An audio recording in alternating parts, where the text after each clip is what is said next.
Chapter 1 Meeting the Master. Unveiled Mysteries. Chapter 1 Meeting the Master. Mount Shasta stood out boldly against the western sky, surrounded at its base by a growth of pine and fir trees that made it look like a jewel of diamond-shining whiteness held in a filigree setting of green. Its snow-covered peaks glistened and changed color from moment to moment, as the shadows lengthened in the sun's descent toward the horizon. Rumor said, there was a group of divine men in fact called the Brotherhood of Mount Shasta, who formed a branch of the Great White Lodge, and that this focus from very ancient times had continued unbroken down to the present day. Had been sent on government business to a little town situated at the foot of the mountain, and while thus engaged, occupied my leisure time trying to unravel this rumor concerning the Brotherhood. I knew, through travels in the Far East, that most rumors, myths, and legends have, somewhere as their origin, a deep underlying truth that usually remains unrecognized by all but those who are real students of life. I fell in love with Shasta and each morning, almost involuntarily, saluted the spirit of the mountain and the members of the order. I sensed something very unusual about the entire locality and, in the light of the experiences that followed, I do not wonder that some of them cast their shadows before. Long hikes on the trail had become my habit, whenever I wanted to think things out alone or make decisions of serious import. Here, on this great giant of nature, I found recreation, inspiration, and peace that soothed my soul and invigorated mind and body. I had planned such a hike, for pleasure as I thought, to spend some time deep in the heart of the mountain, when the following experience entered my life, to change it so completely that I could almost believe I were on another planet. But for my return to the usual routine in which I had been engaged for months. The morning in question, I started out at daybreak deciding to follow where fancy led, and in a vague sort of way, asked God to direct my path. By noon, I had climbed high up on the 1 side of the mountain where the view to the south was beautiful as a dream. As the day advanced, it grew very warm and I stopped frequently to rest and to enjoy to the full the remarkable stretch of country around the McLeod River, valley, and town. It came time for lunch, and I sought a mountain spring for clear, cold water. Cup in hand, I bent down to fill it, when an electrical current passed through my body from head to foot. I looked around, and directly behind me stood a young man who, at first glance, seemed to be someone on a hike like myself. I looked more closely, and realized immediately that he was no ordinary person. As this thought passed through my mind, he smiled and addressed me saying, "My brother, if you will hand me your cup, I will give you a much more refreshing drink than spring water." I obeyed, and instantly the cup was filled with a creamy liquid. Handing it back to me, he said, "Drink it." I did so, and must have looked my astonishment. While the taste was delicious, the electrical vivifying effect in my mind and body made me gasp with surprise. I did not see him put anything into the cup, and I wondered what was happening. "That which you drank," he explained, "comes directly from the universal supply, pure and vivifying as life itself. In fact, it is life, omnipresent life, for it exists everywhere about us. It is subject to our conscious control and direction, willingly obedient, when we love enough, because all the universe obeys the behest of love. Whatsoever I desire manifests itself, when I command in love." I held out the cup, and that which I desired for you appeared. See. I have but to hold out my hand and, if I wish to use gold is here. Instantly, there lay in his palm a disc about the size of a $10 gold piece. Again he continued, "I see within you a certain inner understanding of the great law, but you are not outwardly aware of it enough to produce that which you desire direct from the omnipresent universal supply. You have desired to see something of this kind so intensely, so honestly, and so determinately, it could no longer be withheld from you. However, precipitation is one of the least important activities of the great truth of being.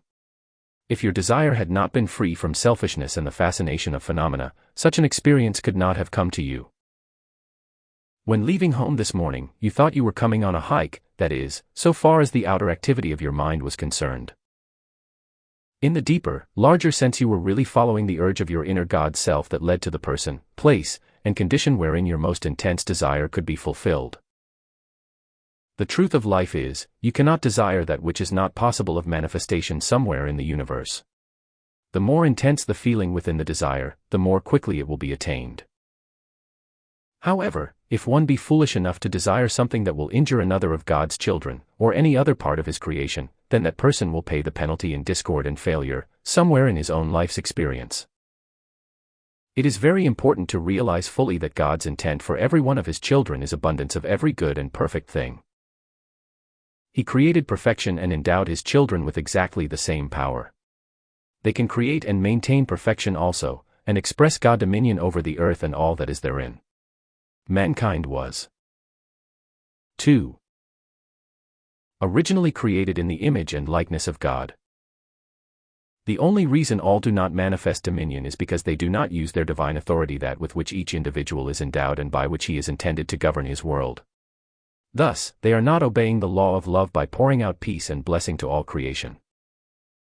This comes about through their failure to accept and acknowledge themselves as temples of the Most High Living God, and to hold this acknowledgement with eternal recognition. Humanity, in its present seeming limitation of time, space, and activity, is in the same condition a person in need would be to whom someone held out a handful of money. If the needy one did not step forward and accept the money held out to him, how in the world could he ever have the benefit which it could bring? The mass of mankind is exactly in this state of consciousness today and will continue in it, until they accept the God within their hearts as the owner, giver, and doer of all the good that has ever come into their lives and world. The personal self of every individual must acknowledge completely and unconditionally that the human or outer activity of consciousness has absolutely nothing of its own.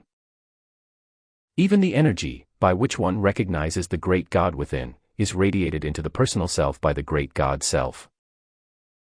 Love and praise of the great self within and the attention maintained focused upon truth, health, freedom, peace, supply, or any other thing that you may desire for right use, persistently held in your conscious thought and feeling, will bring them into your use and world. As surely as there is a great law of magnetic attraction in the universe, the eternal law of life is, what you think and feel you bring into form, where your thought is, there you are, for you are your consciousness, and what you meditate upon, you become. When one allows his mind to dwell upon thoughts of hate, condemnation, lust, envy, jealousy, criticism, fear, doubt, or suspicion, and allows these feelings of irritation to generate within him, he will certainly have discord, failure, and disaster in his mind, body and world. As long as he persists in allowing his attention to be held by such thoughts, whether they be about nations, persons, places, conditions, or things, he is absorbing those activities into the substance of his mind, his body, and his affairs. In fact, he is forcing them into his experience. All these discordant activities reach the individual and his world, through his thought and feeling. Feeling often flashes, before one is aware of the thought in the outer consciousness, which he might use to control it, and this kind of experience should teach him how great is the energy within his many creations, which has accumulated through habit. The feeling activity of life is the most unguarded point of human consciousness. It is the accumulative energy by which thoughts are propelled into the atomic substance, and thus thoughts become things. I tell you, the need of guarding the feeling cannot be emphasized too strongly, for control of the emotions plays the most important part of 3. Anything in life, in maintaining balance in the mind, health in the body, success and accomplishment in the affairs and world of the personal self of every individual. Thoughts can never become things, until they are clothed with feeling. The Holy Ghost or Holy Spirit is the feeling side of life, God the activity of divine love or the mother expression of deity. This is why the sin against the Holy Ghost is referred to as that which brings such great distress, because any discord in the feeling breaks the law of love, which is the law of balance, harmony, and perfection. The greatest crime in the universe against the law of love is humanity's almost ceaseless sending forth of every kind of irritable and destructive feeling.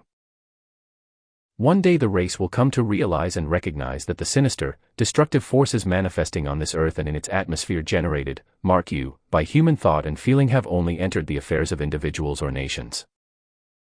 Through lack of control in the emotions in everyone's daily personal experience.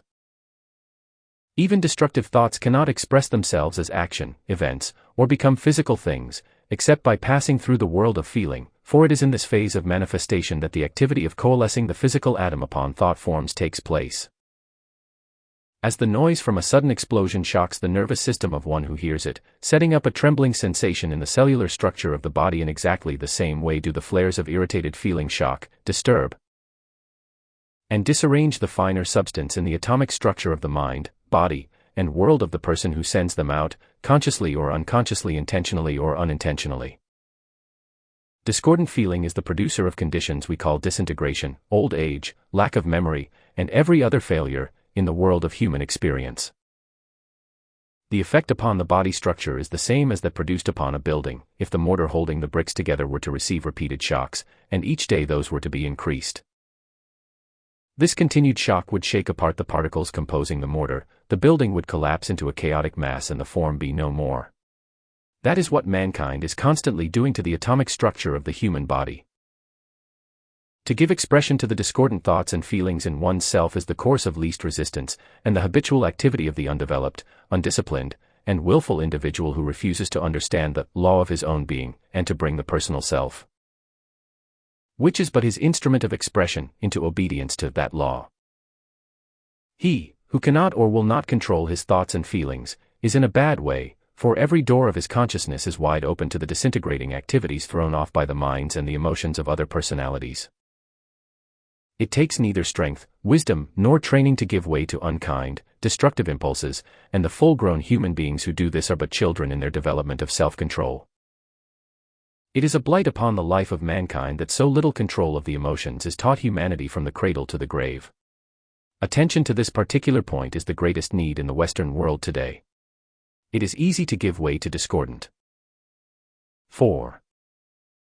thoughts, feelings, and activities, because the mass of mankind are submerged, as it were, by environment and association entirely created by themselves.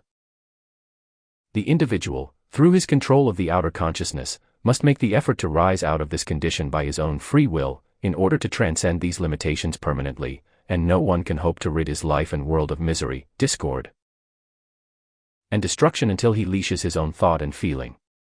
In this way, he refuses to let the life flowing through his mind and body become qualified by the discord resulting from every little disturbing occurrence in the world about him. At first, such discipline does require determined, continuous effort, for the thoughts and feelings of 95% of humanity run as uncontrolled and free as a little tramp dog. However, no matter how much effort it takes to bring these two activities under control, it is worth any amount of time, energy, and effort, and no real, permanent dominion of one's life and world can take place without it. It will be my pleasure and privilege to teach you the use of these higher laws. Their application and use will enable you to release true wisdom and bring about all perfection. The first step to the control of yourself is the stilling of all outer activity of both mind and body. 15 to 30 minutes at night before retiring and in the morning before beginning the day's work, using the following exercise, will do wonders for anyone who will make the necessary effort. For the second step, make certain of being undisturbed, and after becoming very still, picture and feel your body enveloped in a dazzling white light.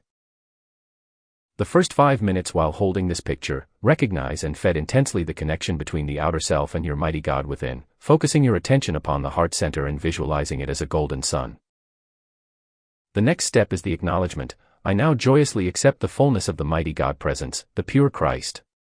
Feel the great brilliancy of the light, and intensify it in every cell of your body for at least 10 minutes longer. 5.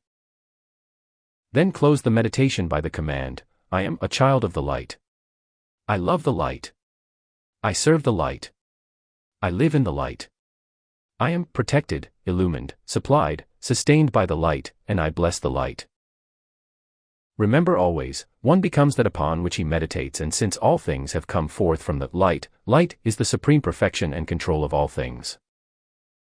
Contemplation and adoration of the light compels illumination to take place in the mind, health, strength, and order to come into the body, and peace, harmony, and success to manifest in the affairs of every individual who will really do it, and seeks to maintain it. All the way down the centuries, in every age, under every condition, we are told by all who have expressed the greater accomplishments of life, that the light is supreme, that light is everywhere, and in the light exist all things. That truth is just as true today as it was 1,000,000 years ago. As far back as there is any record of humanity, the wise and great ones of all ages are portrayed with a radiation of light about them emanating from the head and body of each. This light is real, just as real as the electric lights in your homes. The day is not far distant when machines will be constructed to reveal the emanation of light about every individual, to the physical sight of anyone who cares to observe it. Such a machine will also show the contamination or discoloration that becomes a cloud around the light of God, which the personal self generates through discordant thought and feeling. This, and this only, is the way by which the energy of the great life stream is misused and wrongly qualified. If you will practice this exercise faithfully and feel it in every atom of your mind and body, with deep, deep intensity, you will receive abundant proof of the tremendous activity, power, and perfection that abides and is forever active within the light. When you have experienced this, for even a short time, you will need no further proof. You become your own proof. The light is the kingdom. Enter into it and be at peace. Return to the Father's house. After the first 10 days of using this exercise, it is well to do it 3 times a day, morning, noon, and night. We often hear the complaint, "Oh, I cannot give all that time." To any who are of that opinion, I wish to say simply this: the time the average person spends in 6. Criticizing, condemning, and blaming people, conditions, and things for not being something other than they are, if occupied with this recognition and use of the light, will make heaven manifest on earth for the individual who dares to try, and has determination enough to maintain it. Nothing is impossible. The light never fails. The light is God's way of creating and maintaining order, peace, and perfection throughout His creation. Every human being on this earth can have all the time he wants in which to do this when his desire to do it is intense enough.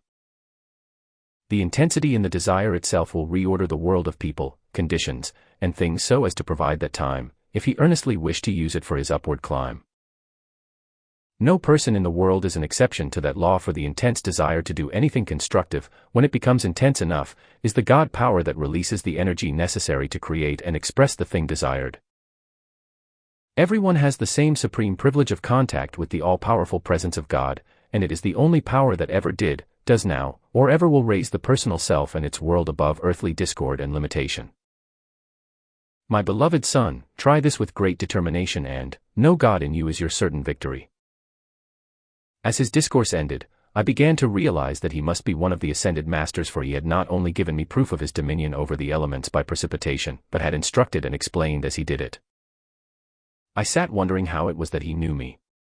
"My son," he said, answering my thought at once, "I have known you for eons. In raising your thought, by your own conscious effort, it made my coming to you possible at this time. While I have always been in touch with you, when we were both in our finer bodies, your conscious effort of reaching out to some one of the ascended masters opened the way for me to come to you in a much more tangible way, that is, tangible to your physical senses. I see you do not quite recognize me in your outer consciousness.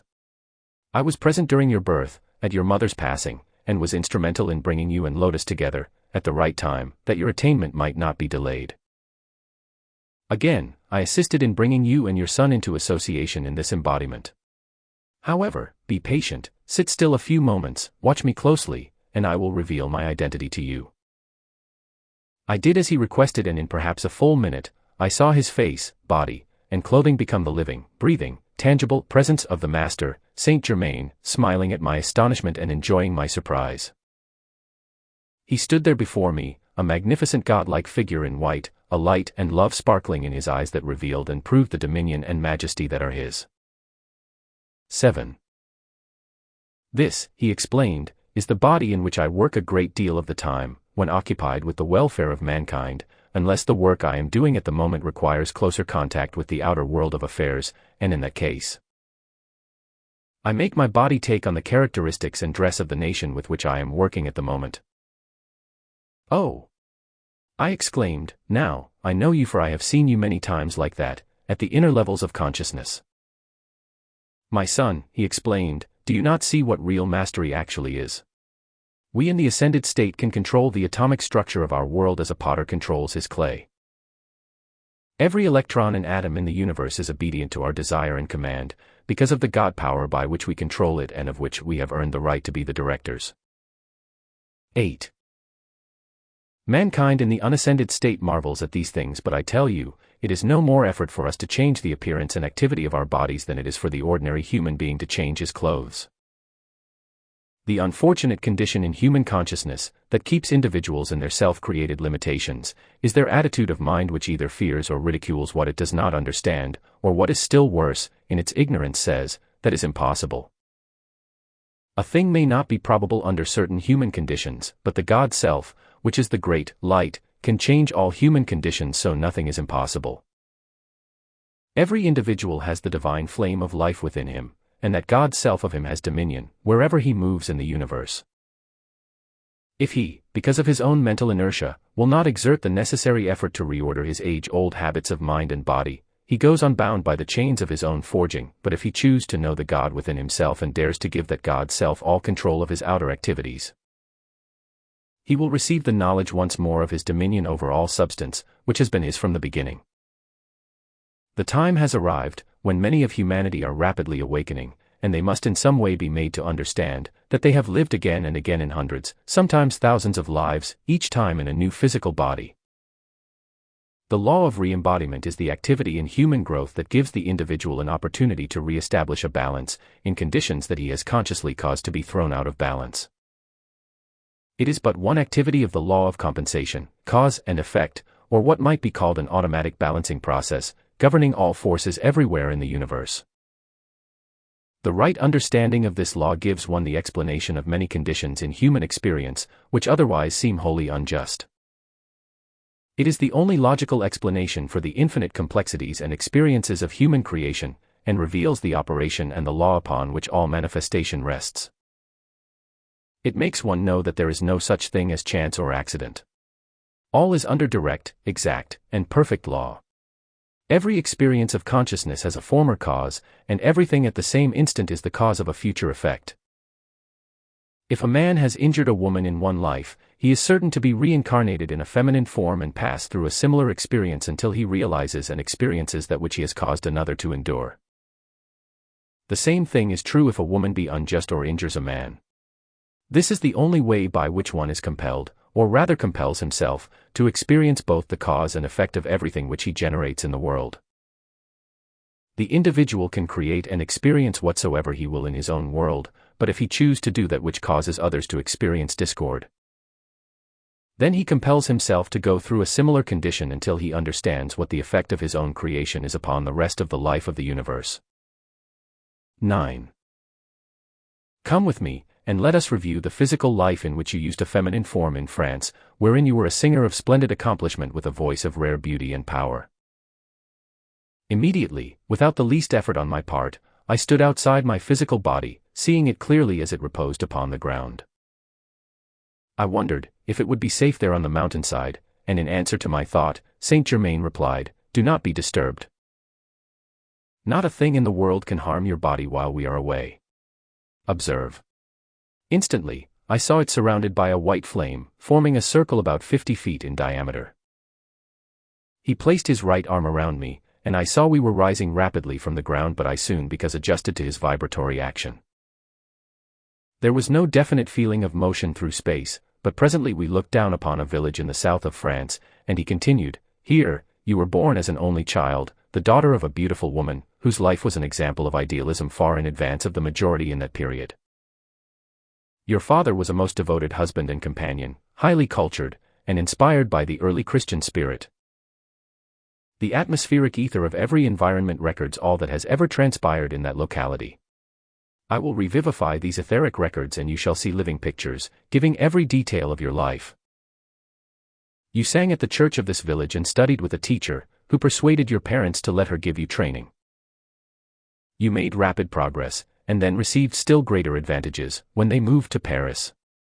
After a year of intensive study, an opportunity came to sing before the Queen of France through her patronage. Suddenly, both parents passed through the change called death, and the shock to you was very great, followed by many weeks of serious illness. When you recovered and returned again to concert work, a new sympathetic quality had come into your voice, through the recent experience of grief. A man, who had guided much of your musical study, became director of your public work, and you came to depend upon him as one who seemed worthy of trust. Then followed 14 years of brilliant success, at the end of which you became suddenly ill and passed on within a week. Your jewels and wealth were left in care of the director to be used to help others, and to fulfill certain plans for which you had worked all your life. The last rites were no sooner over than a complete change took place within him. Greed took possession entirely. Now, I shall show you the man whom you met some years 10 ago here in America in your present life. The incident in business, I am quite sure you will remember clearly. Here, he showed me a business association in which I had tried to help several people while in the West some 10 years previously, in connection with a representative from the Belgian government. That man, he continued, was given a chance here to right the wrong he did you in France. He was shown the condition, and knew full well the situation, for we showed it to him, but he was not yet strong enough to permit the working out of the great cosmic law of justice and balance that debt. If he had done so of his own volition, it would have given him freedom in many ways and enabled him to have progressed much more rapidly in this embodiment. Thus, does the outer life keep the individual bound to the wheel of necessity, rebirth, continued struggle, and pain until we let the light of the Christ within illumine and purify us, that we may respond only to the plan of God, love, peace, and perfection for His creation. This is the kind of lesson one never forgets, because objective teaching records the experience in the vision as well as in the mind. The record in the sight is deeper and necessarily receives more attention from the outer activity of the intellect. The essence of that long-forgotten experience certainly fixed itself in my memory permanently, for I can recall every detail of it to this day, as dearly as when I observed it with him. Now, he went on, let us recall another of your embodiments, one that you had in Egypt. We rose from the earth, and moved rapidly forward. I was very conscious of the Mediterranean, as we passed over its beautiful waters. We went on to Karnak and Luxor. 11. Then again came into contact with the earth. Watch closely, he said. This record is of a very ancient temple in Luxor, not among those whose ruins archaeologists are exploring today, but one antedating any that have been discovered so far. If they knew where to look, they would find magnificent temples in a state of almost perfect preservation. Indicating a certain spot filled with ruins, which is all that travelers can see today, the scene became replaced by the activity in the ether, as it had originally been in all its beauty and splendor, far more magnificent than anything of which the present generation has any concept. The gardens and pools were surrounded by great pillars of white marble and rose granite. The entire locality became living, real, vibrate, and just as tangible as any physical city on earth today. It was so perfectly natural and nor I that I asked how Amadethi's experience is so vivid. Man and his creations, he replied, as well as nature, have an etheric counterpart, a pattern which makes its eternal impression upon the atmosphere about him wherever he goes. The pattern of the individual's activity and life experience is within his own aura all the time. A similar record exists in the aura of every locality. An ascended master may, if he choose, revivify or reclothe the individual's record of former activities wherever that person happens to be, for the pattern upon which the master coalesces the atomic structure is always in the aura of that individual. When the master reclothes the record of a locality, he must do it in the same specific place, for such a record, when reclothed, becomes the same living form and structure that it was when first built in physical substance. 12. In this way, it is possible to coalesce again the physical structure of entire buildings and their surroundings, when the ascended master so desires, for the accomplishment of some good purpose. When one has attained this God-given dominion, he can and does reclothe and reanimate any etheric record he desires to make visible for the instruction and benefit of students and others. When he does this, it is as real as reality itself, and the reclothed objects can be photographed, handled, and made physically tangible to the physical senses of the one observing them. Notice, he reminded me, you are experiencing these activities in your finer body, but they are none the less real because of that, for your physical body is only a garment which you, the self-conscious, thinking, and experiencing individual, wear. It is the same as though you wore a heavy overcoat in the cold winter atmosphere and only a light suit of clothes on a very warm summer day. Experiences in your light suit of clothes would surely be no less real than those you live through in your heavy overcoat. I call this to your attention, that you may understand the fuller and less limited activities of life. We examined the grounds, the surrounding country, and architecture. Come, let us enter, he said, and as he spoke, stepped forward and passed through the main entrance into the temple itself. We then became living actors and at the same time observers of the following experience. We passed into the main part of the temple, and proceeded toward the inner sanctuary. The high priest came directly up to us, and seemed to know me. "This priest of ancient days," Saint Germain explained, "is now your son." A lesser priest appeared whom I immediately felt I knew, and he remarked, "The assisting priest was yourself." We entered the inner sanctuary and saw the Vestal Virgin guarding the sacred fire. She, whom I now beheld, was Lotus, my beloved twin ray, whom I met and married some years ago and who is the mother of our son. The scene changed and we saw a visiting prince from a distant province plan to seize the Vestal Virgin for his bride. All seemed to go well, until the high priest was shown a vision of what was about to take place. It disturbed him, but he kept his own counsel. Standing guard as the slaves of the prince entered, he watched them approach the sanctuary. As they came nearer, he stepped forward and spoke but one word that meant, "Stop." One slave, bolder than the rest, came on. The high priest warned him back, but still he came nearer. When he reached a certain sacred circle of force which emanated from the altar, the priest no longer hesitated. He stepped to the outer edge of that protecting radiance, raised his right hand, and pointed directly at the slave. A flash of flame shot forth like lightning and the slave fell lifeless to the floor. The prince, who was watching, came forward in an insane rage. "Stop," commanded the priest again in a voice like a clap of thunder. The prince hesitated for a moment, stunned by the very power of the word, and the priest continued, "Listen to me. You shall not desecrate the highest of God's gifts to the temple of life.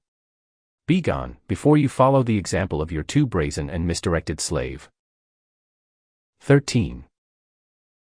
The high priest was fully conscious of the power he could wield, and as he stood watching the prince, he was the very embodiment of self-control of illimitable force, consciously held in obedience to his will. He was majesty, crowned with eternal power. The will of the prince was powerful also, but he had no control over himself and, as another wave of blind rage swept over him, when he found himself again opposed, and giving full vent to lust, he rushed forward. The priest, quick as a flash, raised his hand. The flame flashed out a second time and the prince followed the fate of his former slave. Saint Germain turned to me, and explained the experience still further. "You see," he began, "that is the way the quality within every force reacts upon the one who sends it out." The prince and his slave came with the qualities of hate, selfishness, and depravity within their feelings, and, when the priest directed the force, of which he was the master, toward them, it took on their qualities the moment it touched their auras. He merely turned their own feelings and selfishness back upon themselves. The priest, in his unselfish effort to protect another, was himself also protected. That incident closed, the scene of splendor vanished, and again we stood amidst the temple ruins. Saint Germain revealed still more to me, which may not be recorded here. "There is only one way," he went on, "to avoid the cosmic wheel of cause and effect, the necessity for re-embodiment, and that is through the conscious effort to comprehend the law of life. One must earnestly seek the God within, make permanent, conscious contact with that inner self, and hold firmly to it in the face of every condition in the outer life. It will be my pleasure and privilege to show you more, but only for the instruction it will bring to yourself and others. Come. We must now return." As we came near my body, he instructed again, "Watch the circle of white flame disappear." I looked. It vanished. A moment later I was back in my body. The sun was sinking, and I knew it would be nearly midnight by the time we arrived home. "Place your arm about my shoulder," said Saint Germain, "and close your eyes." I felt my body lifted from the ground, but I was not particularly conscious of moving forward. Presently, my feet touched the floor, and opening my eyes, I stood in the lodge. Saint Germain was greatly amused when I asked how it was that we could come back in this manner without attracting the attention of the people about us, and he answered, "We many times draw about our bodies the cloak of invisibility." When moving among those in physical form, and the next second he was gone. I had heard of the great ascended masters who could take their bodies with them wherever they go, and manifest or bring into visibility anything they desire to use direct from the universal. However, to experience actual contact with one of them was a very different thing, and I tried to realize in full the marvel of the experience. To Saint Germain, it was evidently a most ordinary occurrence. I sat in quiet contemplation for a long time in deep, deep gratitude, trying to comprehend and to fully realize his explanation of the law concerning desire. He emphasized its importance and activity as a motive power in the universe, to propel. 14. Forward new ideas compelling an expansion of consciousness to take place within the life of every individual. He had explained it by saying, constructive desire is the expanding activity within life, for it is only in this way that greater and greater ideas, activity, and accomplishment are pushed through into expression in the outer world of substance and form. Within every right desire is the power of its fulfillment. Man is the Son of God. He is commanded by the Father to choose how he shall direct the life energy, and what quality he wishes his fulfilled desire to express. This he must do for free will as his birthright. It is the function of the outer activity of the intellect to guide all expansion into constructive channels. This is the purpose and duty of the outer self. To allow the great life, or God energy, to be used only for the gratification of the sense desires, the habit of the mass of mankind, is its destructive use and is always without any exception followed by inharmony, weakness, failure, and destruction. The constructive use of desire is the conscious direction of this limitless God energy, by wisdom. All desire, directed by wisdom, carries some kind of blessing to the rest of creation. All desire directed by the God within, goes forth with the feeling of love and blesses always. The next few days, I spent writing this record of my experiences. Then one morning on awakening I found a golden card lying on the table near my couch. It looked like a piece of metallic gold, and on it in beautiful shaded script of a lovely violet color, was just one short sentence: "Be at our trysting place on the mountain at 7 in the morning, signed, Saint Germain." I put this card away carefully, and could scarcely wait the intervening time, so great was my expectancy. Early the next morning, while preparing a lunch, there came a distinct impulse not to take anything with me. I obeyed, and decided to trust that my needs would be supplied directly from the universal. Light of heart, I was soon on my way, determined not to miss any opportunity to ask questions, if permitted. As I approached the appointed place, my body became lighter and lighter until by the time I was within a quarter of a mile, my feet scarcely touched the ground. There was no one in sight, so I sat down on a log to wait for Saint Germain, feeling no fatigue whatsoever, although my hike had been about 10 miles. As I contemplated the wonderful privilege and blessing that had come to me, I heard a twig crack and looked around expecting to see him. Imagine my surprise, when not 50 feet away, I saw a panther, slowly approaching. My hair must have stood on end. I wanted to run, to scream, anything, so frantic was the feeling of fear within me. It would have been useless to move, for one spring from the panther would have been fatal to me. 15. My brain whirled, so great was my fear, but one idea came through clearly and held my attention steady. I realized that I had the mighty presence of God right within me, and that this presence was all love. This beautiful animal was a part of God's life also, and I made myself look at it directly in the eyes. Then came the thought that one part of God could not harm another part. I was conscious of this fact only. A feeling of love swept over me, and went out like a ray of light directly to the panther, and with it went my fear. The stealthy tread ceased and I moved slowly toward it, feeling that God's love filled us both. The vicious glare in the eyes softened, the animal straightened up, and came slowly to me, rubbing its shoulder against my leg. I reached down and stroked the soft head. It looked up into my eyes for a moment and then lay down and rolled over like a playful kitten. The fur was a beautiful, dark, reddish-brown, the body long, supple and of great strength. I continued to play with it, and when I suddenly looked up, Saint Germain stood beside me. "My son," he said, "I saw the great strength within you, or I would not have permitted so great a test. You have conquered fear. My congratulations. Had you not conquered the outer self, I would not have allowed the panther to harm you, but our association would have ceased for a time. I did not have anything to do with the panther being there. It was part of the inner operation of the great law, as you will see before the association with your new, found friend ceases. Now that you have passed the test of courage, it is possible for me to give much greater assistance. Each day you will become stronger, happier, and express much greater freedom." He held out his hand, and in a moment there appeared 4 little cakes of a beautiful golden brown. each about 2 inches square. He offered these and I ate them at his direction. They were most delicious. Immediately, I felt a quickening, tingling sensation through my entire body, a new sense of health and clearness of mind.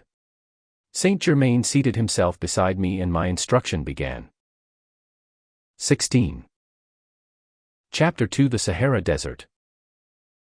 Instead of going forth from the body as in your recent experience, today we will use the projected consciousness, he remarked, as he placed the thumb of his right hand between my eyes and the rest of his fingers over the top of my head. A feeling like a powerful electric current passed over my entire body. Removing his hand, he continued, I wish you to fix firmly in mind, and recall frequently for contemplation the fact that the laws I explain, and teach you to use, are to bring you into a condition of conscious mastery over all forces and things on earth. This means that no matter what is being experienced, you are always at every instant in complete, conscious control of your own mind and body, and able to use your own free will at all times.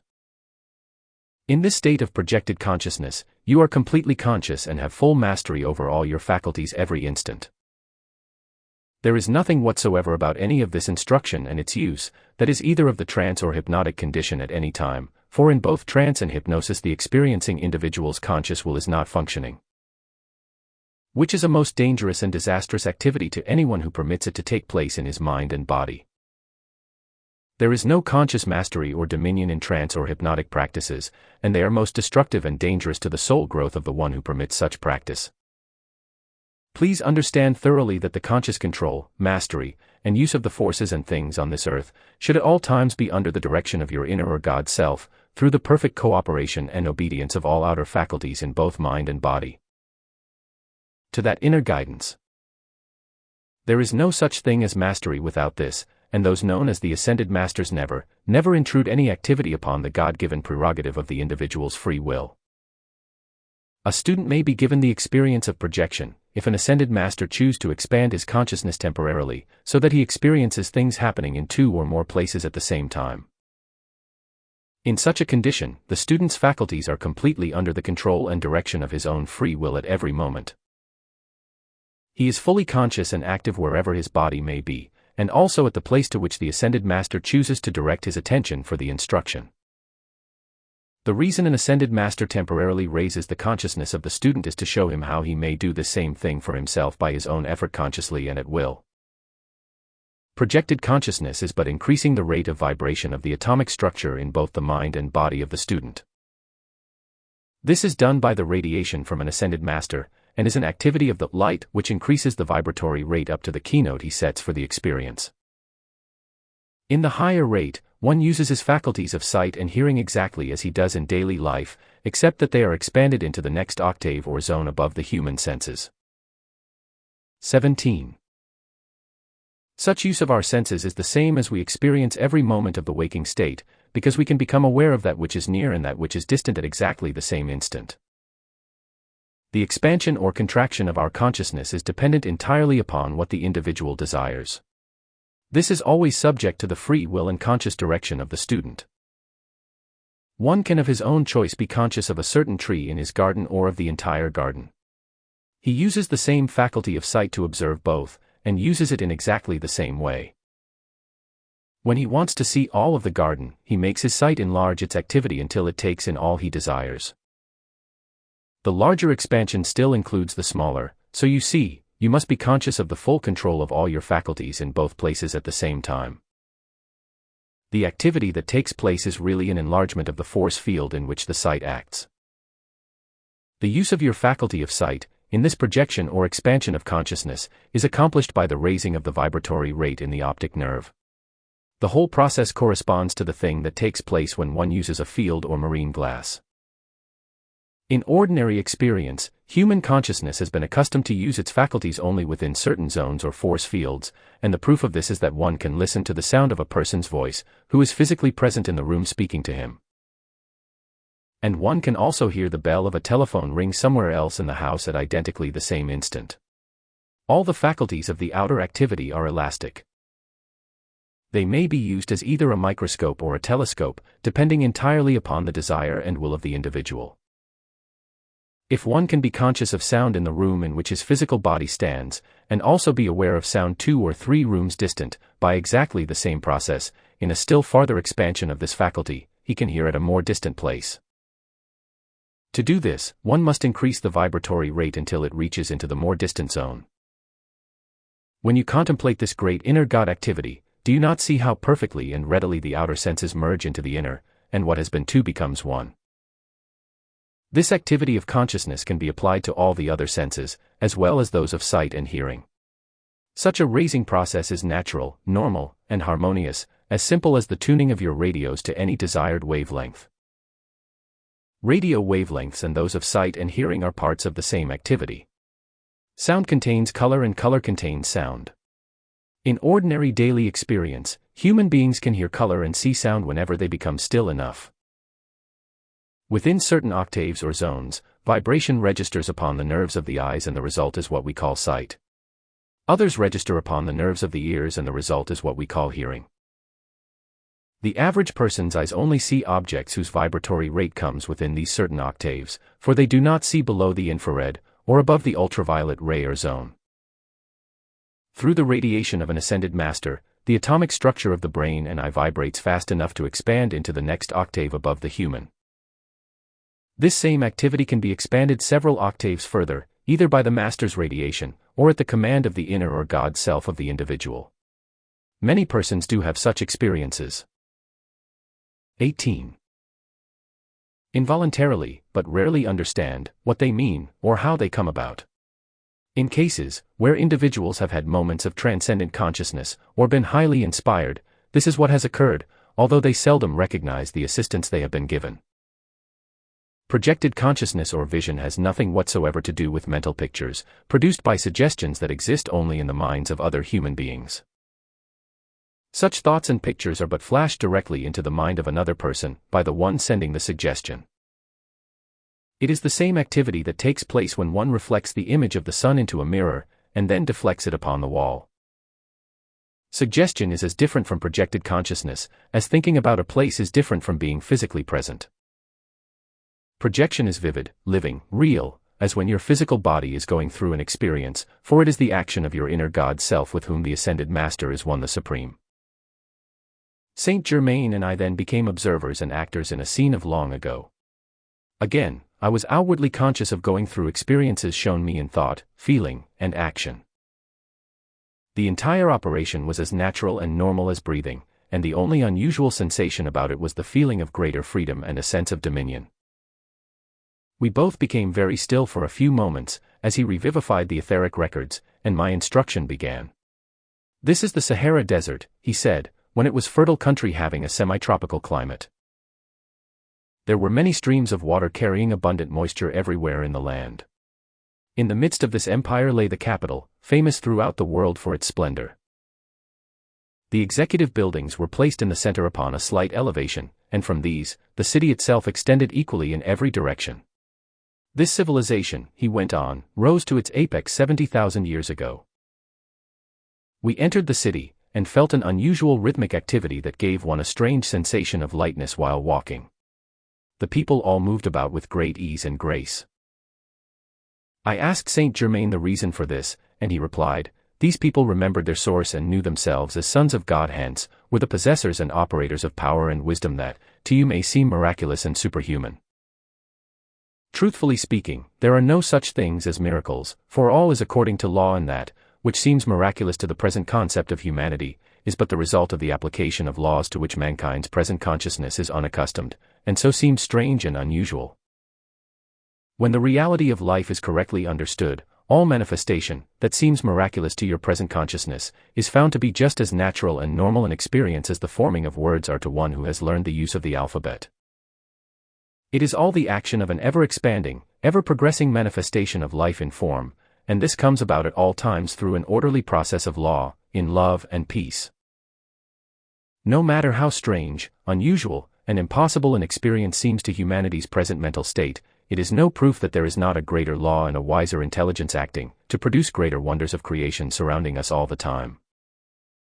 The knowledge of the greatest minds of humanity in the outer world today is 19. To this great inner wisdom and power, as the understanding of a small child is to the study of calculus. In one building of the central group, we found the attendants attired in most gorgeous fabrics of soft, radiant colors that harmonized with the interior decoration. One of these acted as guide, taking us to the central building, and there he presented us to the king of this great people. The king proved to be Saint Germain. Beside him stood a young girl, very beautiful. She had hair like spun gold that hung almost to the floor and eyes of a piercing violet blue. Her entire bearing was one of loving command. I looked inquiringly at Saint Germain, wondering who she could be, and he answered, Lotus. Beside her stood a young man about 20 years of age and a lad perhaps 14. The young man was he, whom we had seen as the high priest in the temple at Luxor, and the lad was the lesser priest. These were the children of the king. Again, we four were working together. With this glimpse of former lives, he said, let us enter into the activity of that blessed people. I say blessed advisedly, and you shall soon see why. The majority of them still retained the full conscious use of all their wisdom and power as sons of God, and this they wielded almost without limit, knowing full well from whence they sprang, and to what they were heirs. The outer was but the instrument of the divine self, as it should be, and was only permitted to do that for which it was created. Naturally, the great inner self could act unfettered, and of course the perfection and activity of that period was one of magnificent accomplishment. At the time of this former civilization, the whole empire was filled with great peace, happiness, and prosperity. The king-emperor was a master of the ancient wisdom, and a real cupbearer of the light. He ruled by that light, and his empire was the living example of perfection. For hundreds of years, Saint Germain continued, this perfection was maintained without army or navy of any kind. The control of the people was vested in the care of 14 ascended masters of light, 2 working on each of the 7 rays. They thus formed points of focus for the mighty God activity to be made visible. Under these 14 luminous beings were 14 lesser masters, who formed the heads of 7 departments, controlling the activities of science, industry, and art. Each of the department heads guided the work under his care by conscious and direct contact with the God in himself. Hence, direct from their source did all direction and instruction come for those under them. Thus, divine perfection was constantly flowing through without any interference from the human. 20. This form of government was most remarkable, successful, and satisfactory in every way. There has never been anything on earth since that time which has even approached such heights. In the ancient records, that have come down to the present day, this former civilization is always referred to as the Golden Age, and so it was in every activity of life. In your beloved America, in the not-so-far-distant future, will come forth a similar recognition of the real inner self, and this her people will express in high attainment. She is a land of light, and her light shall blaze forth, brilliant as the sun at noonday, among the nations of the earth. She was a land of great light, ages ago, and will again come into her spiritual heritage, for nothing can prevent it. She is strong within her own mind and body, stronger than you think, and that strength she will exert to rise out of, and throw off from border to border, all that weighs heavily upon her at the present time. America has a destiny of great import to the other nations of the earth, and those who have watched over her for centuries still watch. Through their protection and love, she shall fulfill that destiny. America. We, the ascended host of light, love and guard you. America. We love you. A similar form of perfect government will come at a later period, when you have cast off certain fetters within that hang like fungi, and sap your strength as a vampire. Beloved ones in America, be not discouraged, when the seeming dark clouds hang low. Every one of them shall show you its golden lining. Back of the cloud that seems to threaten, is the crystal pure light of God and his messengers, the ascended masters of love and perfection, watching over America, the government, and her people. Again I say, America, we love you. One by one, great awakened souls are coming forth who will become clearly conscious of their own mighty, inherent God power, and such as these will be placed in all official positions of the government. They will be more interested in the welfare of America than in their own personal ambitions and private fortunes. Thus, will another golden age reign upon earth, and be maintained for an aeon. In the period, just preceding this, which you have been experiencing, the mass of the people used great airships for transportation purposes. As the development reached a still higher point, they had little need for them, except in the outlying districts. All the official class, because they were the more spiritually advanced souls of that race, were able to go from place to place in the finer bodies and do all they desired, the same as in your recent 21 experience at Luxor. They also were able to transport the physical body at will, for the use of their power to overcome gravity was as natural as breathing is to you. Gold was a common commodity in this age, as in all golden ages, because its natural emanation is a purifying, balancing, and vitalizing energy or force. It is placed within the earth by the lords of creation, those great beings of light and love, who create and direct worlds, systems of worlds, and the expansion of the light in the beings upon them. The outer mind or intellectual knowledge of humanity holds within it little, very little, understanding of the real purpose for which gold exists on this planet. It grows within the earth like a plant, and through it there is constantly pouring a purifying, vitalizing, and balancing current of energy into the very ground we walk upon, as well as into the growth of nature and the atmosphere we breathe. Gold is placed upon this planet for a variety of uses, two of its most trivial and unimportant ones being that of using gold as a means of exchange and for ornamentation. The far greater activity and purpose of it, within and upon the earth, is the release of its own inherent quality and energy to purify, vitalize, and balance the atomic structure of the world. The scientific world today has no inkling as yet of this activity. However, it serves the same purpose to our earth that radiators do to our homes. Gold is one of the most important ways by which the energy from our sun is supplied to the interior of the earth, and a balance of activities maintained. As a conveyor of this energy, it acts as a transformer to pass the sun's force into the physical substance of our world, as well as to the life evolving upon it. The energy within gold is really the radiant, electronic force from the sun, acting in a lower octave. Gold is sometimes called a precipitated sun ray.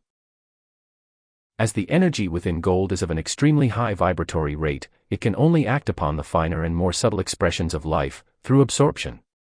In all golden ages, this metal comes into plentiful and common use by the mass of the people, and whenever such a condition occurs, the spiritual development of that people reaches a very high state. In these ages, the gold is never hoarded but instead, is widely distributed into the use of the mass who, absorbing its purifying energy, are themselves raised into greater perfection.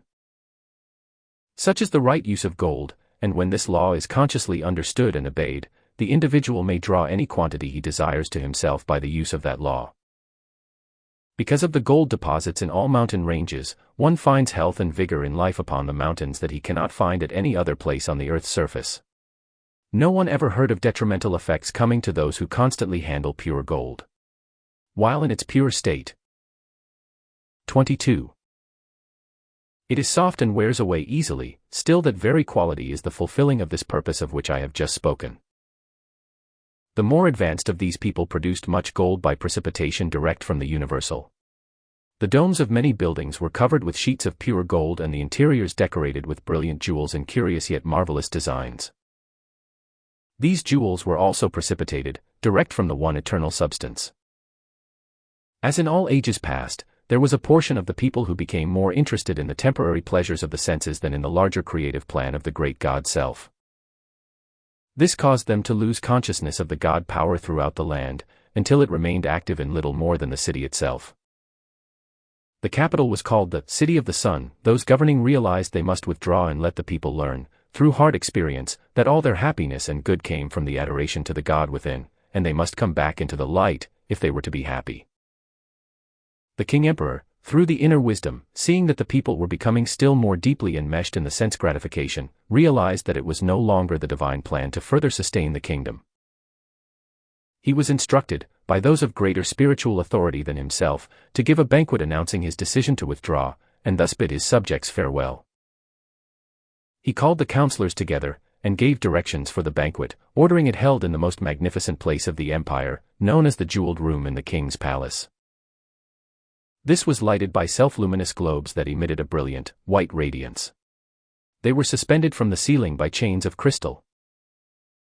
While the light within was intense and brilliant, yet it had an extremely soothing effect upon the body, giving those in its radiance a sense of great ease and calm.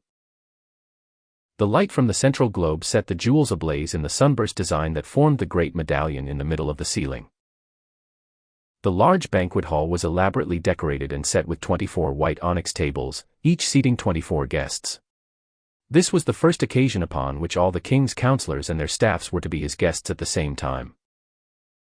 The announcement of the banquet caused much comment among the people, who discussed it thoroughly, each with his neighbor, but to all it was a mystery, for none was able to discern its purpose. The evening of the event came at last. No one suspected the sorrow within the heart of the noble ruler, nor did they dream of the change so soon to come upon them. The hour arrived, the guests assembled, and everyone breathed mystery. The great bronze doors to the banquet hall swung majestically open, and a burst of transcendent music, as if played by a gigantic symphony, in the invisible, came forth, surprising even those who knew the tremendous power of their adored monarch. He was looked upon almost like a god by the people, so great was their love and admiration for the wisdom and help he constantly poured out to them. As the triumphal music ceased, the king entered accompanied by his children. The girl was a vision of loveliness. She wore a gown of soft golden fabric, unlike any material of our modern world. The overdrape appeared as if covered with diamonds, for with every movement of her body points of light flashed forth. The golden hair falling over her shoulders was caught with 2 emerald. 23. Clasps. On her forehead was a single band of white metal, set with diamonds. In the center was what appeared to be a large diamond, but was really a powerful condensation of light, focused and maintained there by her father. The king was the only one in the whole empire who was entrusted with the use of such transcendent power. The royal family had never used these jewels of light in their contact with the outer world until that night. Such use of this power was only permitted in their private worship of the great God self, of whose supreme presence they were keenly and constantly aware. The ruler and his 2 sons wore form-fitting garments of the same soft golden fabric as the daughter. These were as pliable as leather, but made of metallic gold with breastplates like a great sun of jewels.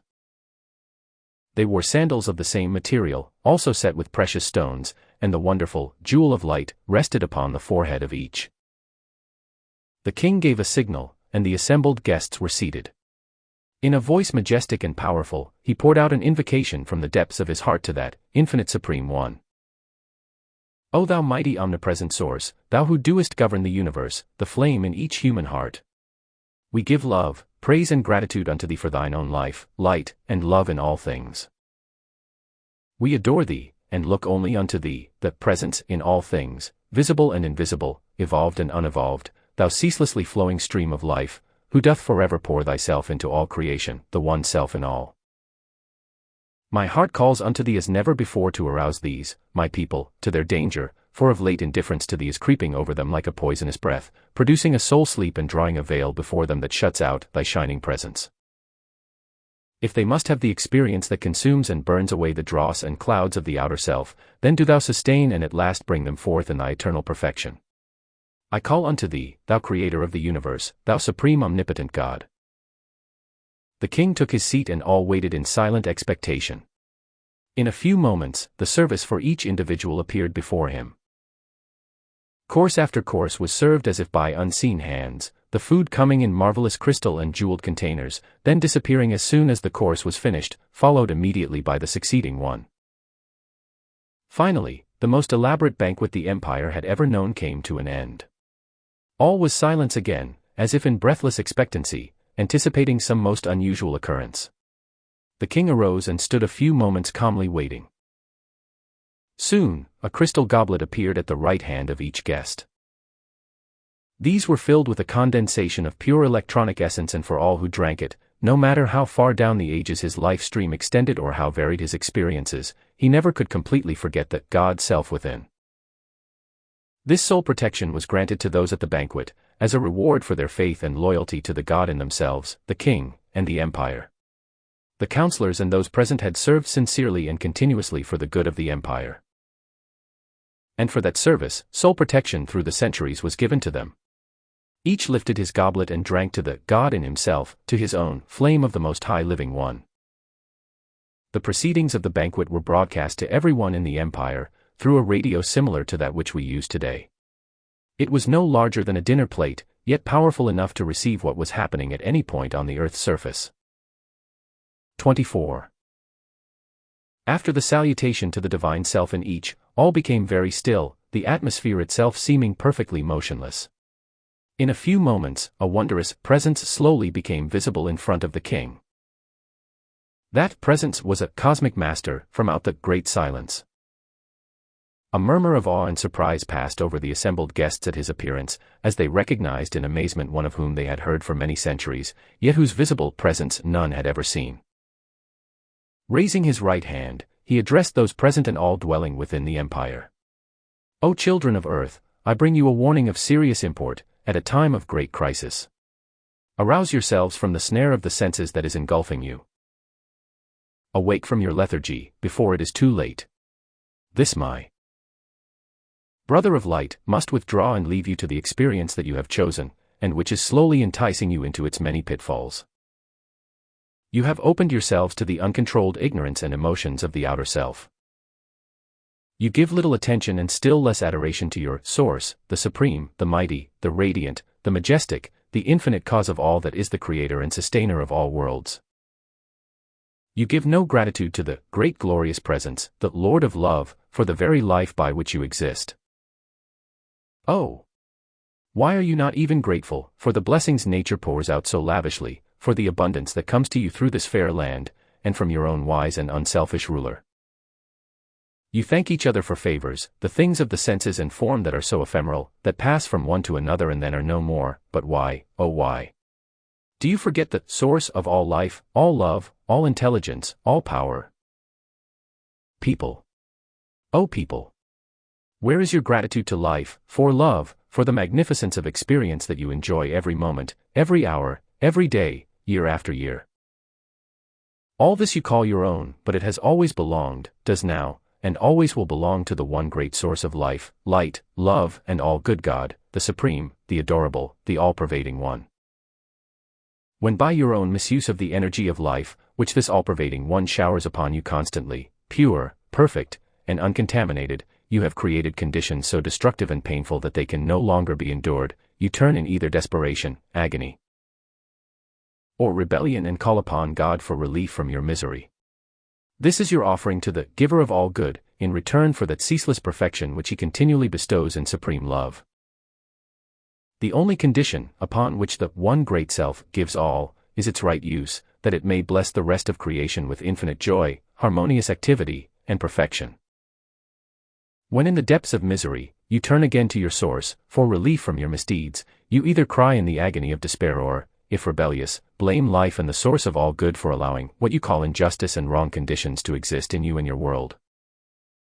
It is you, the little personal self, who are unjust to life, you who are unfair, you who create the misery of earth, for only humanity, because it has free will to create as it chooses, each individual through his own thought and feeling, dares to bring into existence the discord, misery, and deformity that express upon earth.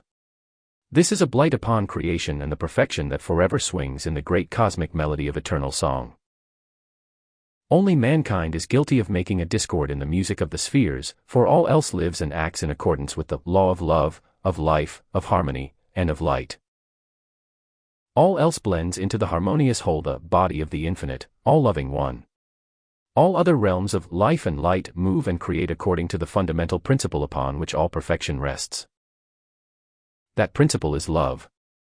If it were not for the great selfless ones like your ruler, the great host of ascended masters, whose very keynote of existence is love, humanity would long ago have destroyed itself and the very 25 planet upon which it exists. The transcendent and magnificent activities of love and light are the natural conditions in which God created and expected his human children to manifest, obeying his command to love. There is no such thing as a supernatural condition anywhere in the universe. All that is transcendent, beautiful, and perfect is natural and according to the law of love. Anything other than that is subnatural. The daily experience of the host of ascended masters is the perfection God's children were meant to live in always. Earth's children did express this perfection once in a former cycle, which was one golden age. That former civilization, that ancient perfection is older than you dream, older than you believe the planet to be. All mankind at that period lived in a similar transcendent state, as the ascended masters. The condition of misery, that has followed since that time, down through the ages, came about because mankind chose to look away from its source, love. Ask the plan by which to live life. When the children of Earth look away from love, they are deliberately and consciously choosing the experience of chaos. Whoever seeks to exist without love, cannot survive long anywhere in creation. Such efforts are bound to bring failure, misery, and dissolution. Whatever lacks love must return to chaos the unformed, so its substance may be used over again in combination with love, and thus produce a new and perfect form. This is the law of universal as well as individual life. It is immutable, irrevocable, eternal, yet beneficent, for creation in form exists that God may have something upon which to pour out love and so express in action. This is the law of the Mighty One, from which all else proceeds. It is the mandate of eternity, and the vastness and brilliance of that perfection cannot be described in words.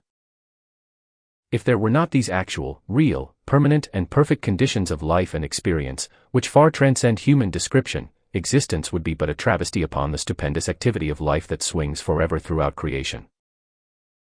There are those higher, harmonious, transcendent spheres, realms of activity and consciousness, individual and cosmic, where creation goes on continually in joy, in love, in freedom, and in perfection. These are real and much more permanent than your bodies and buildings in the physical world about you. These realms of life are created of substance which is so charged with love that they can never have a quality or activity of discord, imperfection, or disintegration imposed upon them or registered within them. Because they are based upon love, the perfection of such a manifestation is forever maintained, ever active, ever expanding, ever blessing with joy all that exists. You bring woe upon yourselves which propels you into embodiment again and again in the ignorance of the senses, the human appetites, and desires of the outer self. These appetites in the feeling nature of mankind are in themselves but an accumulation of energy which the individual, through his thought and feeling, has given a quality of one kind or another. This misqualified energy gathers a momentum through human expression and becomes habit. Habit is but energy specifically qualified and held focused for a time upon one objective.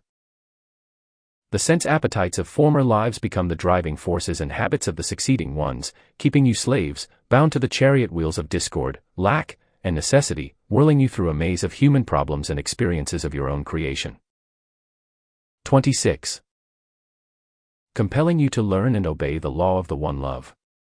Your own miscreations drive you on, and on, and on, until you are willing to understand life and obey its one law, love. You whirl through life after life, experiencing discord upon discord, until you do learn to live the law of love. This is a compelling activity which none escape, and it continues until the outer self asks the reason for its misery, and understands that its release from the experience of suffering can only come through obedience to the law of love. Such obedience begins as calm, peace, and kindliness in the feelings whose center is in the heart. Its contact with the outer world must come through the inner feeling. Love is not an activity of the mind, but is the pure and luminous essence which creates mind. This essence from the great God flame streams into substance, and constantly pours itself out, as perfection in form and action. Love is perfection manifest. It can only express peace, joy, and an outpouring of those feelings to all creation, unconditionally. It asks nothing for itself because it is eternally self-creating, being the heartbeat of the Supreme. Love owns all and is only concerned with setting the plan of perfection into action in all. Thus, it is a constant pouring out of itself. It takes no cognizance of what has been given in the past, but receives its joy and maintains its balance by the continual outstreaming of itself. Because this perfection is within love, forever flowing forth, it is incapable of recording anything but itself. Love alone is the basis of harmony and the right use of all life energy. In human experience, this grows into a desire to give, and give of all the individual's peace and harmony unto the rest of creation. People. O people. Forever throughout the ages, only enough love can bring you back to the heaven you once knew and abided in. Here, you will once again embrace the fullness of the great light that gives all through love. A visiting prince approaches your borders. He will enter this city seeking the daughter of your king. You will come under the rule of this prince, but the recognition of your mistake will be futile. Nothing can avail, for the royal family will be drawn into the protection and care of those whose power and authority are of God, and against whom no human desire can ever prevail. These are the great ascended masters of light from the golden etheric city over this land. Here your ruler and his beloved children will abide for a cycle of time. Turning to the king, he addressed him, saying, I bless you, my noble, patient brother. Loving and selfless has been the service to your people. Deep and eternal is your devotion to the Supreme One, the source of all creation. The golden etheric city awaits and joyously welcomes you and your children. Within its radiance you shall live, serving through the rays of light which are forever streaming out from those who dwell therein, until these your people shall 27. Redeem themselves by obedience to the law of love. This empire of light exists over the land you have loved so well. It is composed of self-luminous, etheric substance and rests above the physical city which is your capital. It is real, very real, and much more permanent than any earthly city, for light is indestructible and the golden city is made of light. Into it, no inharmonious thought or disturbing condition of any kind can ever enter. I will return in 7 days to take you and your children into the city of light, where we shall watch the progress of humanity, and draw into the light all who will discipline and make themselves ready. Encircling the city is an invincible belt of electronic force through which it is impossible for anything uninvited to pass. When he had finished speaking, he blessed the royal family, the guests, and the empire, and in the moments of silence that followed, his light and the outline of his body within it grew fainter and fainter until it disappeared entirely. A murmur passed through the great banquet hall, and as all looked toward the king, his head was bowed in reverent silence. Then he slowly rose and bade his guests good night. On the 7th day, the brother from out the silence returned, and enfolding the king and his children within his own blazing aura, withdrew into the golden etheric city of light. The visiting prince arrived the next day, discovered the condition of the empire, and the consternation that still held sway over its people. He at once subtly planned to become its ruler. This he accomplished without opposition. 2,000 years later, most of that empire had become barren land, the streams dried up, and desolation stretched everywhere, all the result of the discord and selfishness of mankind and the blight it becomes upon the growth of plant life in nature. This kingdom had extended the entire width of Africa on east, until it reached the Himalayan mountains. There followed a great cataclysm, submerging all the land. Through that change, an inland sea was formed where the Sahara Desert now lies. Another earth change, which took place about 12,000 years ago, drained this sea, and a part of it later became the present Sahara Desert. The river Nile, as it is today, most nearly resembles the beautiful streams of that long-forgotten period. Thus ended our observation of those very ancient scenes. I could hardly believe my senses. I was so astonished at the way the experiences of the past were revivified, the pictures projected in all 3 dimensions, and the activity of the people in that remote age portrayed. Realizing how surprised and unaccustomed to such activities I was, Saint Germain promised to take me to the physical records of that period and its people, and give me physical proof that it was not a vision conjured up by him. Glancing around from the log upon which we were seated, we saw the panther lying nearby fast asleep. Saint Germain took up the explanation of several important phases on the application of higher laws, for the manifesting of one's own inherent dominion over the things of the sense world. This led to how he was able to express such youth and perfection in a body so old, according to the way human beings count time. Eternal youth, he explained, is the flame of God abiding in the body of man, the Father's gift of himself to his creation. Youth and beauty of both mind and body. 28. Can only be kept permanently by those individuals who are strong enough to shut out discord, and whoever does that can and will express perfection and maintain it. Where peace, love, and light do not abide within the thoughts and feelings of a human being, no amount of physical effort can possibly keep the outer self expressing youth and beauty. These exist eternally within the God flame, which is the divine self of every individual. Whatever discord the outer self allows to flash through the thought and feeling is that instant stamped upon the flesh of the physical body. Eternal youth and beauty are self-created and forever self-existent within the flame of God's life in every human being. This is God's plan for manifesting His perfection into the world of form and maintaining it forever. Youth, beauty, and perfection are attributes of love which the God Self is continually pouring forth into its creation. Within each individual is placed the power and means for maintaining and increasing that perfect, ever-expanding activity of creation. The power of accomplishment is the energy of the God Self in each human being born into the world. It is always active every moment in your mind, body, and world. There is no instant in which this mighty energy is not flowing through all individuals. You are privileged to qualify it as you please at the command of your own free will, through consciously directed thought and feeling. Thought is the only thing in the universe that can create vibration, and through vibration you qualify this ever-flowing energy with whatever you desire to have manifest in your life and world. This limitless, intelligent, radiant energy is flowing ceaselessly through your nervous system, and is the eternal life and vitality in the blood stream coursing through your veins. It is an all-powerful, omnipresent, intelligent activity given you by the Father, the God principle of life, to be consciously directed according to your free will. Real intelligence, which uses everything constructively, comes only from within the God principle, the flame of life, and is not merely the activity of the intellect. Real intelligence is wisdom or God knowledge, and this does not and cannot think wrong thoughts. Wrong thoughts come only from impressions made upon the intellect by the world outside of the individual.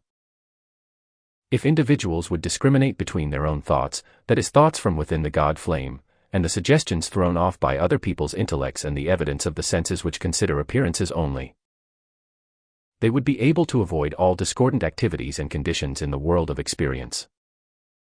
The light from within one's own God flame is the criterion, the standard of perfection, by which all thoughts and feelings that reach us through the five senses should be tested.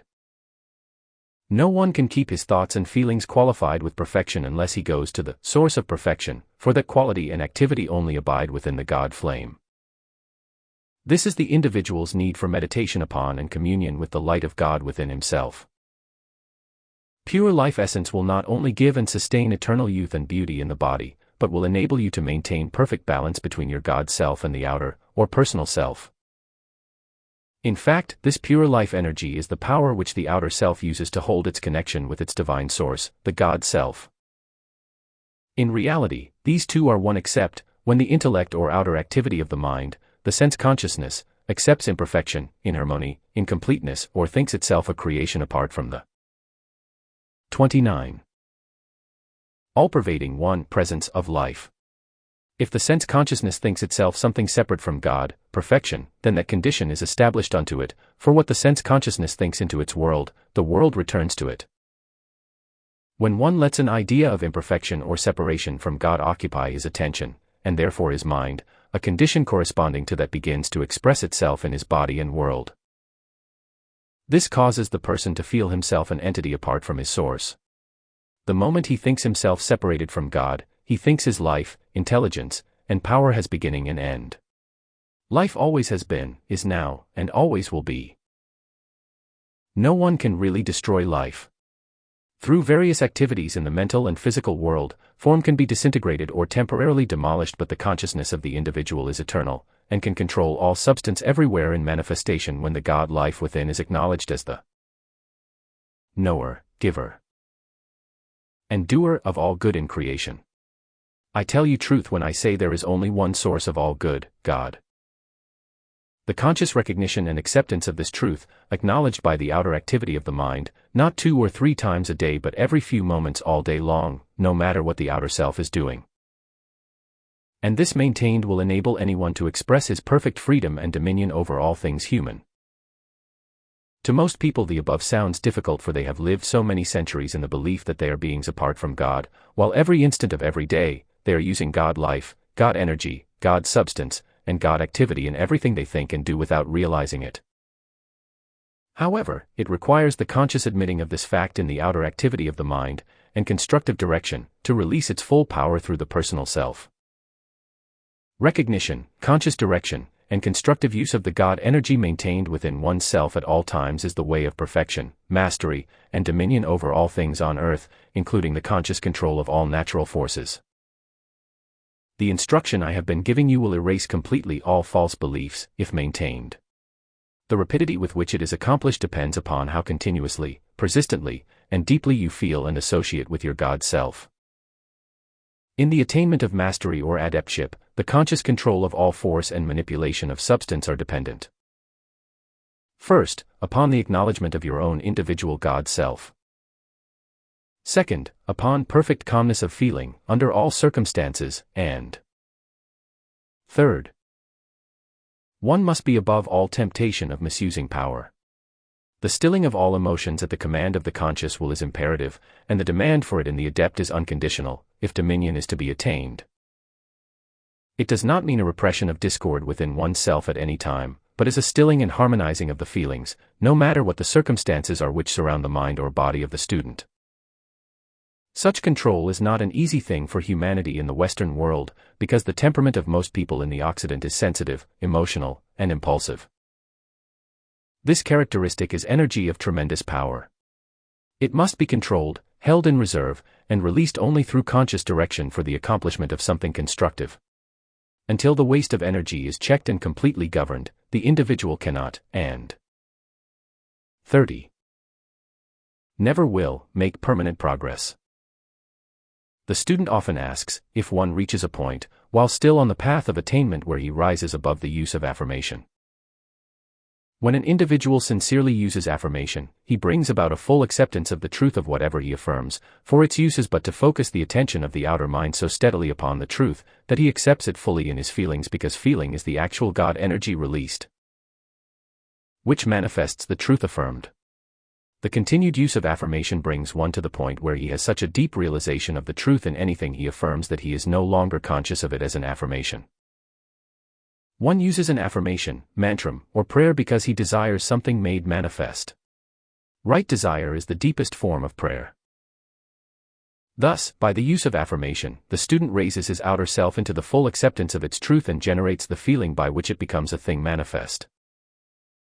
In this deep acceptance comes the manifestation, for through concentration, the spoken word begins to cause instantaneous activity. My gratitude to Saint Germain for all I had received was too deep for words. He read my thoughts and feelings as one reads a book, and so we both sat silent for some few moments, in perfect attunement. He roused me from my reverie to watch the gorgeous colors in the western sky, the sunset's afterglow. I wanted to remain on the mountain all night and return home in the morning, enjoying the sunrise. I had no sooner felt the desire, than a beautiful sleeping bag lay at my feet. It was unlike anything I have ever seen. I reached down to examine the unusual fabric of which it was made, and to my astonishment found it glowing and warm. I looked up, and Saint Germain smilingly extended to me a crystal cup filled with golden liquid about the consistency of honey. Obedient to his slightest wish, I drank it, and instantly, a radiant glow passed through my body. When I had finished, the cup disappeared in my hand. Oh, why could I not keep this lovely creation? I asked in surprise. Patience, my son, he answered, are not your desires being fulfilled one by one? Your sleeping bag will remain until daybreak, and your friend, the panther, will guard you during the night. Bowing slightly, and with a smile that was graciousness itself, his body became gradually indistinct and then disappeared entirely. I lay down in the lovely bag and was soon fast asleep. As the rosy tints of dawn touched the eastern horizon, I awoke, and the first thought in my mind was concerning the bag, which I had so much enjoyed. With that thought, it vanished back into the universal substance from which it had come. The panther came toward me, and together we turned our footsteps homeward. After walking for some distance, the sound of men's voices caught our ears. The animal sniffed the air, suddenly stopped directly in front of M, and looked up. I reached down and patting it, said, "Now you may go." It bounded away into the thickly wooded section of the mountain to the right of the trail. I continued on my way without further incident, and at last reached my lodgings shortly after noon, in a state of mind hard to find words to describe. 31. I wanted to think, contemplate, digest, and become adjusted to an entirely new set of ideas. The unusual, yet very real experiences, through which I had passed within the 48 hours just preceding, were causing me to reorder my entire world. I was happy in the extreme, and yet, it seemed as if another universe had manifested itself around me. There was the same old prosaic world on the outside that I had always known to be sure, and yet, was it? Within it all the time had been these wonderful experiences, this tremendous power, these marvelous revelations of freedom and dominion over all manifestation of which I had been so totally unaware. I had been surrounded all my life by these seeming miracles to which in my previous years I was as oblivious, as if no such thing existed in creation. I thought and thought, deeper and deeper than I had ever contemplated anything before in my whole existence. The dinner hour arrived, but I was not hungry. However, to begin the evening meal, I ordered a glass of milk. It was served, and a few moments later, as I tasted it, imagine my astonishment to find that it had become the same creamy liquid Saint Germain had first given me. I finished the meal, returned home, and was preparing my bath before retiring, when suddenly the familiar electrical signal thrilled me from head to foot. Involuntarily, I held out my hand, and in a few seconds a small cake of crystal-like substance formed in the palm. I somehow knew this was to be put in my bath, and had no more than dropped the substance into the water, than it immediately bubbled and sparkled as though alive. I stepped in, and a tingling sensation thrilled every cell in my body. I felt charged with a high-powered electrical current that illumined and strengthened my whole being. My bath finished, I laid down, and soon dropped into a dreamless sleep. 32.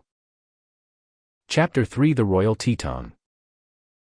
4 days passed without any unusual occurrence, and I tried to realize fully the deeper significance of my recent experiences. It was just growing dark on the evening of the 5th day, when there was a sound of tapping on the window of my room. I looked out, and on the window sill stood a snow-white dove, with a tiny card in its mouth. I stepped to the window and opened it. The dove walked in and stood calmly waiting. I took the card and read the message, which was written in the same beautiful script as the previous one, but this time in gold ink on a white card. On it were the words, "Be at our meeting place at 7 in the morning, signed, Saint Germain." As soon as I had taken the card, the dove flew to my shoulder and rubbed its head against my face, as if conveying a message of love, flew again to the window, and was gone like an arrow. I put the card away carefully, hoping it would remain, but the next morning as I looked for it before starting on my hike, it had been dissolved. The golden card, on which the first message was written, had lasted into the 3rd day, for I looked at it several times, hoping I could keep it permanently. When I found it had been returned to the Universal, my heart sank, so great was my disappointment. To make the hike of 10 miles and be there at 7 in the morning, I knew would make it necessary for me to leave shortly after midnight.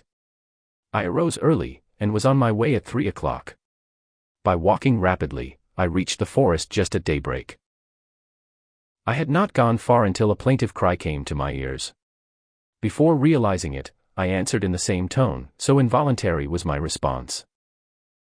There was a rush of something through the timber, and my friend, the panther, bounded toward me, the very embodiment of joy. I patted it, and together we proceeded on our way to the meeting place. Promptly at 7 o'clock, Saint Germain stepped right out of the atmosphere, greeting me with open arms. Again, he handed me the crystal cup, filled this time with a clear, sparkling liquid. I drank it, and the taste was not like anything I had ever physically experienced before. It was almost like the juice of grapefruit iced, but sparkling and effervescing. The moment I drank it, a sensation like lightning went through my body, carrying the feeling of its sparkling activity into every vein. Saint Germain then gave the panther a little brown cake which it quickly devoured. In a moment its hair stood straight up, and he remarked, "Your friend will never again kill deer. For the coming experience and instruction, it will be necessary to leave your body here on the mountainside, because you have not yet called forth the inner power enough to enable you to take it where we are going today. The panther will be the guard for you, and as an extra precaution, I will place the cloak of invisibility around both. We will go to the Royal Teton. Come." Instantly, I stood out in my finer body, clothed in a rich garment of self-luminous golden fabric. "Observe carefully the material in which you are clothed," he continued. "The substance composing the garment you wear has certain, extraordinary qualities and powers of its own, one of which is to enable its wearer to lift and transport physical objects. The garment itself possesses pure electronic energy, and can be used to move objects, the same as the force one uses through his physical body. This is a phenomenal activity that the great masters of light have given permission to be used for the first time, on this planet. For the benefit of my readers, I want to state clearly and unmistakably that while I was clothed in a body which did function in 4 dimensions. 33. During these experiences, yet it gave me the ability to feel and handle solid objects in the physical world, the same as everyone can do in his own physical body. The body I used this time was not that which is sometimes called the astral body. We soon reached the top of a majestic mountain that stands sentinel over one of the most beautiful scenic belts in the United States. Vast forests lay beneath us, and great ranges of mountains, with their treasures of mineral wealth still untouched, stretched as far as the eye could see. Going to a point where huge masses of stone lay in confusion, as if giants had hurled them in a war upon each other, Saint Germain touched a great boulder. Instantly, the enormous mass tipped out perhaps 4 feet away from its original position. He motioned me to follow. We entered and, to my astonishment, stood before a large bronze door. This has been here since before the sinking of Atlantis, more than 12,000 years ago, he explained. He stepped forward and pressed certain points on the door. The great mass of bronze weighing many tons swung slowly open, and admitted us into a spacious chamber from which a stairway, cut in the solid rock, led downward. We descended some 200 feet, and entered another space, circular in shape. Saint Germain stepped across the room to a door opposite the stairs, and placed his right hand against it. As it opened, we stood before the entrance of a tube elevator. The interior looked like frosted silver, and in answer to my thought, he said, "Yes, but harder and stronger than steel and indestructible." A flat disc of the same metal, fitting the tube quite closely, rose within it to the level of the floor. The platform was controlled and operated entirely by the master. He stepped upon it, and I followed. The door closed, and we began to descend. It was a long way down, although we did not move rapidly. The platform came to a stop at another bronze door of entirely different design. "We have descended 2,000 feet into the very heart of the mountain," he commented, as we stepped out of the tube. The space in which we stood was of peculiar design and arrangement. It formed an oblong from east to west whose northeast and northwest corners had been cut on an angle. This formed an outer court or reception room. The heavy bronze door from the tube elevator opened into the court on the northeast wall. In the north side were 2 other large bronze doors exactly alike, entering into a great audience hall. On the northwest wall was still another, a 4th door, like the one through which we had come. Opposite, on the long unbroken stretch of the south wall, hung an immense tapestry. It was made of most unusual material and, while the weave was coarse, yet the thread or fiber was as soft as camel's hair. The background was of a delicate cream color, and against this were 2 life-sized figures representing god beings of great majesty and power. The one on the right was masculine, the other feminine. Both were standing as if in the act of commanding cosmic forces to obey their decrees. The masculine figure wore a full flowing robe of some rich material, of a deep sapphire blue, banded and heavily embroidered in gold. It was evidently a robe of state or symbol of authority. Under the outer robe was a tunic of golden fabric, metal-like in appearance. A sunburst of rubies, diamonds, sapphires, and emeralds covered the chest. The waist was encircled by a jeweled belt, and from it hung a panel about 12 inches long. It too was heavily encrusted with the same kinds of jewels. The tunic reached to the knees, and the lower edge was trimmed with a band about 4 inches wide of heavy embroidery, in silk of the same color as the jewels. The entire effect gave one the impression that the garments were all self. 34. Luminous. The feet were clad in sandal-like boots of golden leather reaching almost to the knees, very ornate and laced with sapphire blue cords. A band of gold about 1.5 inches wide rested halfway down upon the forehead, binding the figure's wavy golden hair which hung to about 6 inches below the shoulders. The complexion was very fair with a soft pink tint, and the eyes were a deep violet blue. The fingers of the left hand rested lightly over the heart, and the upraised right hand held a blazing crystal rod of power and authority. The lower end was shaped to a point, and on the top rested a sphere, about 3 inches in diameter that gave off rays of sparkling white light. One knew unmistakably that the figure portrayed was in the act of wielding gigantic power and was a manipulator of some mighty cosmic force. The entire appearance suggested fullest youth, and yet the wisdom of the ages spoke through the eyes of a hoary past. The feminine figure's robe of authority was a deep violet, banded with golden embroidery similar to that of her companion. The underdress was a soft, golden, shimmering material that came almost to the floor. The thread used in weaving the tapestry to represent the garments must have been the same which had actually composed the material in the original clothing. This being wore a jeweled girdle with its panel reaching about 2 inches below the knees, and encrusted with the same kinds of jewels as those of the masculine figure. The toe of her right sandal was just visible beneath the edge of the dress and was made of golden leather. Her headdress was a plain band of gold exactly like his, and the eyes were the same violet blue but lighter in shade, her golden hair falling to the knees. On the chest, suspended from a golden chain, hung a large 7-pointed star, cut from a single diamond. In her left hand she held a crystal sphere about 6 inches in diameter, and in her right, uplifted like that of the other figure, was a scepter of most strange design. About 2/3 of the lower portion was made of gold, terminating in a spear-shaped point, the upper third composed of a crystal-like substance radiantly luminous. This formed into a design at the top, similar to a fleur-de-lis, except that the middle point was much longer, and tapered to a slender apex formed by its 4 facets. The curved leaf on the right of the central portion was a beautiful pink, and that on the left a deep sapphire blue, but the middle one was crystal white. All were transparent and glowed with light. The gold and crystal-like portions blended with each other perfectly, for there was no line of demarcation between the two substances. Her scepter symbolized the 3 activities of the creative force. The crystal ball in her left hand revealed the unmanifested perfection of the future in cosmic activity.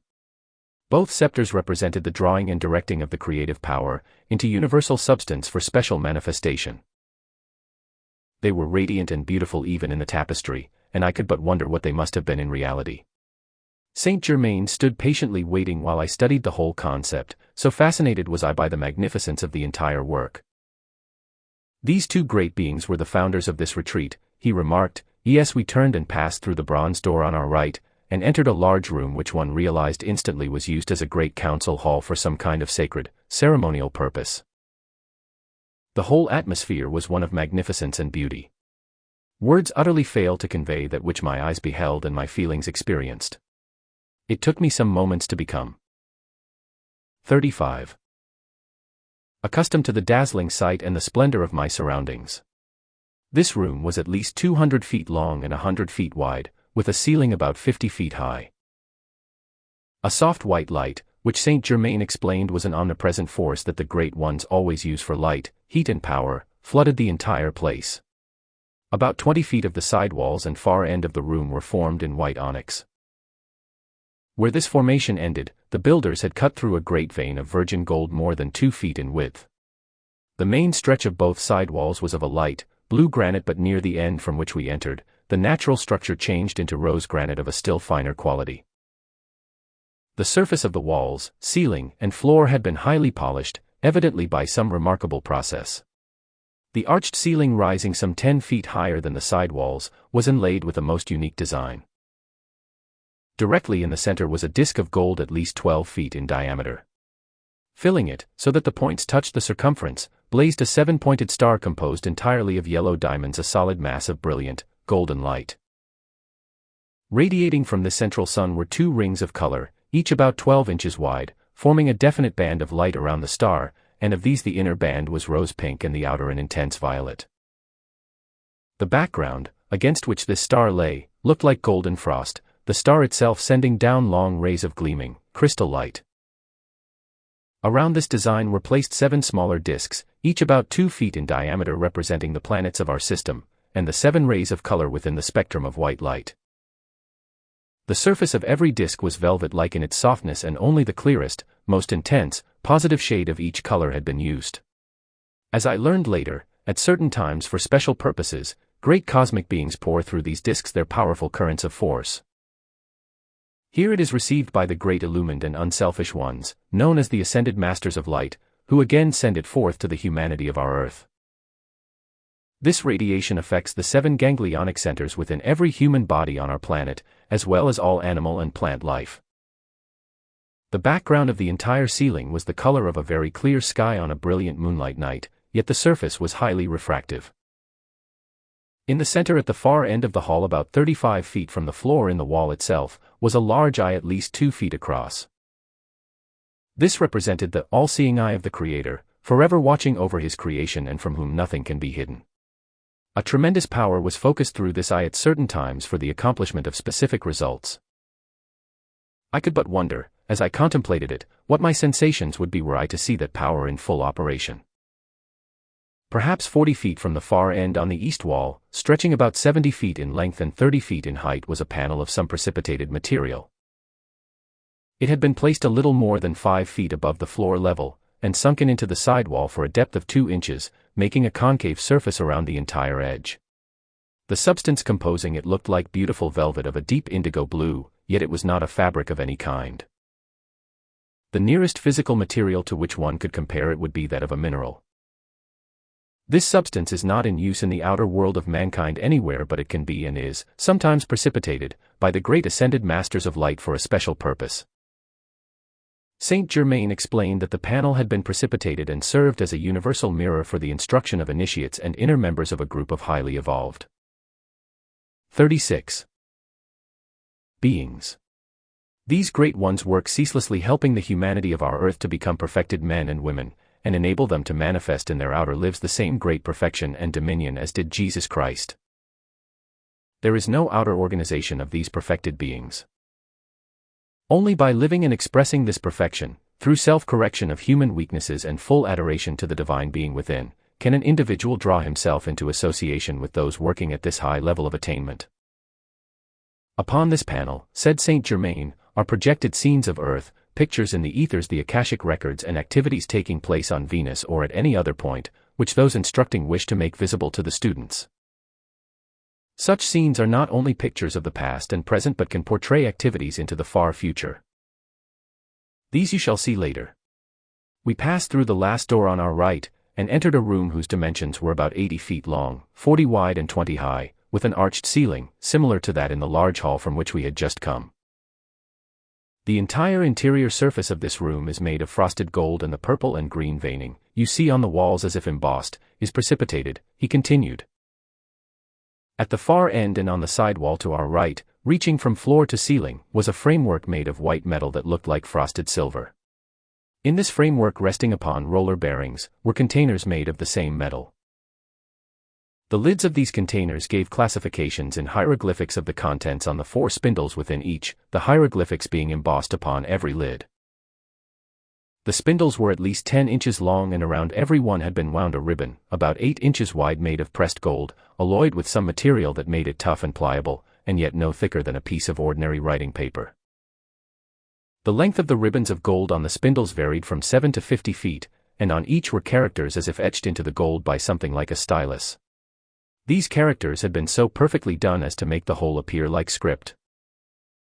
These records are the fulfilling of my promise to you, said Saint Germain, as he indicated a particular section at the far end of the side wall.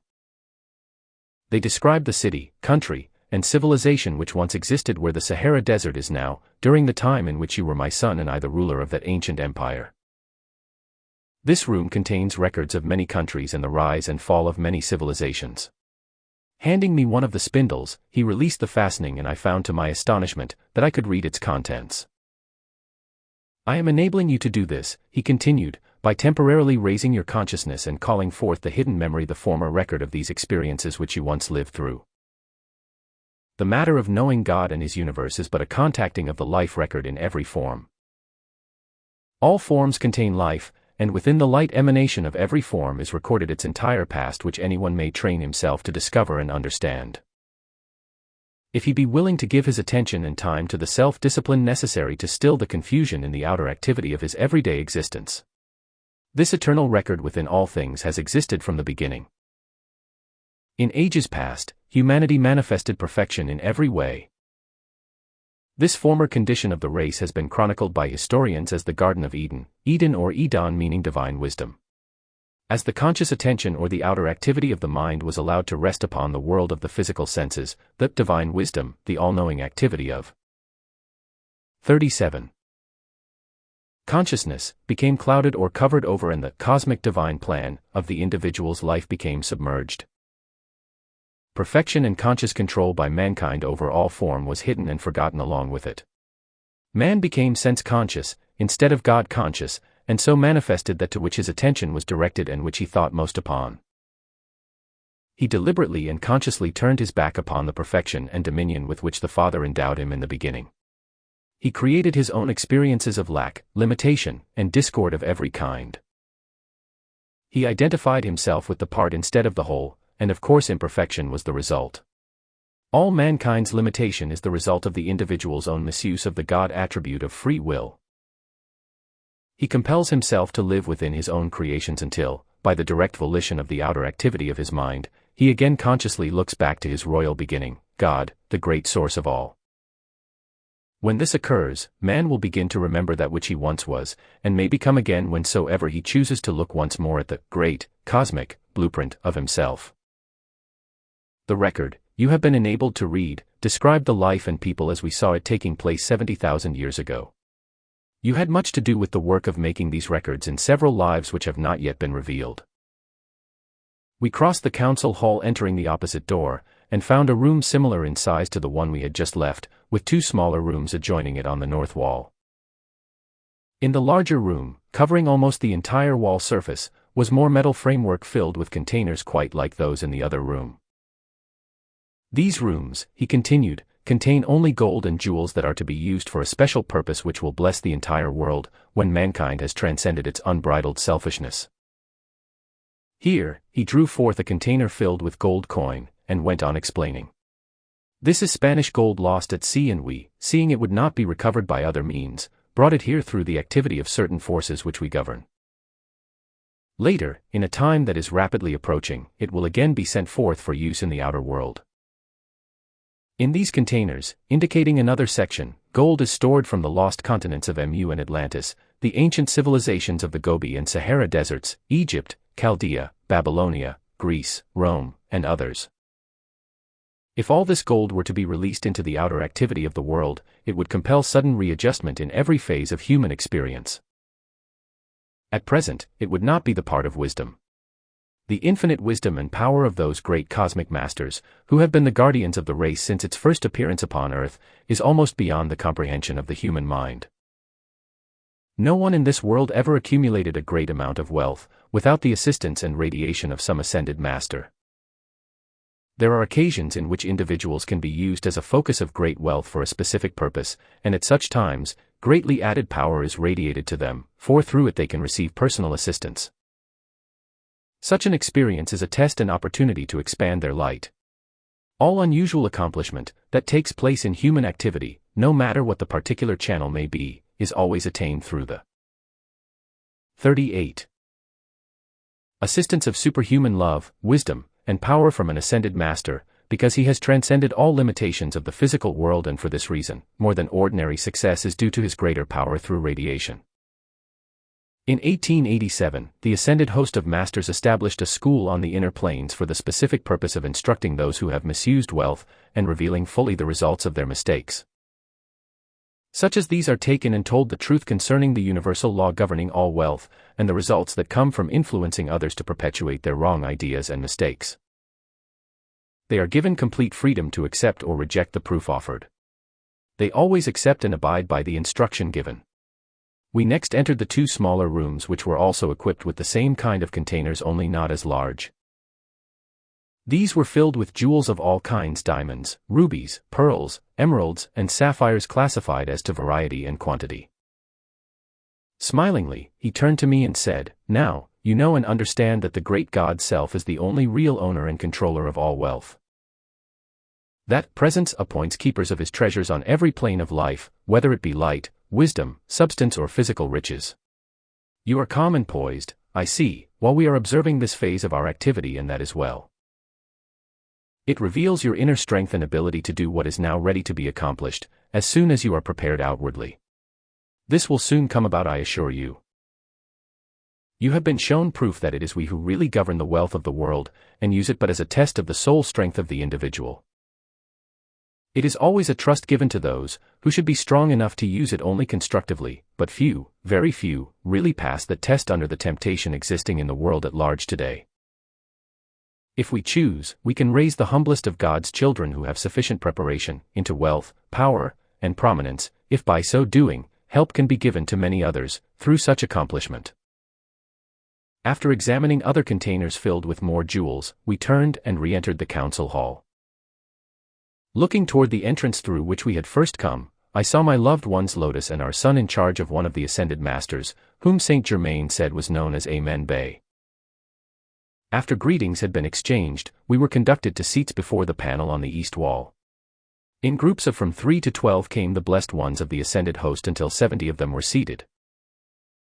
A great hush fell upon all assembled, and for a few moments the silence was breathless, expectant. A ball of soft white light began to form in front of the panel, increasing rapidly in size and brilliance, until it became an oval at least 7 feet in height. As though born from within the light itself, stepped a most glorious being, tall, majestic, and powerful. He made the sign uniting the finite with the infinite, and in a voice that thrilled every atom of mind and body, asked if all were ready. A blazing light flashed forth from the substance that composed the panel, until it looked like a mirror of living light. In a moment, this changed into a crystal-clear atmosphere, and it then became a cosmic screen, upon which living pictures in all dimensions could be portrayed, with no limit to the space that could be observed. It was self-evident that everything which had or ever could take place in all eternity might be made visible on this screen, if the directing intelligence so desired. The first scenes portrayed the continent of Mu, the activity and accomplishment of its people, and the height to which that civilization attained. This covered a period of thousands of 39 years. Then came events that surely must have been a reign of terror to the inhabitants of that land. A cataclysm occurred which tore the surface of the earth until all collapsed within itself. The ancient land of Mu sank beneath the waves of what is now the Pacific Ocean, where it still rests wrapped in its mantle of water. Again, it will rise and once more absorb the life and light of the physical sun. Next, came the growth to beauty, wisdom, and power of Atlantis, a great continent covering a large part of what is now the Atlantic Ocean. At that time, there existed solid land between Central America and what today is Europe. The things accomplished in that age were tremendous, but again the people's misuse of the mighty God energy overwhelmed them, and, as things were thrown more and more out of balance, the tearing apart of the Earth's surface by cataclysmic action was re-experienced. It left but a small remnant of Atlantis, merely an island in mid-ocean, cut off from close contact with the rest of the civilized world. The east and west portions of the land had sunk beneath the Atlantic Ocean, leaving only the island called Poseidonis. It had been the heart of the then known civilized world, and preparation was made to protect and preserve its most important activities as a central focus, to carry forward certain unfinished work. In that period, very great attainment was reached both spiritually and materially. The mechanical development of this cycle reached a very high state of achievement, and one of its most remarkable expressions was the perfection of their aerial navigation. The air transportation of our modern life is as yet very crude and primitive, compared to what was then on Atlantis. The great masters of light and wisdom made this possible for the people of Poseidon is because they inspired, instructed, protected, and revealed knowledge of great advancement, in every phase of human activity. A large portion of these people became aware of the great inner God power within the individual, but as before the human side of their nature or outer activities again usurped the great energy. Selfishness and misuse of this transcendent wisdom and power gained the ascendancy, to even greater height than before. The masters of the ancient wisdom saw the people were building another destructive momentum and that a third cataclysm was threatening. They warned the inhabitants again and again as previously, but only those who served the light gave heed. Great buildings were constructed of imperishable material where records were placed that have been preserved through the centuries. These remain in a state of perfect preservation now on the bed of the Atlantic Ocean, hermetically sealed. They will be brought to the light of day by the great ones who directed their preparation and control their protection. In them are recorded humanity's advance and accomplishment of that period, so there has been no permanent loss to mankind of the activities of the Atlantean civilization. Beside the preserving of such records, great wealth, principally gold and jewels, was transferred at that time to other points of safety. This has been and will continue to be guarded over the centuries, and used at a future time for the uplift and advancement of generations yet unborn. The final cataclysm spent its momentum, and the last remaining fragment of a once world empire sank to rest, for purification through the centuries, beneath the present Atlantic Ocean. The remembrance of Atlantis and her people, unlike the lost continent of Mu, has not been entirely forgotten or obliterated in the history of mankind, for it has been recorded in many ways through the centuries. Even though 12,000 years have elapsed since the sinking, fragments of information concerning 40. It still drift to us from most unexpected channels. Myths and legends abound in reference to Atlantis, and these are two avenues which preserve to mankind certain actual conditions that have been upon the earth in one age or another. As time goes on, indisputable proof of its existence and the height of its attainment will be revealed by oceanography, geology, and other scientific data. Then passed before our vision the ancient civilizations of the Gobi and Sahara deserts, showing the rise and fall of their principal activities. The decline in each of these was due this time, not to cataclysmic action but to being overrun by hordes of primitive souls, taking embodiment in that cycle. Next came pictures of Egypt, her rise and fall, the latter being due to the deliberate misuse of knowledge and power by a large number of the humanity embodied in that land, whose predominant qualities were pride of their intellectual accomplishments and rebellion against the restraint of their lower nature. These always mean failure individually or en masse. Egypt rose to her greatest height by the right use of knowledge and power. These always demand humility, obedience of the intellect to the God self within, absolute and unconditional control of the human or lower nature, in those who seek such gifts, if they are to avoid destruction. The souls embodied in Egypt during her decline were not undeveloped, as were those in the civilizations of the Gobi and Sahara deserts. On the contrary, they had attained the conscious use of knowledge and power, and deliberately chose to misuse it. This activity has nothing whatsoever to do with wisdom, for those, who are the eternal inheritors of the gifts from that divine goddess, must forever be above all temptation to misuse knowledge and power. Wisdom is the right use of all that manifests, and he, who realizes this self-evident, immutable truth becomes an open door to all good that abides in creation. The reference to Egypt as a land of darkness is most unjust, for out of Egypt in her earlier cycle came very great light, and out of Egypt will again come very great light. The next scene portrayed the rise and fall of the Roman Empire. When the darkness and degradation of those centuries had reached their lowest point, Jesus appeared, pouring out his blazing light and love as the Christ, and through his transfiguration, resurrection, and ascension, such an overwhelming flood of God's perfection spread over the earth that never again can so vast a darkness encompass humanity in any age. The accomplishment of his life stands eternally recorded upon the atmosphere of this planet, and acts as a magnet drawing mankind unto a like perfection. The coming of Jesus was an initiation to the people of our world and a cosmic command to use the power of divine love in all their future activities. This outpouring of his love to the earth at its darkest cycle became the birth of the Christ child in the individual. He called forth once again the cosmic, divine blueprint, and revealed the decree for the incoming age. That plan is complete dominion over all things finite, through the full stature of the Christ within every human being. Next came the reign of Richard the Lionheart of England. Humanity has little or no knowledge of the real, spiritual activity that took place during those years. The same light that inspired Richard's enthusiasm and activities in the Crusades, released, through his 41 followers and the people of that time, certain forces that the ascended host used at inner levels of consciousness. Then came pictures of the recent World War in Europe, and these disclosed the activities that generated it. Only a few individuals know the real cause, and no doubt it is for the best, more do not. It is too destructive for the consciousness to contemplate. Nothing can possibly be gained by focusing the attention upon war. This, too, perhaps was the reason why the period from Richard to the World War was not portrayed. Here, the activities of the ascended host were revealed, and we saw them dissolve the cause and greater part of the accumulated momentum of the world's recent conflict. They accomplished it by consciously focusing and directing enormous rays of light, whose power to consume and transmute is too stupendous for finite description. These perfected ones have been watching for the cosmic moment to arrive when they might perform for humanity a service of love that has been long awaited and of which mankind has as yet little or no comprehension.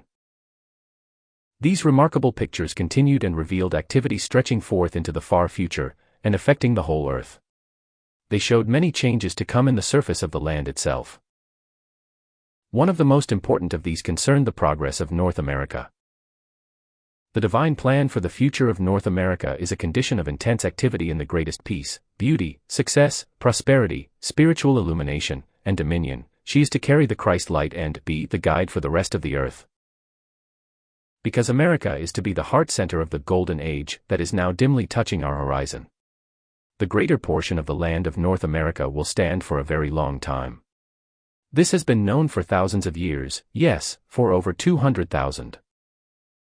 The pictures continued for nearly 3 hours, portraying many scenes and activities that have entirely escaped the recording of historians and the world of science because of their great antiquity. Wonderful and beautiful as our moving pictures are today, they are mere toys when compared with the living, breathing, actual existence revealed upon this cosmic screen.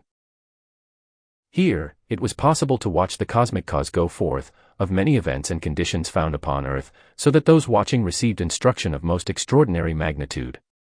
This inner instruction is of great help to students. At the close of the instruction, Saint Germain presented us to the great ascended master, Lanto, who had manifested from within the blazing light, and then to the 70 masters assembled. "We shall rejoice indeed," said Lanto, turning toward us, "when you are again ready to join in the conscious service of the glorious work at hand. This opportunity comes to you through the mighty victories you have won over the human self and outer world. The time is nearing when you shall be privileged to see how truly great those victories are. Each day except in its fullness, the mighty active presence of the great God within you, and there can exist no such thing as failure anywhere along the path. Everyone who sincerely seeks the light is always known to the ascended masters. On New Year's Eve, we will meet here again when there will be 12 guests from Venus.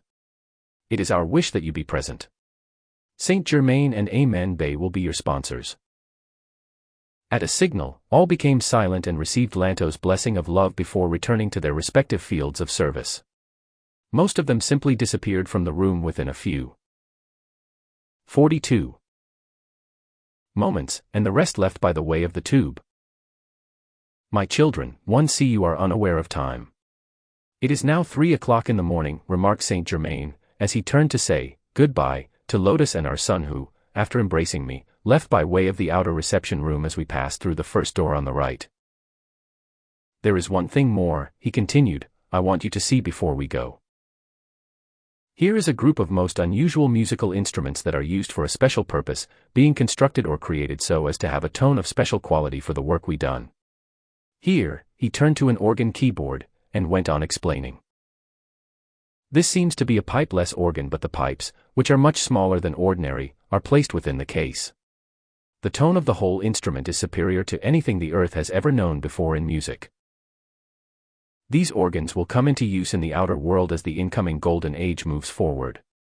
Next, we examined 4 magnificent harps, slightly larger than those in ordinary use in the musical world today. Saint Germain seated himself at one of these and played several chords to give me some idea of their tone. It was the most wonderful music I have ever heard. "This harp is a surprise for our beloved Lotus," he said, "for on New Year's Eve in this retreat, you shall hear the organ and 4 harps played by skilled artists." We finished the inspection of the room, and left through the door on the northwest wall. Instead of passing out of the retreat, as we had come in, Saint Germain opened a small door on the left, and entered a glistening tunnel whose walls sparkled with a crystal-like formation, which became instantly illumined by the white light that he always released by manipulating the electronic substance about him. We walked rapidly forward in the tunnel, came to a bronze door that opened at his touch, and stood again under the starlit sky. We remained in perfect silence for an instant, then rising to some 500 feet above the ground level, passed swiftly through the air and a few moments later stood beside my physical body on the southern slope of Mount Shasta where the panther still guarded.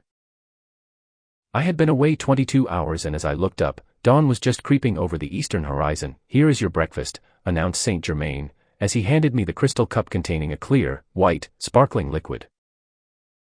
"This is both strengthening and refreshing, so you will enjoy hiking home, because your body needs the exertion and activity. I sense something in your mind which is not at ease, or at least is not clear to your consciousness." "Yes," I replied. "I have a question that has been holding my attention for some time, and it is concerning visualization."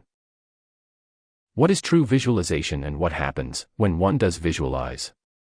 True visualization, he answered, is God's attribute and power of sight, acting in the mind of man.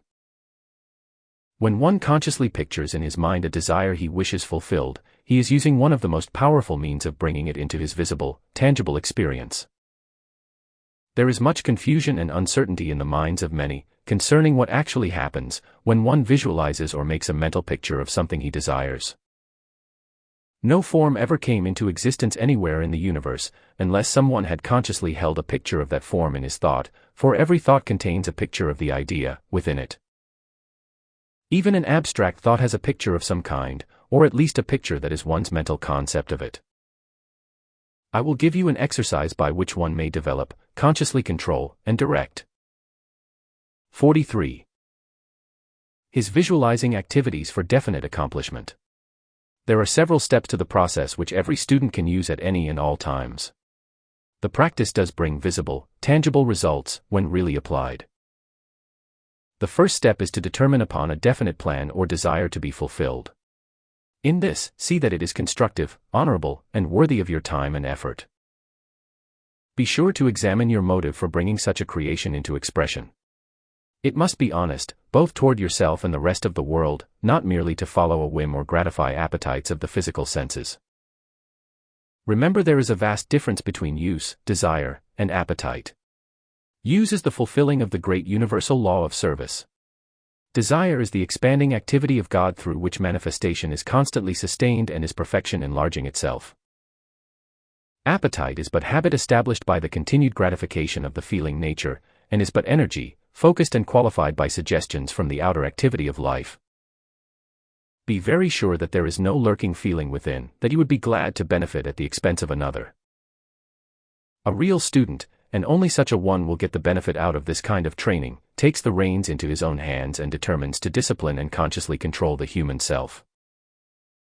He chooses what shall or shall not be in his world and, through the process of picturing within his mind, designs and brings into manifestation a definitely determined plan of life. The second step is to state your plan in words as concisely and clearly as possible. Write this down. Thus, you make a record of your desire in the outer, visible, tangible world. The third step is to close the eyes and see within your mind a mental picture of your desire or plan in its finished, perfect condition and activity. Contemplate the fact that your ability to create and see a picture within your own consciousness is God's attribute of sight, acting in you. The activity of seeing and the power to create are attributes of your God self, which you know and feel is within you at all times. God's life and power are acting within your consciousness to propel into your outer world the picture you are seeing and feeling within yourself. Keep reminding the intellect that the ability to picture is an attribute of God, the attribute of sight. The power to feel, experience, and associate with the perfected picture is God's power. The substance used in the world without, to make the form in your picture and plan, is God's pure substance. Then you must know, God is the doer, the doing, and the deed of every constructive form and action that ever has been sent forth into the world of manifestation. When you thus use all the constructive processes, it is impossible for your plan not to come into your visible world. Read your desire or plan over, as many times in the day as possible and always just before retiring, because I'm going to sleep. Immediately after contemplating the picture in your own mind, a full impression is left upon the human consciousness undisturbed for a number of hours, enabling it to be recorded deeply in the outer activity, and allowing the force to be generated and accumulated, which propels it into the outer experience life. In this way, you can carry any desire or picture into your consciousness, as it enters the great silence in sleep. There it becomes charged by God's greatest power and activity, which is always within the heart of the great silence. 44. Under no circumstances discuss either your desire or the fact that you are visualizing with anyone whatsoever. This is imperative. Do not talk to yourself about it out loud, or even in a whisper, for you should realize that the greater the accumulation of energy generated by your visualization, contemplation, and feeling the reality of your picture, the quicker it will come into your outer experience. Thousands of desires, ambitions, or ideals would have manifested into the outer experience of individuals, if they had not discussed them with friends or acquaintances. When you decide to definitely bring about an experience, through consciously directed visualization, you become the law God, the law of the One, to whom there is no opposite. You must make your own decision and stand back of your own decree with all your power. It means you must take an unshakable, determined stand. To do so, know and feel that it is God desiring, God feeling, God knowing, God manifesting and God controlling everything concerning it. This is the law of the one God and God only. Until this is fully understood, you cannot and never will get your manifestation. For the moment a human element enters, you are taking it out of God's hands, and of course it cannot express because you are neutralizing it by the human qualities of time, space, place, and 1,001 other imaginary conditions, which God does not recognize. No one can ever know God, as long as he considers a force opposed to God, for whenever he acknowledges that two forces can act, he has a resultant quality of neutralizing activity. When you have neutralization, you have no definite quality either way. You merely have nothing or no thing in your manifestation. When you acknowledge God the One, you have only perfection manifesting instantly, for there is nothing to oppose or neutralize it, no element of time. So is it established unto you, for there is none to oppose what God decrees. Conditions can never improve for anyone until he desires perfection and stops acknowledging a power opposed to God, or that there is something either in or outside of him that can prevent God's perfection from expressing. One's very acknowledgement of a condition that is less than all of God is his deliberate choice of an imperfection, and that kind of choice is the fall of man. This is deliberate and intentional, because he is free every moment to think whatsoever he chooses to think. Incidentally, it takes no more energy to think a thought or picture of perfection than it does one of imperfection. You are the creator localized to design and create perfection in your world and place in the universe. If perfection and dominion are to be expressed, you must know and acknowledge only the law of the One. The One exists and controls completely everywhere in the universe. You are the self-consciousness of life, the one supreme presence of the great flame of love and light. You alone are the chooser, the decreer of the qualities and forms you wish to pour your life into, for you are the only energizer of your world and all it contains. When you think or feel, part of your life energy goes forth to sustain your creation. Cast out of mind then all doubt or fear of the 45. Fulfillment of that which you are picturing.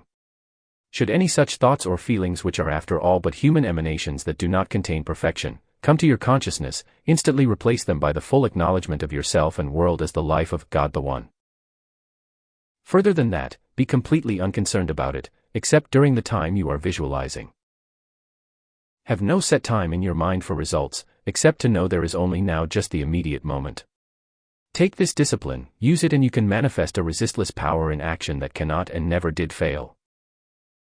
Always remember you are God picturing. You are God intelligence directing. You are God power propelling.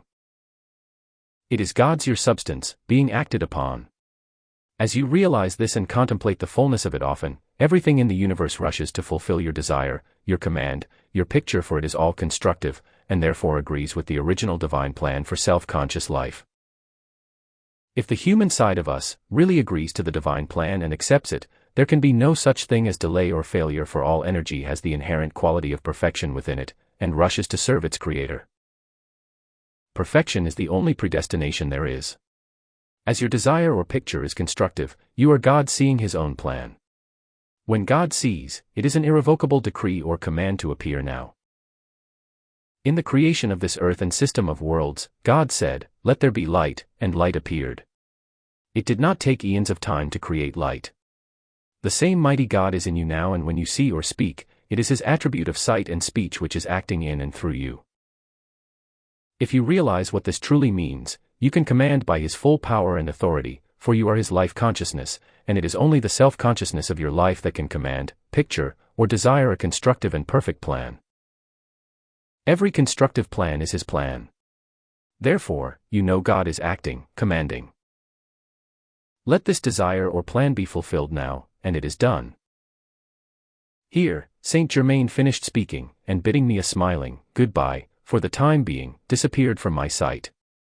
I turned my footsteps toward home, and the panther trotted close by my side. It had been fully 24 hours without food, and it was not long until it dashed off through the woods and disappeared in the heavy timber.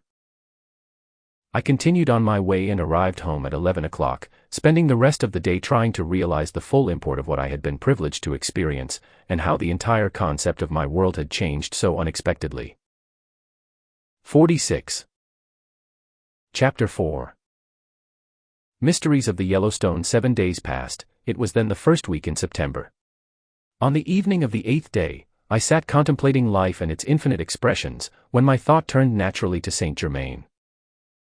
Immediately, an overwhelming love went out to him in deep gratitude for all I had been privileged to experience, through his assistance and light. A feeling as of a presence in the room began to come over me like a breath, and looking up suddenly, there he stood smiling and radiant, the very presence of divinity. "My son," he said, "am I so unexpected a visitor that I surprise you? Surely, you know quite well that when thinking of me, you are in contact with me, and when I think of you, I am with you. In meditation, your attention was upon me, and so, I appear. Is that not according to the law? Then, why not accept it as natural? What one thinks upon, he draws unto himself. Allow me to suggest that you train yourself never to be surprised, disappointed, or your feelings hurt under any circumstances. For perfect self-control of all the forces within you at all times is dominion, and that is the reward for those who tread the pathway of light, for only by correction of the human self can mastery be attained. Remember always that the right to command, which is dominion, is only permanently retained by those who have first learned to obey, because he who has learned obedience to the law of the One becomes a being of cause only, and that cause love. Thus, he in reality becomes the law of the One through the quality of similarity. Watch, so nothing goes out from you except that which is harmonious, and do not allow a destructive word to pass your lips, even in jest. Remember you deal with a force of some kind every instant of eternity, and you are its qualifier at all times. I have come to take you on an important journey. We will be gone 36 hours. Draw the curtains to your room, lock the doors, and leave your body in bed. It will be guarded until our return. You have made certain inner advancement, and a very interesting, delightful experience and journey are ahead of you. I prepared my body for bed and soon became very still. A moment later, I stood upon the floor outside of my body, clothed in the same golden garment I had worn on my visit to the royal Teton. The sense of density one has about the walls was gone, and as I passed through them, the feeling was that which one experiences when walking through a heavy fog, the wall itself losing its sense of density. This time, I was clearly conscious of passing through space. I did not ask where we were going, but it was not long until we came to the royal Teton. Toward the east stood the towering Rockies, and beyond them stretched vast plains that will one day be teeming with semi-tropical vegetation, and its people living in peace and abundance. To the west, we could see the Sierra and Cascade Mountains, and still farther on the Coast Range, whose shoreline is all to be changed. Northward, we looked down upon the Yellowstone, whose marvelous beauty veils its ancient mysteries and wonders from our present American civilization. The word Yellowstone, explained Saint Germain, has been brought down through the centuries for more than 14,000 years. At that time the civilization of Poseidones had reached a very high point of attainment, because a great master of light was at the head of the government. It was only during the 47. last 500 years that the decline took place, and the misuse of her great wisdom held sway. Within the present boundaries of the Yellowstone, which are still the same, existed the richest gold mine the world has ever known. It belonged to the government, and much of its wealth was used for experimental and research purposes in chemistry, invention, and science. 37 miles from this place was located a diamond mine. The stones taken from it were the most beautiful yellow diamonds that have ever been found within this earth, before or since that period. Among the gems which came from that mine were a few rare stones of very remarkable beauty and perfection. If properly cut, they showed a tiny blue flame at the center that looked like liquid light. When worn by certain individuals, the radiance from this flame could be seen more than an inch above the surface of the stone.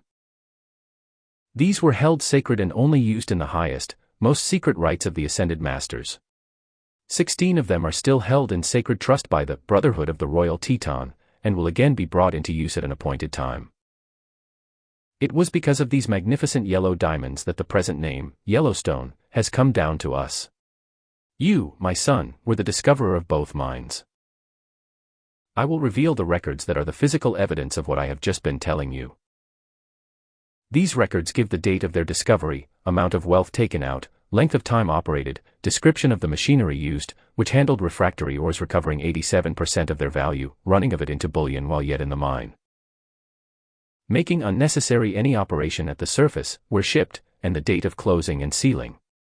Here are the duplicate records. In the life on Poseidonis, you lived in a beautiful home with a sister who is now Lotus. Both attained and maintained close contact with the inner God self, so God was truly in action at all times. You were an official in the Bureau of Mines and through that connection, invented and built a wonderful airship. In it, you traveled a great deal over the mountains. One day while in deep meditation, you were shown the location of these mines which you later discovered, opened up, and turned over to the government. With this explanation, I will now show you proof of what I have described, although there is not a trace of these mines on the surface today. Come, we will enter the mine itself. Leaving the Royal Teton, I was perfectly conscious of passing through space and moving rapidly, until we reached a certain spot in Yellowstone Park. Here, we descended and stood before a wall of solid rock. "Do you see any way to enter?" asked Saint Germain, turning to me. "No, but I feel the opening is here," I answered, as I pointed to a certain spot on the granite wall. He smiled, and going up to the place indicated, laid his hand upon it, and in a moment we stood before a metal door unsealed. "You see," explained, "we have our own methods of sealing any entrance we choose for protection, and it is impossible for it ever to be found or entered unless we so desire. The substance with which we hermetically seal places and things is drawn from the universal. It is harder than the rock itself, though in appearance, exactly like it. In this way, we are able to protect entrances to retreats, buildings, buried cities, mines and secret chambers of the great ascended Brotherhood of Light, many of which have been held in a state of perfect preservation for over 70,000 years. When we no longer have use for such places or things, we return them back to the universal, so you see all power becomes the willing." 48. Servitor of one who has conquered himself. All forces of the universe are awaiting our command, whenever it is the part of wisdom and love to use them. On the door we faced was a replica of a man's right hand, embossed in the metal itself at about the level of my shoulder. It looked strikingly like my present physical hand. "Place your hand over this metal one," said Saint Germain, "and press hard." I obeyed. It fitted over the other perfectly. I pressed with all my strength. Slowly, the great door opened and he continued, "You have retained that form and size of hand for several embodiments. It was placed on the door by the government as an honor because you were the discoverer of the mine. That hand is a model of your hand 14,000 years ago." We entered through this door, and passed into a long, round tunnel, finally emerging into a great cavity. There, to my utter amazement, I found tools and machinery of various kinds made of an imperishable white metal, in as perfect a state of preservation as if constructed but yesterday. In the center of the cavity was a shaft. Our present mining engineers would be amazed at the simplicity and perfection of the mining activities of that former age. The same method will again be brought forth into use here in America within the next century. Saint Germain stepped to the shaft and pulled a lever. Soon a cage of peculiar design came to the top. We stepped inside, and he touched a smaller lever within it. As we began moving downward toward the 200-foot level, we came to a station. Continuing on down to the 700-foot level, we stopped. This was the central station, and from it led 5 tunnels, like the spokes of a wheel. These were all perfectly round and lined with the same white metal of which the machinery was constructed. It was so thick and strong that only the collapse of the mountain itself could crush it. 2 of the 5 tunnels were driven into the mountain for more than 2,000 feet. In the central station was one engine that handled all the cars. "The white metal you see," explained Saint Germain, "is a most remarkable discovery, for it is light in weight, tougher than anything known, untarnishable, and imperishable. You may only give a fragmentary description of all these marvels that are actual physical proof of the great height of this ancient civilization. Such wonders have existed and are now in your midst, undreamed of until this revelation shall go forth." As we came to the end of the tunnel, he showed me the drills that had been used in that distant day. "These drills," he continued, sent forth a tube of blue-white flame about an inch in diameter. They operated at amazing speed, consuming the rock as they passed through. We returned to the station and entered a triangular-shaped room between two tunnels. At the far end were containers made of the same white metal. They were about 12 inches square and 3 feet in length. Saint Germain opened one and showed me the wonderful, uncut, yellow diamonds. I was speechless, they were so beautiful. I think I hear my readers say, "Do you mean to tell me that these were physical?" To that perfectly natural question, I wish to answer, yes, just as physical as the diamonds you wear on your fingers today. Other containers were filled with cut stones of fabulous value. We then returned to the entrance of the mine. Saint Germain closed the door and sealed it as before. No one, not an ascended master, could have distinguished it from the surrounding rock. Rising from the ground, we quickly covered the 37 miles to the gold mine. This time, we stood on the very top of the mountain, near a cone-shaped rock that looked perfectly solid. It was about 15 feet in diameter at the base and perhaps 10 feet in height. "Watch closely," he said, as he laid his 49 hand against it. Slowly a triangular-shaped section moved out, disclosing a flight of steps leading downward. We descended these stairs for some distance and soon came to a cavity at the top of a shaft similar to the one in the diamond mine. "You will notice the absence of crushers," he continued. "Everything is done within the mine itself. Not a thing is handled at the surface." We stopped at the 400-foot level where there was another immense cavity. Here, complete equipment for treating the ore was located. He explained the extreme simplicity of the process used, which seemed incredible, it was so simple. We continued on down to the 800-foot level, and saw the same arrangement as in the diamond mine. Here again, were tunnels going out from a central point, like the spokes of a wheel. 3 triangular-shaped rooms had been built between these tunnels, containing the remaining output from the mine, just before it had been closed. The same white metal containers were here as in the other rooms. Only 3 of them am I allowed to describe. The first receptacle contained nuggets from an ancient river bed in a placer formation at the 800-foot level, in which the gravel had been slightly cemented together, holding the gold. This condition existed for a depth of 1,200 feet and held immense value. The second container was filled with wire gold from a white quartz vein, at the 400-foot level. Another held solid gold discs weighing 8 pounds each.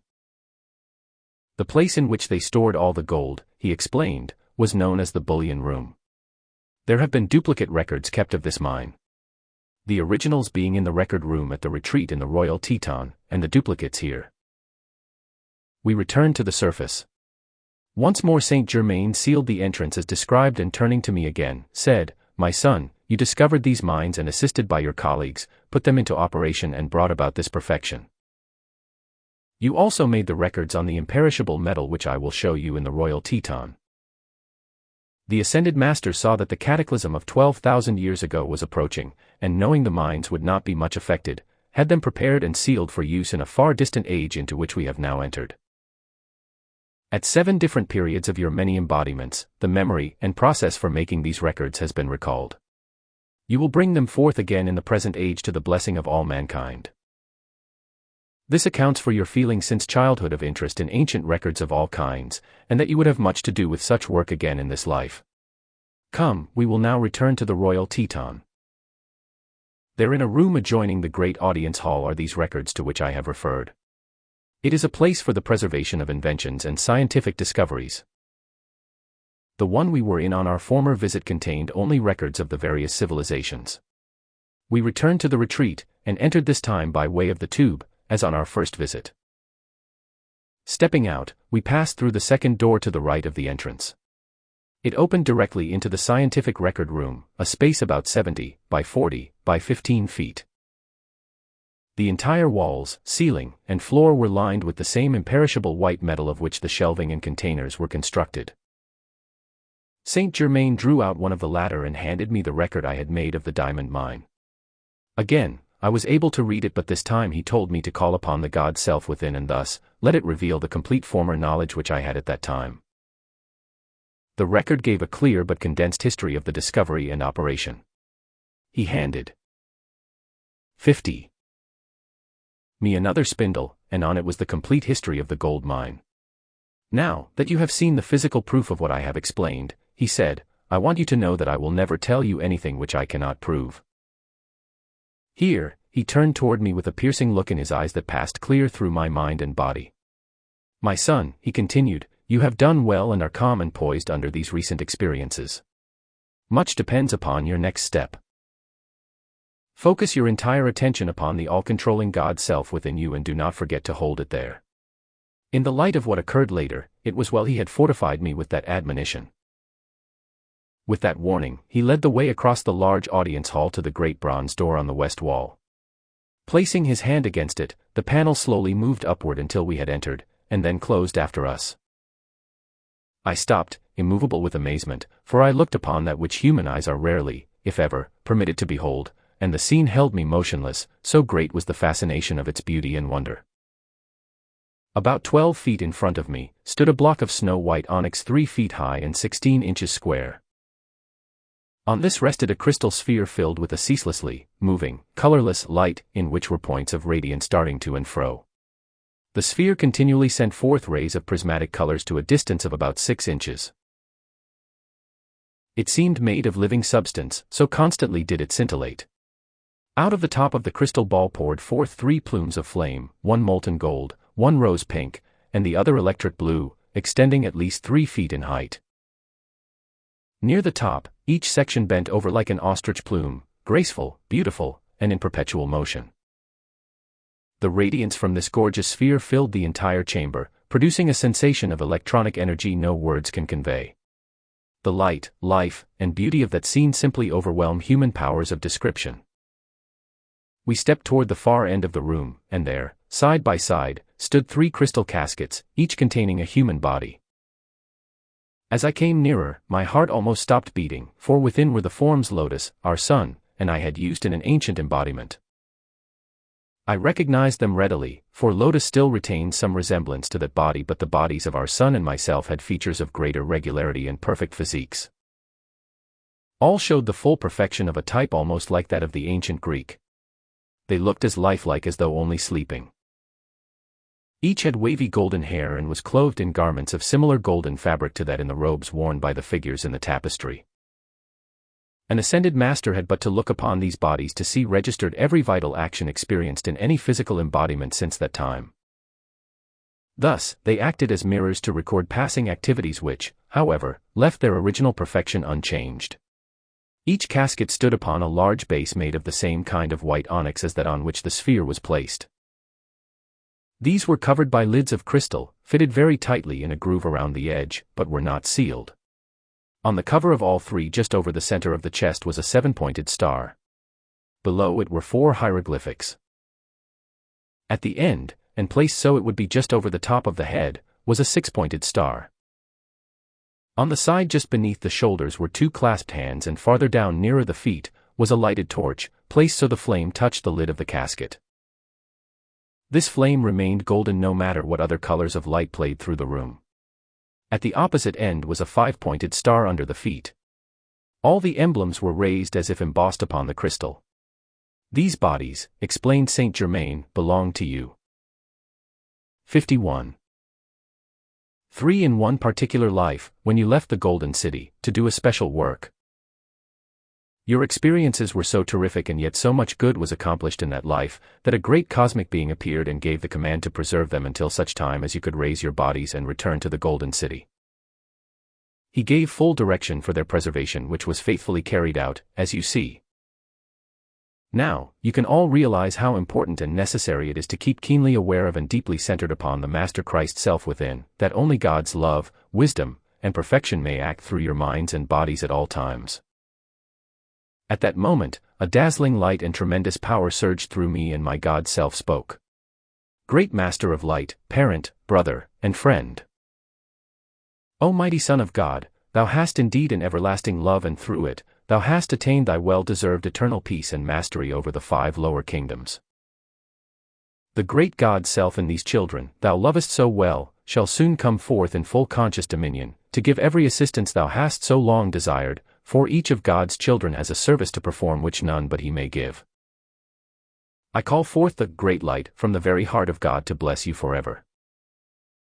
As these words were spoken, a great shaft of light blazed forth, filling the chamber with points of brilliant prismatic colors. They darted everywhere in the room and all became a blaze of rainbow light, pulsing with life. "See, my son," said Saint Germain, "how perfectly you can let the great God self-express. You shall soon be able to do this consciously and at will, whenever you desire. Notice the stalactite effect on the ceiling and the silver-white appearance of the walls. They are all made of precipitated substance, and the room is maintained at the same comfortable temperature at all times." We crossed to the far end of the chamber and stood before a polished archway in the wall. Saint Germain placed his hand upon it, and a door opened disclosing the wonderful white metal equipment for making the records. "In the age we are now entering," he continued, "much equipment will be brought into humanity's use that has been preserved, and so will not have to come through either the avenue of invention or discovery." "How is it," I asked, "that everything in this retreat and the mines is kept so free from dust and the ventilation so good?"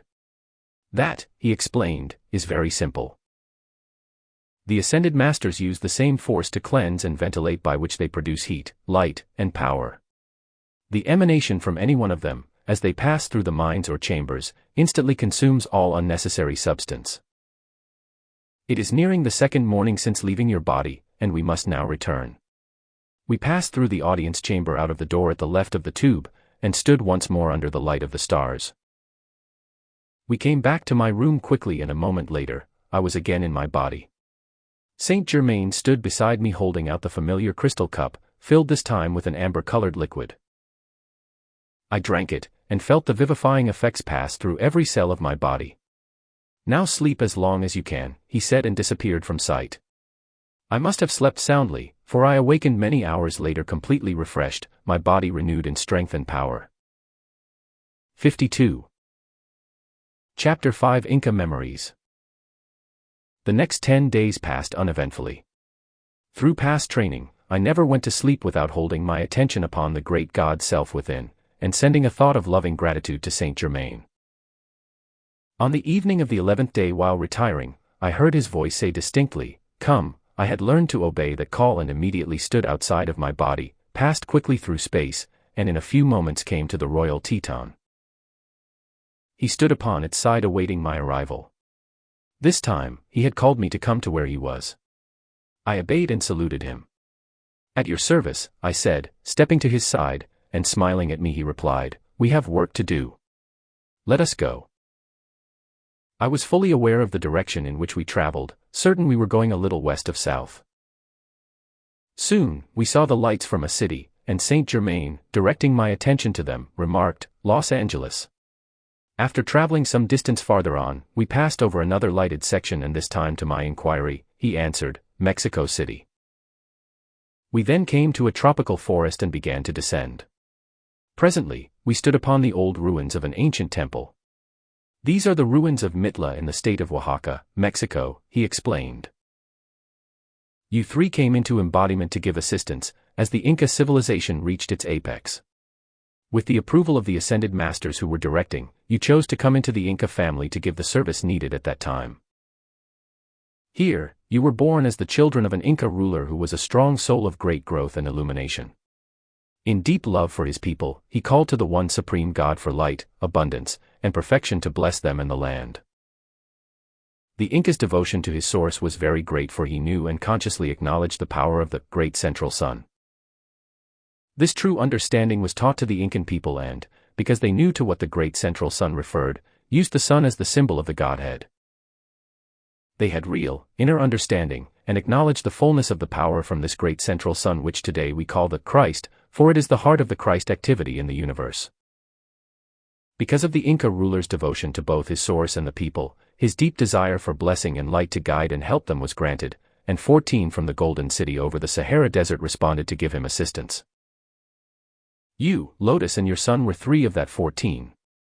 When you were 10, Lotus 12, and your son 14, all were placed under my care and direction, to be prepared and trained for the work you did later. At that time, I resided in the Golden City, but after the preliminary attunement had taken place, I came to the palace daily and gave the necessary radiation and instruction. This continued for 4 years before it was revealed to your father. The Inca ruler was amazed at the wisdom of his children, and constantly poured out his praise and gratitude to God for thus blessing him. When you were 14, the same great cosmic master who had taken us all to the Golden City at the end of the embodiment in the Sahara civilization, appeared to the Inca, and told him his petition had been granted in a very real manner. It was from this time on for over 70 years, that the Incan civilization came to its greatest height. I came daily from the time you were 14, instructed and attuned the Inca ruler as well as you three. You were referred to as the Inca children from the sun. His gratitude, love, and cooperation were wonderful indeed, and he was taught to understand and use the great cosmic law. Your childhood and youth were 53. Wonderful, for no cloud came to mar the beauty of that training. Your son was taught the laws of government and the divine duties of a ruler, Lotus the inner work, and given the full law and consecration of priestess in the temple of the sun. You were taught the cosmic laws of the priesthood, also secretly, the generalship of armies. After 10 years of special training in Peru, all three of you were sent north to one of the new colonies of the Incan Empire for the purpose of helping the people to expand their activities and stimulate their progress. You went forth with all the love, honor, and blessing the Inca ruler knew how to give, and established the capital of the colony at what is now Mitla in the state of Oaxaca, Mexico, whose glory has come down through the centuries. Here, you built a great temple under the direction of those in the Golden City, by whom you had been instructed and helped. Lotus was called Mitla in that life, and it was in honor of her that the city was named. Here, she served as priestess for more than 40 years. It was one of the most magnificent temples of that period, and no expense was spared, for the secret part of it, built below the surface of the earth, was to remain, and bear witness to that splendid civilization centuries later. You knew this at the time it was built, and certain definite orders were given and fulfilled concerning it, because the entire construction was directed by one of the great ascended masters from the Golden City. The outer part was made of massive stones, some of which may still be seen today among the ruins. The interior was lined with marble, onyx, and jade. The jade came from a secret source in the Andes Mountains that has never been revealed to anyone. The coloring of the interior decorative work was most artistic and beautiful, the main color scheme being gold, purple, rose, and shell pink. The inner sanctuary was gold with designs in purple and white. The chair in which the priestess officiated was also of gold. Here, the spiritual power was focused and maintained, which radiated out to the empire and its people. With this explanation as a preliminary, we will now enter the subterranean temple, in which a room has been preserved amidst the ruins of a once great glory. We went some distance farther away when Saint Germain commanded, "Stand back." He focused a ray of mighty power on a pile of great rocks before us. Suddenly, they were thrown in every direction, uncovering a cube of rose-colored granite. He stepped forward and placed his hand upon it. Slowly it turned, as if on a pivot, revealing an opening about 3 feet wide with well-defined steps leading downward. We descended 21 steps to a door that seemed to be made of copper, but Saint Germain said it was a combination of metals alloyed so as to make it imperishable. Pressing on a cube of rock to the right of the entrance, the door swung slowly open and admitted us into a small room. At the farther side was a great archway closed by another massive door. This time, he pressed his foot upon a stone of peculiar design in the floor, and the door moved back, disclosing a chamber of immense proportions that seemed very much in need of cleansing and ventilation. No sooner had the thought entered my mind, than the place became filled with a powerful violet light, followed by a soft white haze, becoming brilliant as the noonday sun. The cleansing was complete, for everything was fresh, clean, and filled with the fragrance of roses. As we entered the great room, my attention was held by a number of the most remarkable portraits I have ever seen. They were etched on solid gold in colors true to life. These, Saint Germain explained, are also 54. Indestructible.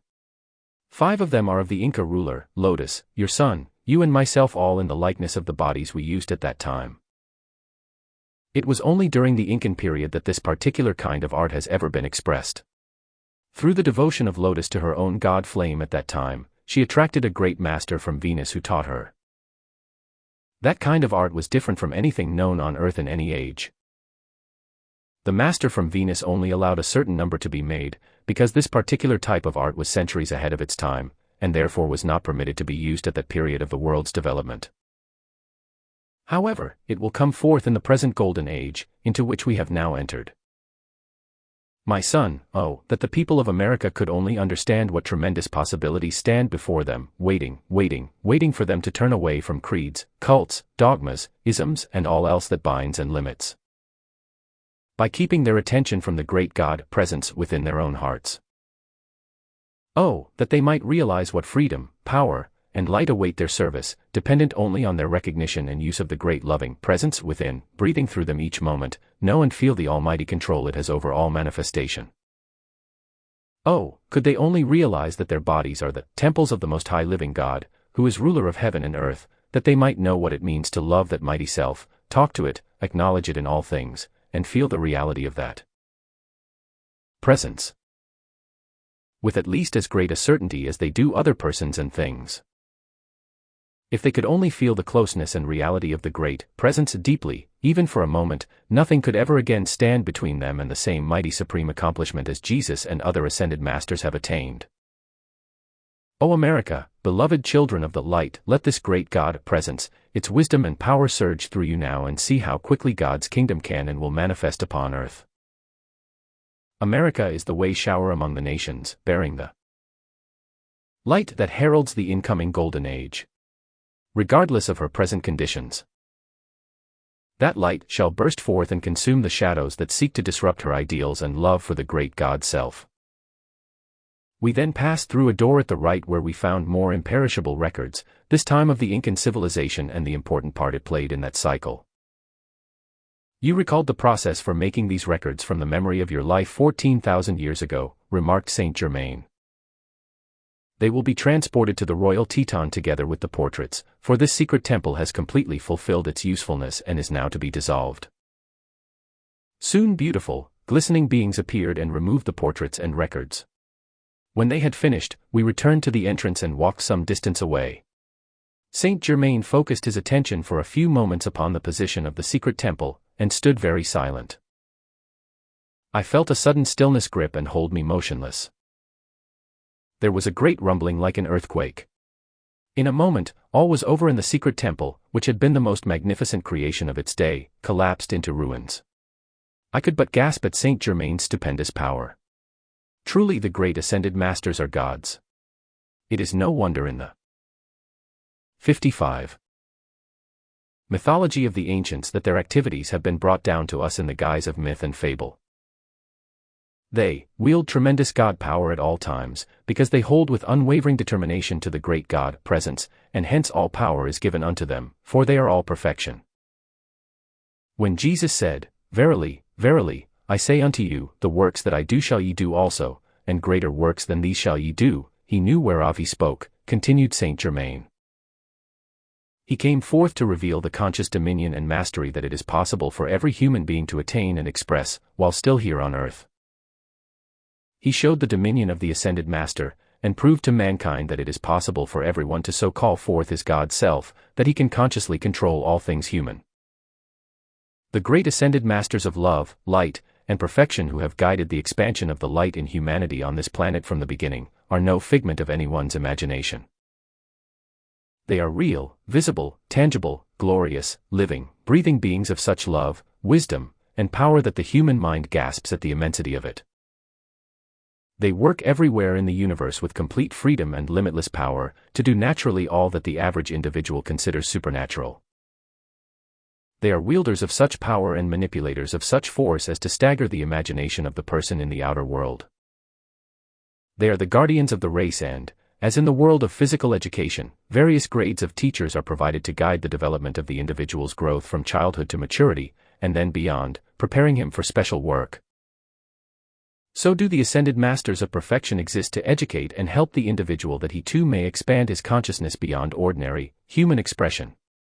Thus, he develops his superhuman attributes, until like the student graduating from college, the one under the care and instruction of an ascended master graduates out of his humanity, into the full, continuous expression of his divinity.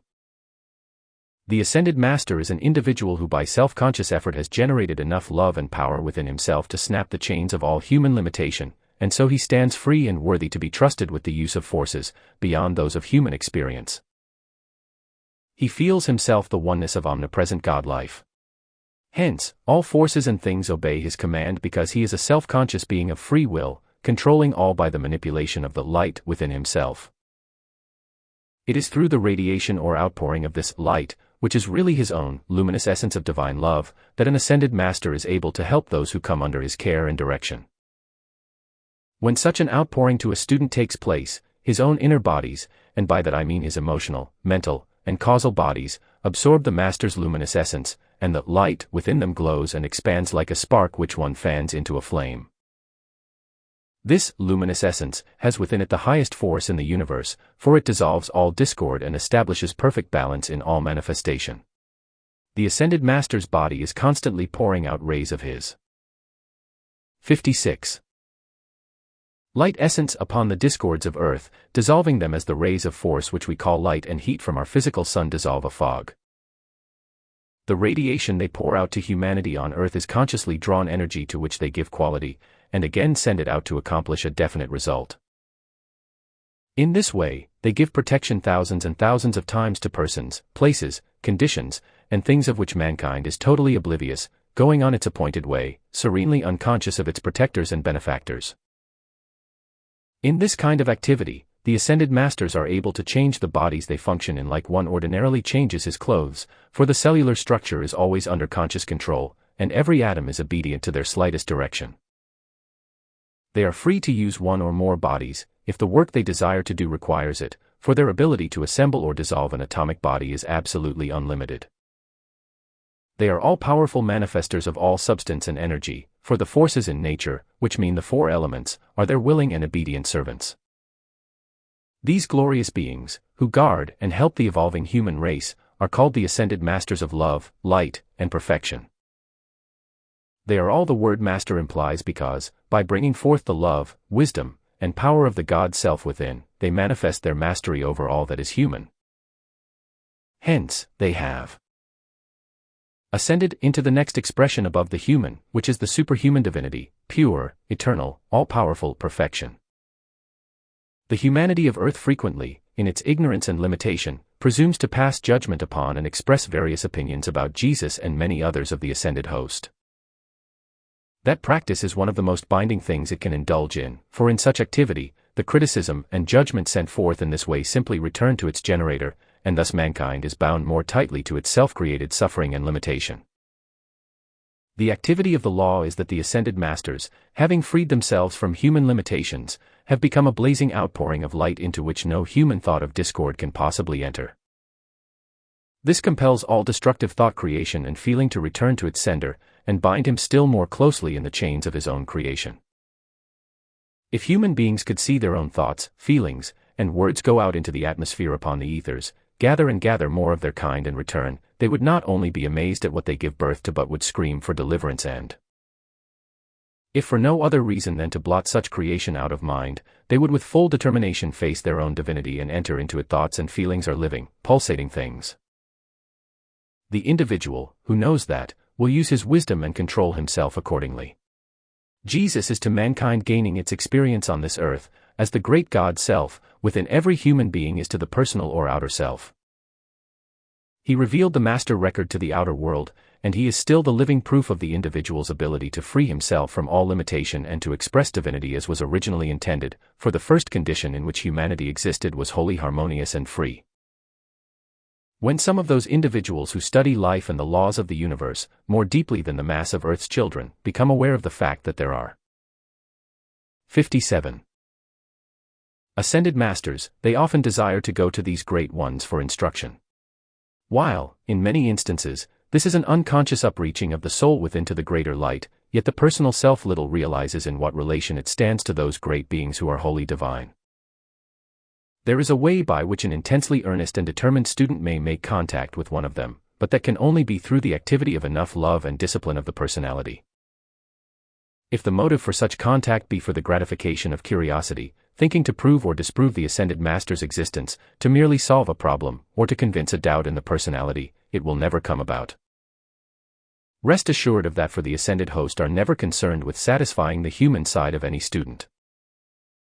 Their entire effort is with the expansion of the God self within, so that its power may be released forcefully enough to snap the limitations in the human self that do not give it a perfect vehicle for use in the mental, emotional, and physical worlds of manifestation. These are the realms of thought, feeling, and action. Human weaknesses and limitations simply impair the vehicle that should be trained and kept in the best possible condition, as an efficient servant, for the use of the great inner God self. The human body with its faculties is God's temple of energy, which the great God presence provides, and through this outer self, it wishes to express a perfect divine plan or design. If the uncontrolled sense appetites and demands of the personality waste the God energy, so that inner presence is not given command of the vehicle, it steadily withdraws, the human self loses the power to manipulate mind and body, and the temple collapses into decrepitude and dissolution. We then have the condition the world calls death. The person who seeks to contact an ascended master in the visible, tangible, living, breathing body, without the preparation needed to gradually attune his own outer structure and mind, is in the same position a child in kindergarten would be. Were he to see a college professor and insist on learning the ABCs under him. The ascended masters are really great batteries of tremendous power and energy, and whatever touches their radiance becomes highly charged with their light essence, through the same activity that makes a needle kept in contact with a magnet take on its qualities, and become a magnet also. All their help and radiation is forever a free gift of love. This is the reason they never use any of their force to compel.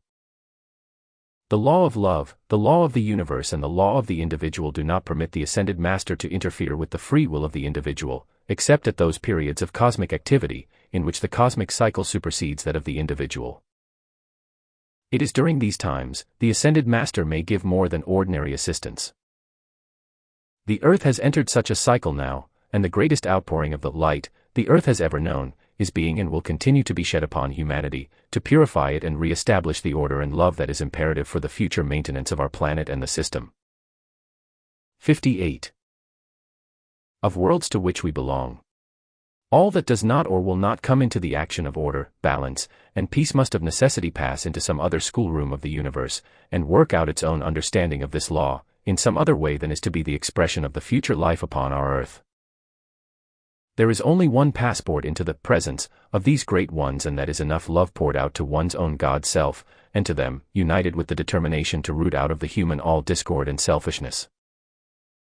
When an individual becomes determined enough to serve only the constructive plan of life, he disciplines perfectly his human nature, no matter how unpleasant the task. Then, he will automatically draw to himself the attention of an ascended master, who will take note of his struggles and pour out courage, strength, and love, sustaining him, until he maintains the feeling of his permanent contact with the inner God self. The ascended master knows and sees all concerning the student, for he reads clearly the record, which the student has made in his own aura. This reveals the state of the disciple's development, his strength as well as his weakness. The ascended master is the all-knowing mind and the all-seeing eye of God, for from him nothing can be hidden. The one who wishes to come into the visible, tangible presence of the ascended host should understand that unless he makes himself a radiating sun of love, light, and perfection which the master can expand and use as a part of himself, that he can direct to any place consciously at will, he would be useless, merely a barnacle and drain upon the master's work and world. If the student has not, be not willing to, or does not discipline the personal self, so it is calm in mind, peaceful and loving in feeling and strong in body, he is not material that the ascended master can use in the more than human work that he does.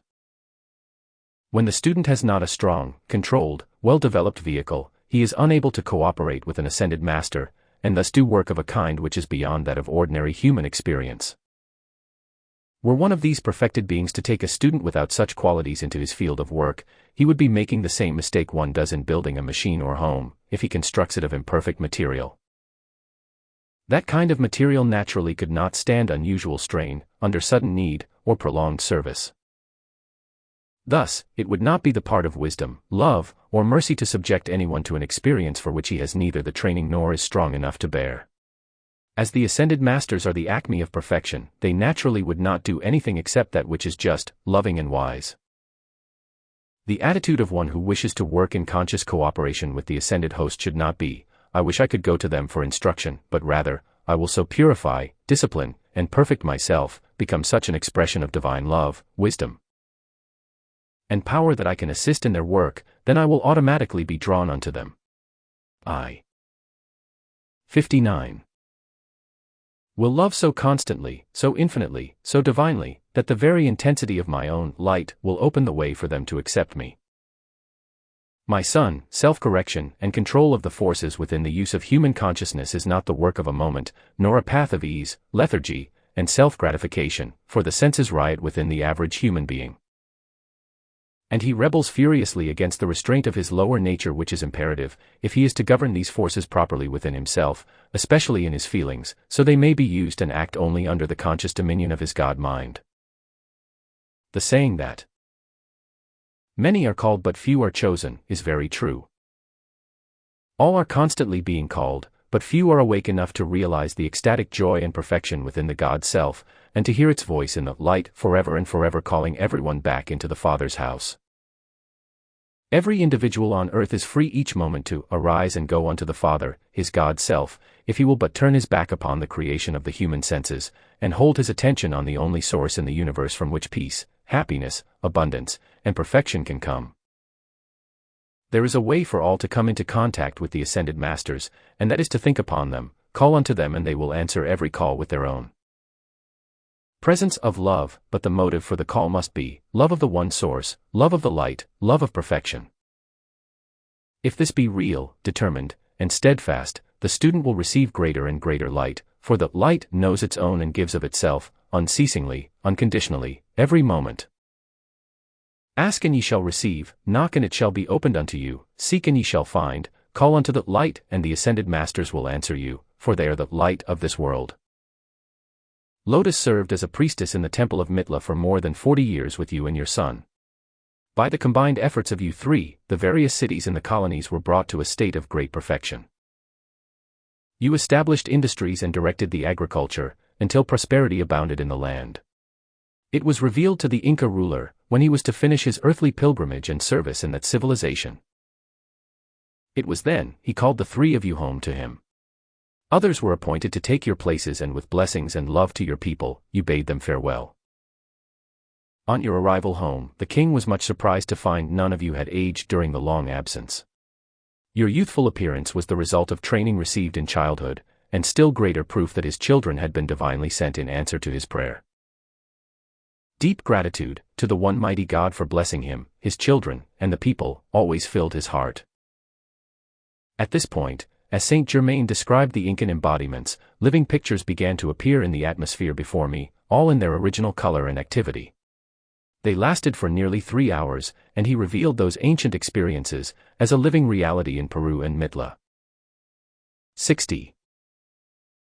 The Inca ruler called the 14 from the Golden City together, in preparation for the most important event of his earthly pilgrimage. He knew the hour of passing was near, and the affairs of the empire had to be transferred into the control of the elder son, whom he was to appoint his successor at the banquet. The palace was famous for centuries as the most magnificent building of the period, because the king had tremendous resources at his command, throughout the entire reign. He lived close to his God Self at all times, and wealth untold flowed into his use. The interior of the palace was most ornate, the private rooms of the royal family being decorated in pure gold set with jewels, and the symbol of the sun used wherever possible, as a constant reminder of the God Self within. The banquet hall was set with 5 tables of carved jade resting on white onyx pedestals, each seating 20 people, with the exception of the royal table at which were 16, these being the 14 from the Golden City, the king, and the master, Saint Germain, who was then known as Son Uriel. The chairs at the king's table were made of gold, slightly canopied with gorgeous ostrich plumes in magnificent colors. In the Inca's chair, the plumes were a beautiful violet, in Saint Germain's an intense gold, the daughter's pink, the eldest son's violet, but of a lighter shade than the ruler's, and those in the chair of the younger son, white, representing the authority of the priesthood. The plumes in the chairs of the rest of the 14 from the Golden City were of varying colors, beautiful beyond description, the color in each case representing the office and service that each occupant gave to the empire. Cloths of a very soft material, heavily embroidered with thread of remarkable brilliancy, covered the tops of the tables. The entire palace was lighted by self-luminous crystal globes that Saint Germain gave to the Inca ruler when his instruction first began. The king wore a royal robe of golden, metallic-like fabric with a marvelous jeweled breastplate representing the sun. Over this was his robe of office, made of rich, purple fabric trimmed with magnificent ostrich plumes around the entire edge, and deep collar. His crown was a band of diamonds, that held 3 violet plumes at the back. These 3 plumes in the inner life of the ruler symbolized the 3 activities of the Godhead Father, Son, and Holy Spirit, acting through man as love, wisdom, and power. The 2 sons were clothed in garments similar to their fathers, except for the long robe of state, each wearing the symbol of the great sun, formed by a breastplate of jewels. The crown of the elder son was set with emeralds, and the plumes at the back were violet like the king's, but of a lighter shade. The headdress of the other son was set with pearls, and his plumes were white, another symbol of his office as priest. The king's daughter was robed in a golden fabric fine as gossamer silk, with an overdrape of opalescent material, dazzling to behold, that changed color with every movement of the body. She wore a jeweled girdle of diamonds and emeralds with its panel reaching nearly to the floor.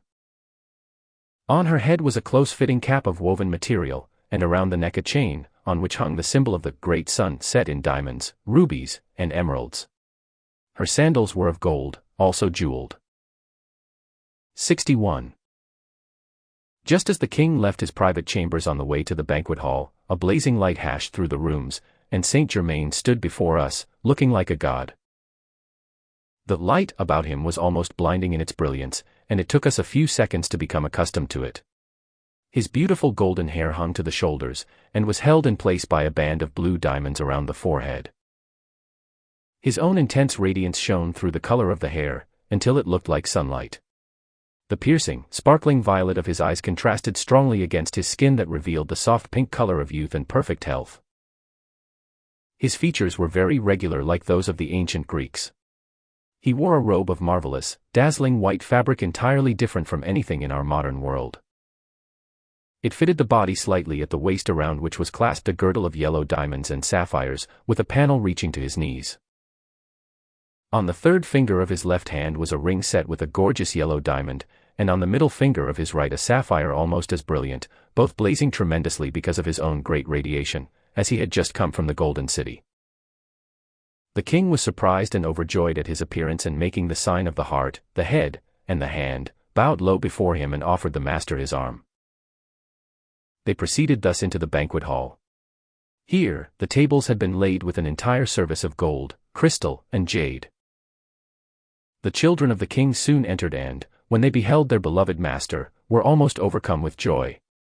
However, they did not forget the dignity of the occasion and, making the divine sign he had taught them, bowed low before their father and distinguished guest. The signal was given and all were seated. The king sat at the head of the table, the master, Saint Germain, at his right, and next to him his daughter. The elder son was placed at his left and the younger son next, then the rest from the Golden City. At the close of the banquet, the ruler arose and all gave complete attention. He stood silent a moment, and extending his hand to the beloved Saint Germain, introduced him to the guests. The master bowed graciously, and the king told them how the higher spiritual law had been taught to him and his children, and how the great blessings which had come to the land and its people were the result of the master's great love. He explained further that the banquet had been given for him, to appoint his successor to the throne. He signaled to the elder son to rise and announced him as their future ruler. Removing the royal robe, he placed it upon the son's shoulders, and Saint Germain, raising his hands above him in blessing, said, "I bless you, my son, in the name and power of the one mighty God, in man and governing the universe, whose supreme wisdom shall direct you, whose light shall illumine you, whose love shall bless and enfold you, the land, and its people." Touching the thumb of his right hand to the forehead of the son, the beloved master raised his left hand, and a blinding flash of light enfolded them. The king then appointed those who were to take the places of his daughter and 2 sons in the temple at Mitla. Saint Germain, the king, his children, and the rest of those from the Golden City, proceeded into the throne room, where the master turned and again addressed them, saying, "Beloved ones of light, your brother, the king, will soon pass to his well-deserved rest and higher instruction. 62. Until that time I will remain with you.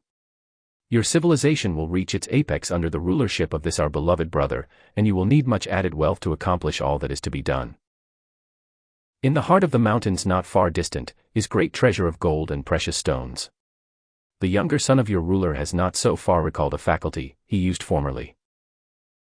I will quicken it into action again, that the requirement of your future activities be supplied. He stepped toward the younger son and touched his forehead with the thumb of his right hand. A tremor passed over the body and his inner sight became opened. He saw in the mountain fastness a certain location, which held such vast wealth, he knew they would need no other supply for whatever might be required to produce the things they were to use in the outer activities. The son made obeisance to his beloved master and promised that with his assistance, the plan for its use would be fulfilled. 3 of the mines which he opened and operated were closed and sealed, when the reign of those from the Golden City was finished. They have remained closed to this day. Archaeologists, in various ways from time to time, are finding evidence and proof of the tremendous height to which this civilization reached, and the splendor of its attainment. The fragments of the Incan activities they have discovered so far are of the civilization during its decline, but the day will come when that which was expressed at its apex will be revealed to the blessing, enlightenment, and service of posterity. The following day, messengers were sent to the principal points in the empire, announcing the ascension to the throne of the king's son. His reputation had preceded him from the city of Mitla, for his wisdom, nobility of character, and justice were known throughout the kingdom during the years he served there. A few days later, the younger son directed the head mining engineer to prepare equipment, men, and supplies for going into the mountains and opening the mine that he had been shown through the use of his inner sight. When they were ready to start, the son remained alone and held his attention fixed steadily on the God self within, knowing that he would be directed unerringly in finding the mine, and because of this, had no difficulty or delay in going directly to the location shown him in the vision. He put a large number of men to work, and in 60 days had opened the mine to the point where they made contact with the richest gold vein that has ever been located in South America, before or since that time. The discovery and operation of that mine has come down to the present day in legend among the people. The younger son returned from his achievement amidst the warm welcome of the people, and received the blessings of his father, Saint Germain, his older brother and sister. The location of the mine was at an altitude of 8,000 feet, and during the time the king's son was there he became highly sensitized, an activity that always occurs at high elevations. Upon his return to the palace, he felt clearly the time had arrived for the Inca ruler to make the great change, and knew his passing was near. The day arrived for the coronation of the king's son, when he was to assume legally and publicly the responsibility and duties of the realm. The royal family asked their beloved master and friend to perform the act of crowning the new ruler, to which he graciously agreed. 63. Elaborate preparation for the important event had been completed, and the ceremony had progressed to the moment when the crown was to be placed upon the head of the new ruler. All noticed that Saint Germain made no effort to receive it. Suddenly, there came a blinding flash of light, and before them stood a most wonderful being. She seemed to be a girl of only 18, but from her eyes and presence shone forth a dazzling radiance, filled with the love, wisdom, and power of a goddess. The light that filled the atmosphere around her was crystal white, sparkling within itself and scintillating constantly. Extending her dainty hands to the crown bearer, she lifted the crown, and with infinite grace placed it upon the head of the king's son, and in a voice that was the very soul of music, said, "Beloved of the Golden City, I crown you with love, light, and wisdom of which this crown is the symbol. May your justice, honor, and nobility ever continue. By a divine order, I shall reign with you, invisible to all but those of the Golden City who are here." The new ruler knelt to receive the crown, and the wondrous being stooped and kissed his forehead. She then turned to the assembled guests, extended her hands, and blessed them. Immediately, a soft, rose-colored light filled the entire place, it being the outpouring of her love to them. She blessed the former king and turning to his daughter held her in a fond embrace. To the younger son, she extended her hand and he, kneeling, kissed it with deep reverence. The new king ascended the throne and bowed to his guests. Offering his arm to the beautiful being, he led the way to the banquet hall, and here they celebrated the coronation by a feast. He gave the signal to be seated and then addressed them. "My greatly beloved people," he said, "I know there is but one mighty presence, God in mankind and the universe, governing all. It is my desire, as it ever has been, to so live that my mind and body are clear channels and perfect expressions of the one great indwelling presence. May you, my friends, my people, our land, and its activity be always blessed with God's greatest love, peace, health, and happiness. May this empire, which is God's domain, and of which we are but the custodians, continue in abundant prosperity. The love of God in me shall always enfold you, and I ask God's eternal light to raise you into his divine perfection. As the banquet progressed, the former king grew very pale. The new ruler signaled his brother, who stepped to his father's side, and assisted him to the private rooms of the royal family. The king lay down and remained motionless nearly 4 hours. His children, the master Saint Germain, and the beautiful being remained at his side. When the final moment of his earth span arrived, the beautiful being stepped forward to the head of the couch on which he lay, and addressed him, saying, "Brother Inca, thou hast thought to leave thy form to the action of the 4 elements, but I say to thee, it shall be raised, transmuted and illumined into that eternal temple of God that expresses all perfection. Thy great service hath freed thee from the wheel of birth and so-called death. Be thou now received by the ascended host of light, with whom thou art forever one." Slowly, the body was raised into its eternal perfection and then completely disappeared. Saint Germain turned to those who stood by. "My work here is finished," he said, and stepping forward, placed a ring of most unusual design upon the third finger of the king's 64 right hand.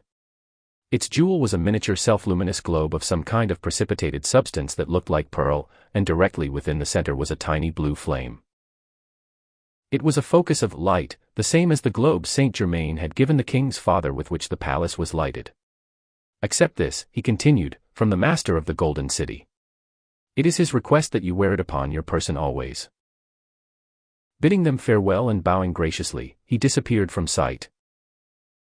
The Inca's 3 children had perfect physical bodies, due to the instruction they had received in childhood from the master, Saint Germain, when he came daily from the Golden City to prepare them for their life service to the people. All had most beautiful golden hair and violet blue eyes. The 2 sons were fully 6 feet 3 inches in height and the daughter about 5 feet 7. There was a great natural dignity of bearing, suggesting the inner dominion, which they had gained under his instruction. When the elder son ascended the throne, he was 68 years old, yet looked not more than 25. Even at the time they left the earth, none looked more than that age. The new king reigned 47 years, living to the age of 115. The daughter lived to be 113 and the younger son 111. The Incan people of that period were all dark-eyed and dark-haired, with skins like the American Indian. Those, who incarnated as the mass of the Incan people, were not souls of previous advanced knowledge, as was the case in some of the former civilizations such as Egypt, Atlantis, and the Sahara Desert. For this reason, the great host of ascended masters, who assist in expanding the light within humanity, placed the Incan ruler, his children, and the rest of the 14 from the Golden City in charge of the government and its people, to establish the pattern upon which the later activities were to be molded. They designed a form of government and a plan of development which, if adhered to, would have enabled the entire civilization to reach a great height of outer accomplishment, and at the same time receive tremendous inner illumination. As the time drew near to select a ruler from among the Incas themselves, to succeed the king and his assistants, great care was taken to choose those whose inner growth was most advanced. 14 were found to take the places of those from the Golden City. The beautiful being had made herself visible to the king every day for 47 years, giving advice and assistance through her radiation that wisdom and strength might be the directing power of the people. The successors to the king and the 14 from the Golden City were called into the presence of the much-loved and wise ruler, and the beautiful being, who had been invisible, made herself visible to all. The light about her grew very bright and she addressed them, saying, "For over 90 years, the great ascended masters of light have taught, enlightened, blessed, and prospered the people and this empire. The example is before you. If you follow it, all will continue to prosper and bless your land. If you do not keep the love for the one supreme God Self first in your hearts and acknowledge Him always as the ruler of the empire and its inhabitants, decay will set in, and the glorious perfection, enjoyed for over a century, will be forgotten. I commend you to the care of the great Supreme Presence in all. May He ever protect, direct, and enlighten you." 65. Here, a visible proof of the existence of the inner God self of each human being was revealed to those who were to guide the destiny of the empire during the succeeding years. This same example will again be given to the present people of America. Then, in the presence of the new ruler and his associates, the king and the 14 from the golden city stepped out of their bodies and revealed the divine self of each, visible to all assembled. In a few moments the physical bodies disappeared, dissolving in ambient air. Thus, explained Saint Germain, is revealed to you the record of another life, the blessing and achievement which results from loving acceptance of the supreme presence of the one God self within. Let us now go back to the royal Teton. We returned to the entrance and passed forward to the audience chamber. There on its walls were the portraits etched on gold, transferred from the ancient temple of Mitla. We went on to the record room, and saw the records carried by the beautiful, glistening beings. Other things too had been brought which I have not permission to reveal. As these experiences ended, I realized at least partially, something of what real love is, for no one can possibly explain the intense feeling of love and gratitude one has for the ascended masters, after being permitted the experiences I had passed through, since first meeting Saint Germain. It can never be put in words. There is only one overwhelming desire in life after such contact, and that is to be what they are. Then, one comes to realize what Jesus meant by the Father's house, and where the home of the soul really is.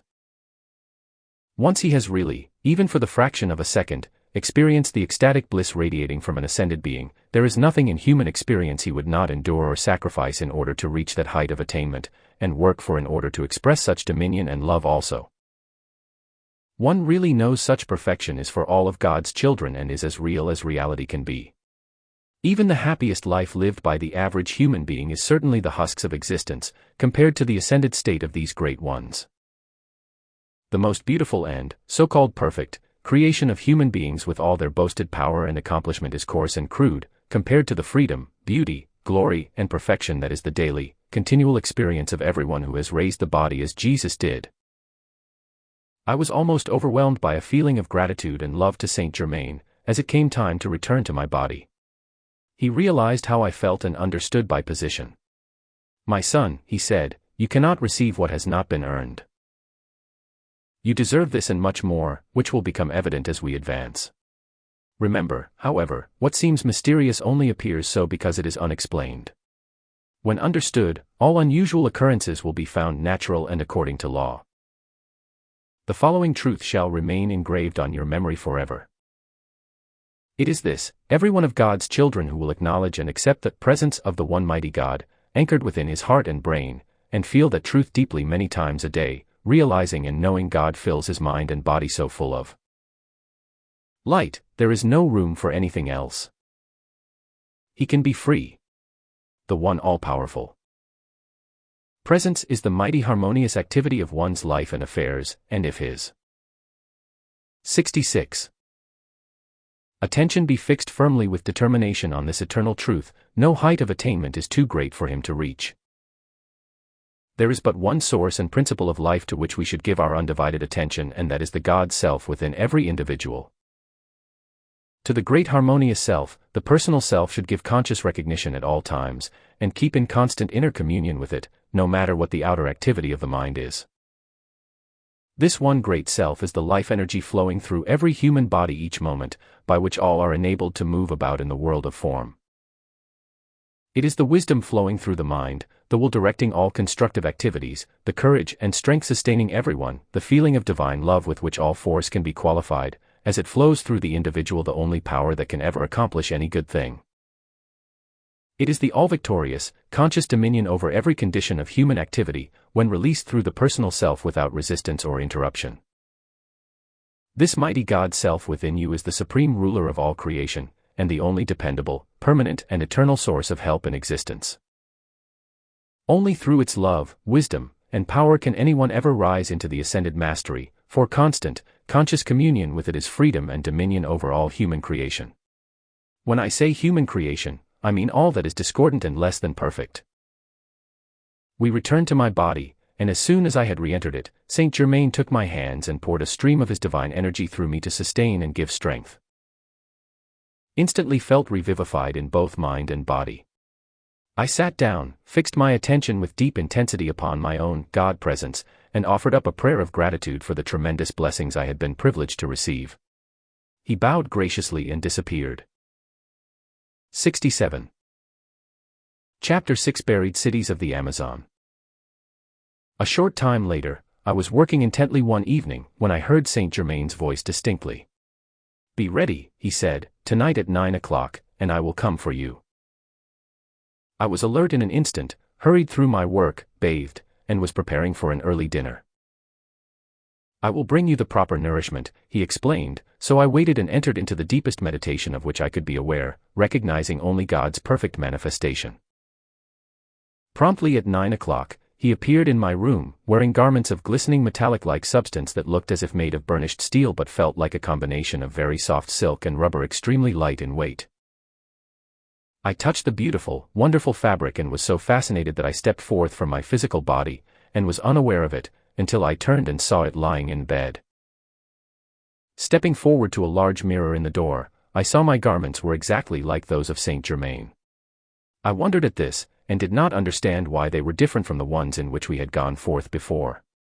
He saw that question in my mind and answered it. "Try to realize, my son, that in the ascended condition of life, we are always free to use the pure, universal substance for whatever purpose we choose, and give it any specific quality we desire for the requirement at hand. If we wish to use material that is imperishable, we impose that quality upon the pure, universal substance, and it responds accordingly.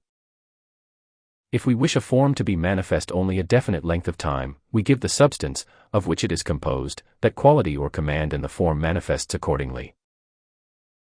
In the present instance, we are going to pass through water, and the radiation from the material in your garment so surrounds your finer body, as to insulate you from the natural qualities and activities of the water element. Try to think upon this power, which is within you. Call into use the great sea of universal substance from which you may draw without limit. It obeys without exception the direction of thought, and records any quality imposed upon it, through the activity of the feeling nature in mankind. Universal substance is obedient to your conscious will at all times. It is constantly responding to humanity's thought and feeling, whether they realize it or not. There is no instant at which human beings are not giving this substance one quality or another, and it is only through the knowledge that the individual has conscious control and manipulation of a limitless sea of it, that he begins to understand the possibilities of his own creative powers, and the responsibilities resting upon him in the use of his thought and feeling. Mankind through the centuries has qualified the universal substance with perishability and limitation, and the bodies it uses today are expressing those characteristics. The entire human race has storms of hate, anger, revenge, and many other outbursts of feelings, and the four elements, which have recorded those qualities, return them to man through the world of nature as storms. The people of earth have cataclysms of thought and feeling as resentment against each other, against injustice, against places and things, knowingly and unknowingly sending out the feeling of revenge. The great sea of universal substance upon which these qualities have been recorded expresses them back to their source, the individual, by means of the four elements, as cataclysms in nature. Such activities are but nature's ways of purifying and shaking herself free from the contamination of human, discordant thought and 68. Feeling, and returning to her pristine condition of God's purity. Every moment, each individual is receiving into his mind and body the pure and perfect life of God. Each moment, he is also giving quality of some kind to the pure, universal substance of God. This quality he alone creates and generates, and he must receive it back into his mind and body, for all things in the universe move in circles, and thus, return unto their source. The ascended masters have learned the law of the circle, the law of the one. Hence, we impose upon the pure universal substance only the quality we wish to use, for the special work in hand. If we desire a manifestation to express a certain length of time, we set the time, give the command, and the substance of which that special manifestation is composed, responds accordingly. In the case of the records at the Royal Teton and certain retreats throughout the world, it is necessary for our work that certain things be made imperishable, in order to be maintained during the centuries. We decree that quality into them, and they record exactly our decree, for nature never lies. She is a truthful recorder of the qualities playing upon her. She obeys us, and also obeys man, but there is a certain activity within her, that mankind is either in ignorance of or else stubbornly refuses to acknowledge.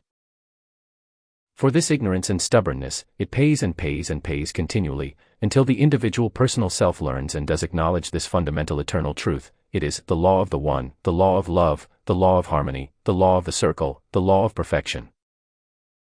When humanity really does learn that truth and obeys its everlasting decree, the discords of earth and the destructive activities of the four elements will cease. There is a self-generating and self-purifying force within nature that rises, and throws off all that disagrees with the law of the one. This force or energy is a pushing activity from within, out, and is the one power expanding. If discord is imposed upon pure universal substance, the electronic energy becomes temporarily dammed up within it. When such accumulated energy reaches a certain pressure, expansion takes place, shattering the discord and limitation. Thus, the great life of the One, the ever-expanding, luminous essence of creation, God in action, overpowers whatever seeks to oppose it, and goes on its appointed way, the supreme ruler of the universe. The ascended masters of light know this and are one with that knowledge. Mankind may know it, and be at one also if it only will. It is within the capabilities and possibilities of every individual, for it is the innate eternal principle within self-conscious life. All human beings are self-conscious life. This principle plays no favorites, and all can express its fullness. Within the life of every human being is the power by which he can express all that the ascended masters express every moment, if he but choose to do so. All life contains will, but only self-conscious life is free to determine upon its own course of expression. Hence, the individual has free choice to express either in the human, limited body or the superhuman, divine body. He is the chooser of his own field of expression. He is the self-determining creator. He has willed and chosen to live a self-conscious life. When one individualizes within the absolute, all-pervading life, he chooses of his own free will to become an intensified, individual focus of self-conscious intelligence. He is the conscious director of his future activities.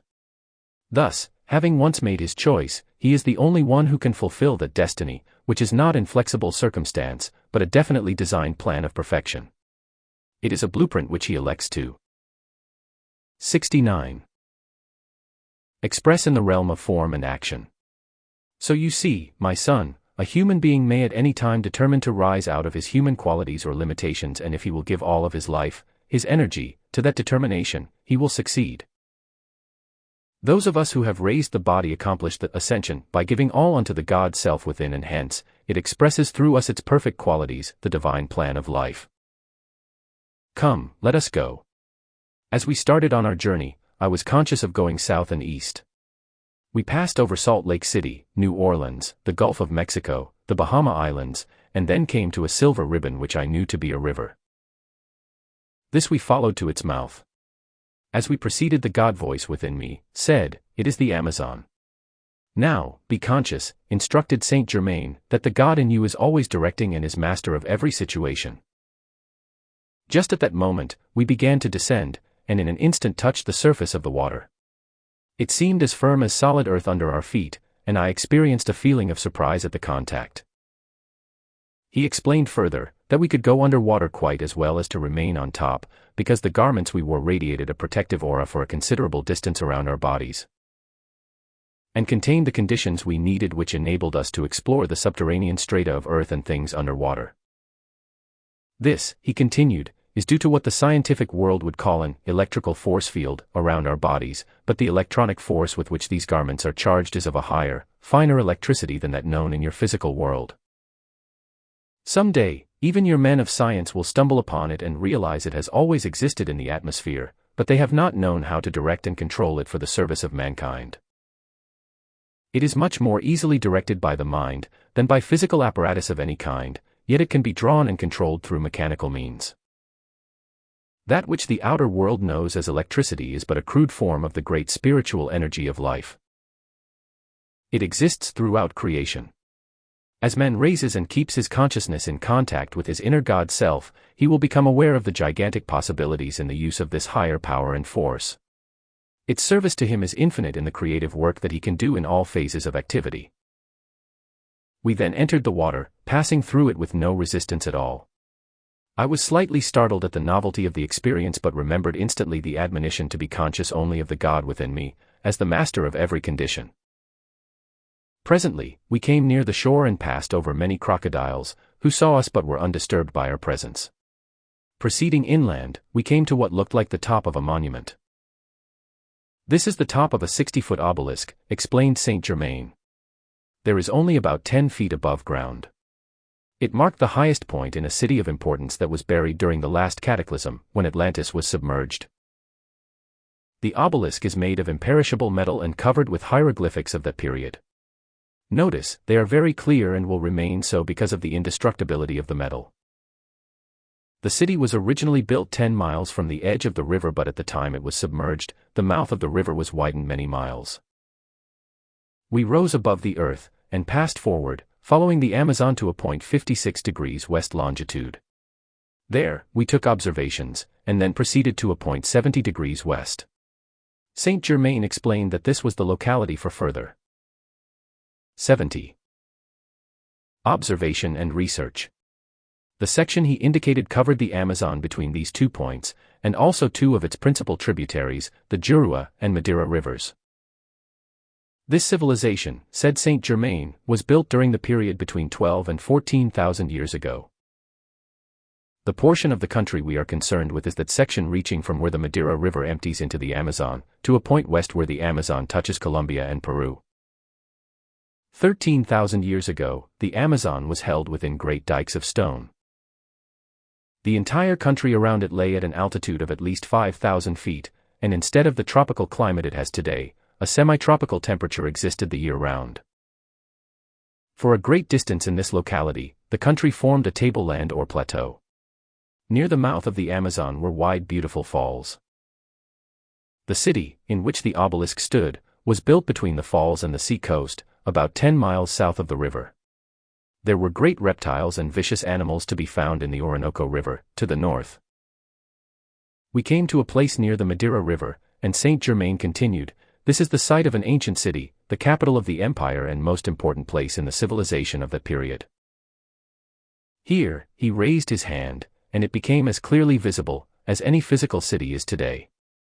"Notice," he explained, "how it was built in a series of circles and the business streets go out from its center, like the spokes from the hub of a wheel. The outer circles were pleasure drives built every 3rd mile. There were 7 of these, making the city 46 miles in diameter including the central circle. Thus, the business activities did not interfere with the beauty and convenience of the drives. The inmost circle was 4 miles in diameter, and within it were placed the executive buildings of the whole empire. The streets were all beautifully paved, and constructed 18 inches to 2 feet below the surrounding buildings and grounds. They were flooded every morning and washed thoroughly clean before the activities of the day began. Observe the unusual magnificence of the pleasure drives, and how gorgeously beautiful were the plants and flowers forming the banks on both sides. One very predominant feature of their architecture was that the top floors of almost all the buildings, especially residences, were built with adjustable domes. These could be opened or closed at will, as they were constructed in 4 sections and arranged so as to serve for either sleeping or entertaining purposes. The days were never uncomfortably warm, and at evening the wonderful cool air from the mountains came as regularly as day appeared. We entered the capital, an enormous structure of great beauty. The interior was finished in cream-colored marble, veined in green, and the floor, made of a dark, moss-green stone resembling jade in its texture, had been laid so perfectly as to seem almost like one piece. There were large tables in the rotunda, of the same kind of green stone as the floor but lighter in shade. These had heavy bronze pedestals placed about 3 feet from each end. Here, Saint Germain again held out his hand and we were among living people, moving through the buildings and grounds. I held my breath, astonished, for I saw an entire race of golden-haired people with beautiful pink and white complexions. The men stood fully 6 feet 2 to 6 feet 4 inches in height, and the women averaged about 5 feet 10. Their eyes were a most beautiful violet blue, very clear and brilliant, expressing great, calm intelligence. We passed through a door at our right, and entered the throne room of the emperor. It was evidently his audience day, for he was receiving foreign and local guests. This was the emperor, Casimir Poseidon, said Saint Germain, in explanation. He was truly God incarnate. Note the kindly nobility of his face and yet, the tremendous power within him. He was and is an ascended master, blessed and greatly beloved. For many. 71. Centuries in myth and fable, his memory was kept alive and the perfection of his kingdom described in epic poems, but as time passes into eternity the memory of such great accomplishments fades, and is often forgotten by succeeding generations. Casimir Poseidon was every inch a magnificent ruler. He was fully 6 feet 4 inches in height, well built and straight as an arrow. When he stood, he towered above those around him and the very atmosphere seemed charged with mastery. His golden hair was heavy and hung full to the shoulders. The royal robe was made of a material that looked like violet-colored silk velvet, trimmed in gold, and under it, he wore a close-fitting garment of soft golden fabric. His crown was a simple band of gold with an immense diamond in the center of the forehead. These people, said Saint Germain, were in direct contact with all parts of the world, through marvelous aerial navigation that had been brought forth for their use. All light, heat and power were taken directly from the atmosphere.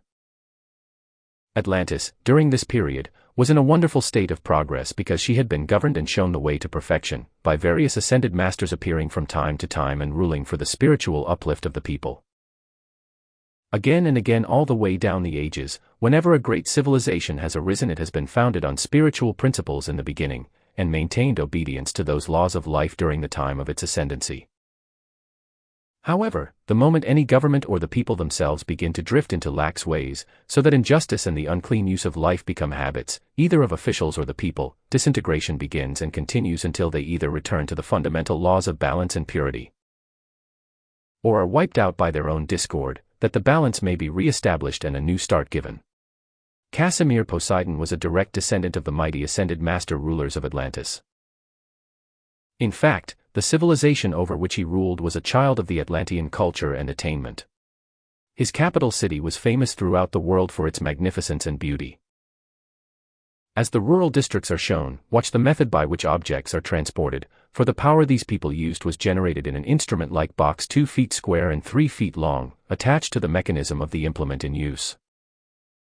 The water supply from the streams was placed under control and its power also utilized. There was no need for police or military organization of any kind, because of the method by which the people were reminded of the law, and the wonderful sustaining power that was radiated, enabling them to give obedience unto it. To the east in the park, stood a magnificent building. We approached it. Over the entrance were placed the words, God's living temple to man. We entered, and found it much larger within than seemed apparent from the outside. There must have been seating capacity for at least 10,000 people. In the center of this immense temple stood a pedestal about 2 feet square and 20 feet high, made of a self-luminous milk-white substance that gave off a white light with a breath of pink in it. Upon it stood a crystal globe 2 feet in diameter made of some kind of substance holding a soft, self-luminous white light within. It was very soft, and yet so intensely luminous that the entire building was brilliantly lighted. That sphere, remarked Saint Germain, was made of a precipitated material enclosing an intense focus of light. It was drawn and placed in the temple at that period, by one of the great cosmic masters, as a sustaining and life-giving activity for the people. It continually sent forth not only the light, but an energy and power which stabilized their activities and the empire. The sphere of light was focused by the great being, and the building erected around it. 72. Afterward. It was really a precipitated focus and concentrated activity of the Supreme God Presence. The great cosmic master, who established it, appeared once a month beside the light and proclaimed the law of God, the law of government, and the law of man. Thus, he decreed the divine way of life and was the focus of the Christ activity for the people of that age. Here, Saint Germain stretched forth his hand again, and living, talking pictures of this great being passed before us. It is absolutely impossible to describe in words the glory of that presence. I can only say, he was truly the Son of God in perfect expression. In a moment, I heard the great cosmic master proclaiming the law to the people. The record, the majesty of his presence and decree are burned into my memory for eternity, so clearly do they remain in my consciousness. I give his decree to you, just as it still stands before me. beloved children of the one mighty God. Knowest thou not the life thou art using is from the one supreme presence, eternally pure, holy, and perfect? If thou doest aught to mar the beauty and perfection of that one life, thou cutest thyself off from the gifts of thy God.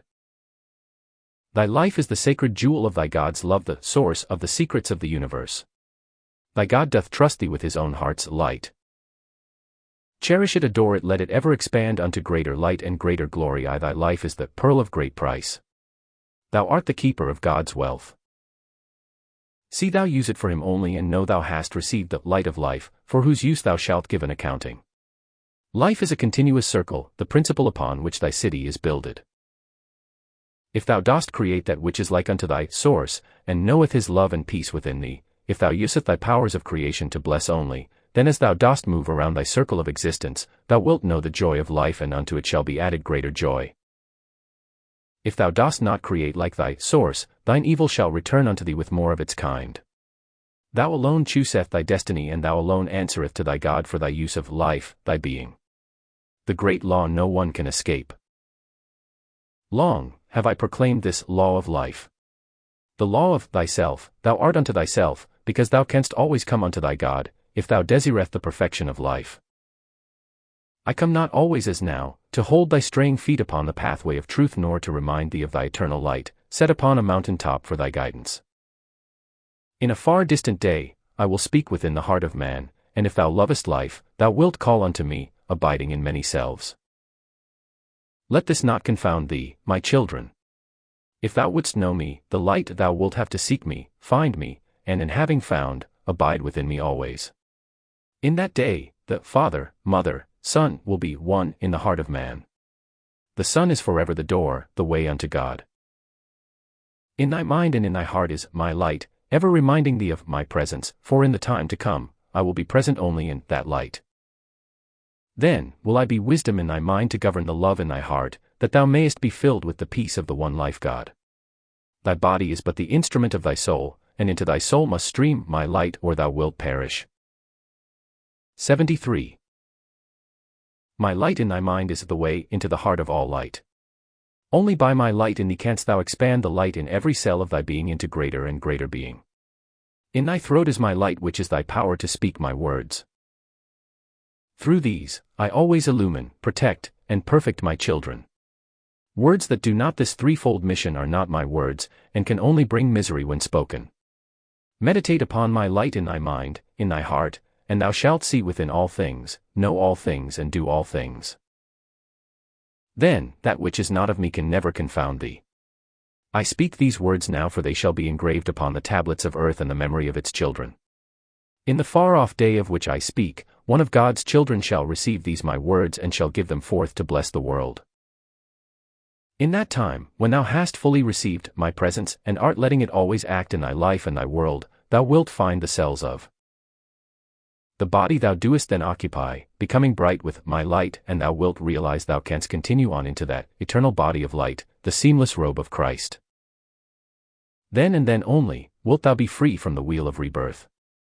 Having traveled thy long journey through human experience, and fulfilled the law of cause and effect, thou shalt transcend all conditions governed by law, and shalt thyself have become the law, all love, the one. Such is the eternal, ascended body of Christ, said Saint Germain, turning to me, in which one is able to wield the scepter of dominion and be free. My son, even now you can ascend into the light of the One, for the light is in your mind, the light is in your heart, and if you will stand in it firmly, you can and will raise your physical body of limitation into your pure eternal body of light, forever youthful and free, transcending time, place, and space. Your glorious self stands ever waiting for you. Come into its light and receive eternal peace and rest in action. It needs no preparation. It has all power. Come fully into the embrace of your light self, and that moment, even today, your present body can become ascended. As he finished speaking, the pictures ceased.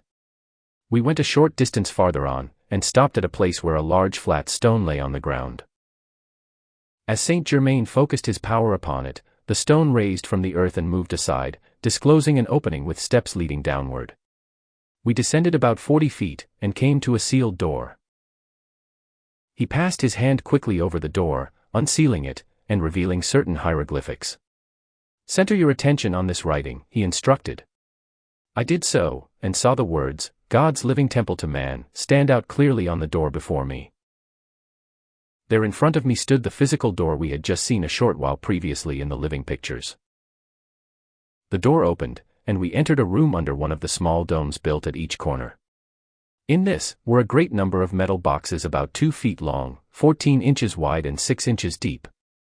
Saint Germain opened one, and I saw they contained sheets of gold, on which 74. The records of that civilization had been written with a stylus.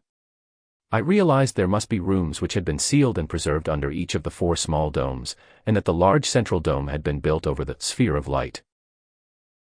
We found a secret passage connecting the 4 small rooms, passed on to the second of these and saw the containers filled with jewels belonging to the temple. The third room contained golden and jeweled ornaments, the throne chair, and other chairs of gold. The throne chair was a striking example of the goldsmith's magnificent workmanship. The back formed into a shell making a canopy over the head of the ruler, and from its sides hung golden drapes made of tiny golden links, each forming a figure 8. These were looped back against the chair, making a delicate and extremely graceful effect. In the center of the room was a table about 14 feet long and 4 feet wide, made of real jade, resting upon a golden bronze pedestal. Near it stood 14 jade chairs whose feet were tipped with gold, the seats curved and the backs beautifully carved. On top of the back of each chair, as though standing guard, rested a beautiful phoenix made of gold, the eyes set with yellow diamonds. This design symbolized the immortality of the soul, and the perfected divine being each individual becomes, as he rises through the fire of suffering from the ashes of his human creation. The fourth room contained 7 different types of power boxes, as I called them, that received and transmitted the force drawn from the universal, for lighting, heating, and propelling power. The records showed these people were in contact with all parts of the world through wonderful airships. Following this civilization came one known as the Pirua, and after that the Inca, both stretching over a period of thousands of years. Shortly before the city just described was buried, it reached the height of its glory, and the great cosmic master, who had drawn the light by which it was developed and sustained, appeared for the last time to that empire. He came to warn of impending disaster, and would have saved its inhabitants, had they heeded him. He foretold the cataclysm that swept the empire into oblivion before 5 years had passed, and announced it was his last appearance among them. Those who wished to save themselves were instructed to leave that part of the country and were directed where to go, with the warning that the final activity would be sudden and complete. As he finished the prophecy, his body faded rapidly from sight, and to the consternation of the people, the pedestal and the crystal globe holding the eternal light disappeared with him. For a time the populace was disturbed by the forecast of events affecting their empire, but after a year passed and nothing occurred, the memory of his presence became dulled, and doubt began to creep in, as to the fulfillment of his decree. The emperor and those more advanced in spiritual growth left the kingdom, and came to a certain place in the western part of the United States where they remained in safety, until the change had taken place. The great mass of the people who remained, became more and more skeptical, and after 2 years, one among them, more aggressive than the rest, attempted to set himself up as emperor. When the real emperor had left the kingdom, he sealed both the palace and the temple in which the light had been maintained. The would-be emperor attempted to force an entrance to the sealed temple and fell lifeless at its door.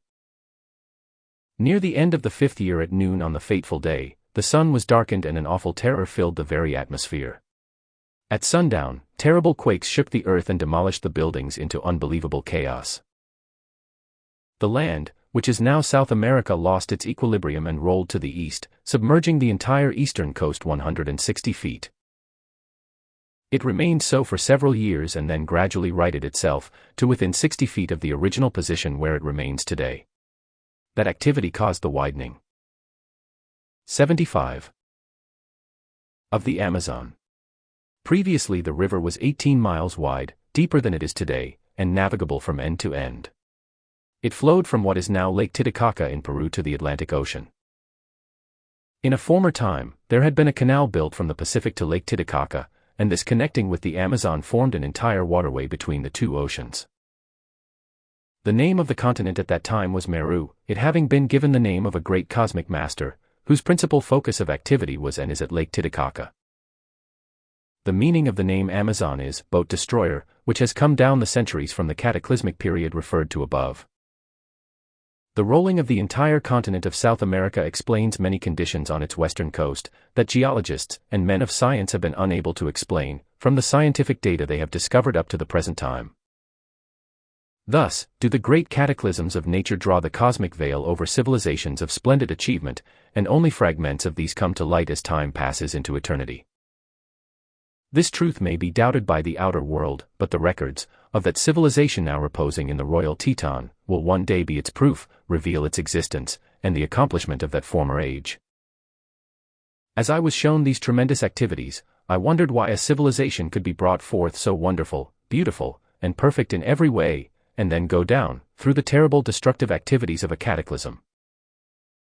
Saint Germain saw the question in my mind and volunteered the following explanation. You see, he said, when a group of mankind is fortunate enough to come under the instruction and radiation of a great master of light, such as this great cosmic being, it is given an opportunity of seeing what the plan of life is for humanity, and the perfection it is intended to bring forth and live in by its own conscious effort.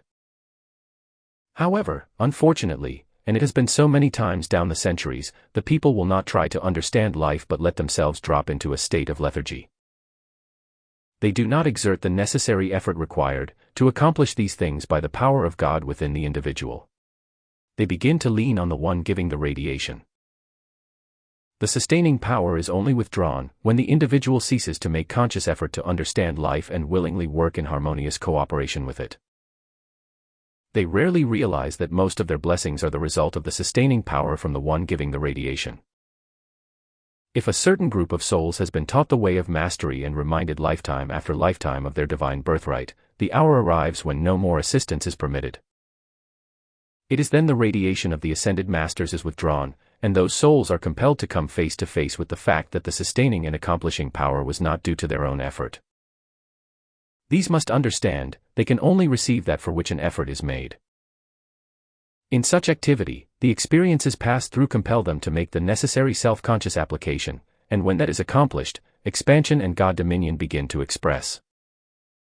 There is no failure for anyone who continues to make self-conscious effort to express dominion of the divine over the human, because failure only comes when self-conscious effort ceases. All experience through which the individual passes exists for one purpose only, and that is to make him aware of his source.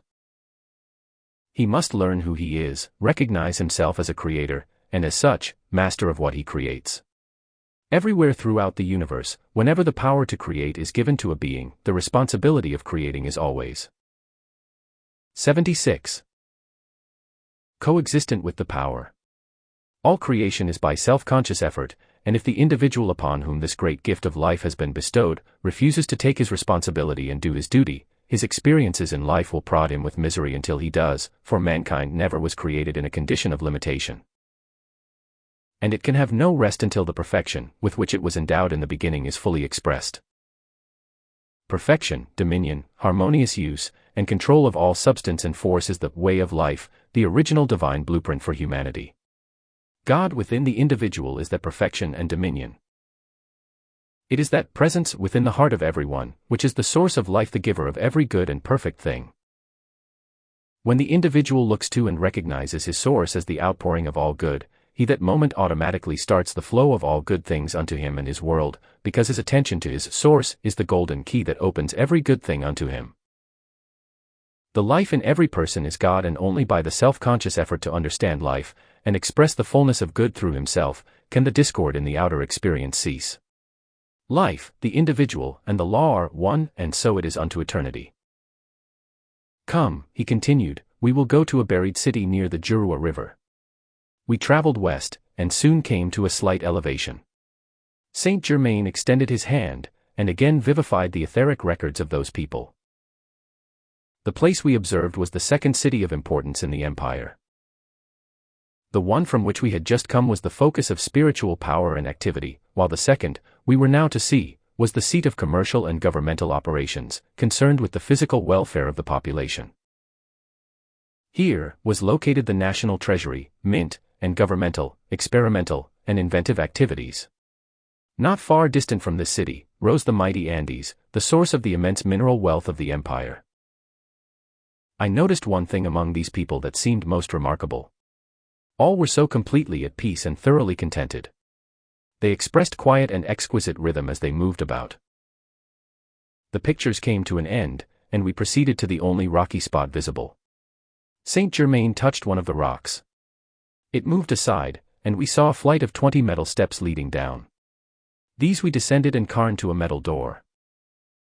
We passed through, went down 20 steps more, and found ourselves before a massive, sealed, bronze door. He reached to the right, and unsealed a square opening in which were metal stops like those of an organ. He pressed 2 of these, the great mass slowly opened, and we stood in an immense room, with everything just as it had been in that far-off time. It had been used as a display room for inventions to which the public had access.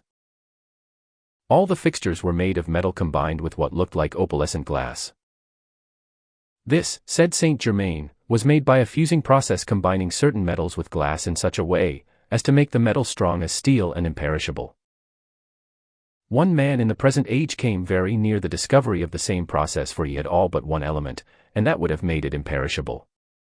The entire room was lined with the same peculiar metal, and 3 massive doors led from it. Saint Germain went to a box of stops, pressed 3 of them, and all the doors opened at once. We entered the first one and found a passage long and narrow, more like a vault than a room. It was lined with containers, filled with discs of gold about the size of a silver dollar, stamped with the head of the emperor and an inscription that read, "God's blessing to man." Entering the second door, we found similar containers filled with uncut jewels of all kinds. 77. In the third room, the containers were flat, and held thin sheets of gold, on which were written the formulas and secret processes used in that period. Among these, said Saint Germain, are many formulas and processes which were not used in that former time. They will be given into the use of the present age. He went back to the box of stops and pressed another. A fourth door opened which I had not noticed before. This led into an arched tunnel or passageway, connecting the treasury with the mint. It must have been at least a quarter of a mile long, and at the far end we entered an enormous room. It was the main part of the mint, and was filled with a maze of machinery of most wonderful construction. Among many things I saw were machines used for stamping the gold and cutting and polishing the jewels. They simply fascinated one, so perfect was their operation. Here, Saint Germain showed me a specimen of malleable glass, clear as crystal. In this room were great quantities of native gold nuggets, gold dust, and gold ingots, weighing 8 and 10 pounds each. Was speechless at such an amazing quantity of wealth in one place, and Saint Germain, knowing how I felt, remarked, "It is utterly impossible for such quantities of wealth as you see before you to be released unto the mass of mankind. Because the selfishness within the commercial world at the present time makes it the height of folly to let humanity waste more of nature's gifts. God and nature bestow their wealth lavishly upon the earth for the use and blessing of the souls who incarnate here, but the selfishness and lust for power within the feelings of mankind make them forget the higher way of life, and cause man's inhumanity to man. The few, who rise to control of the mass, should have the intelligence to know that what helps the mass helps the individual most, but if they refuse to recognize this law, self-destruction follows, brought about by their own selfishness. Selfishness and the feeling of power to control others blind the reason and dull the perception of the outer mind to its own dangers, and such individuals ride headlong to ruin, in every case ruin spiritually, mentally, morally, and physically. Extending many times into the third and fourth embodiment following. Only light can raise the individual above selfishness. Only when mankind rises out of the mire of its own selfishness and lust in all its forms, can human beings be entrusted with all that God and nature hold ready for right use, but any individual, as he cleanses himself of his own selfishness and lust, may have the fullest use of all these riches, when he will use them harmoniously and for the blessing of others. Individuals can make themselves ready to be custodians of these gifts, for in the age that is already ushered in, only those will have unlimited use of wealth who have made themselves worthy to be trusted keepers and dispensers of this treasure.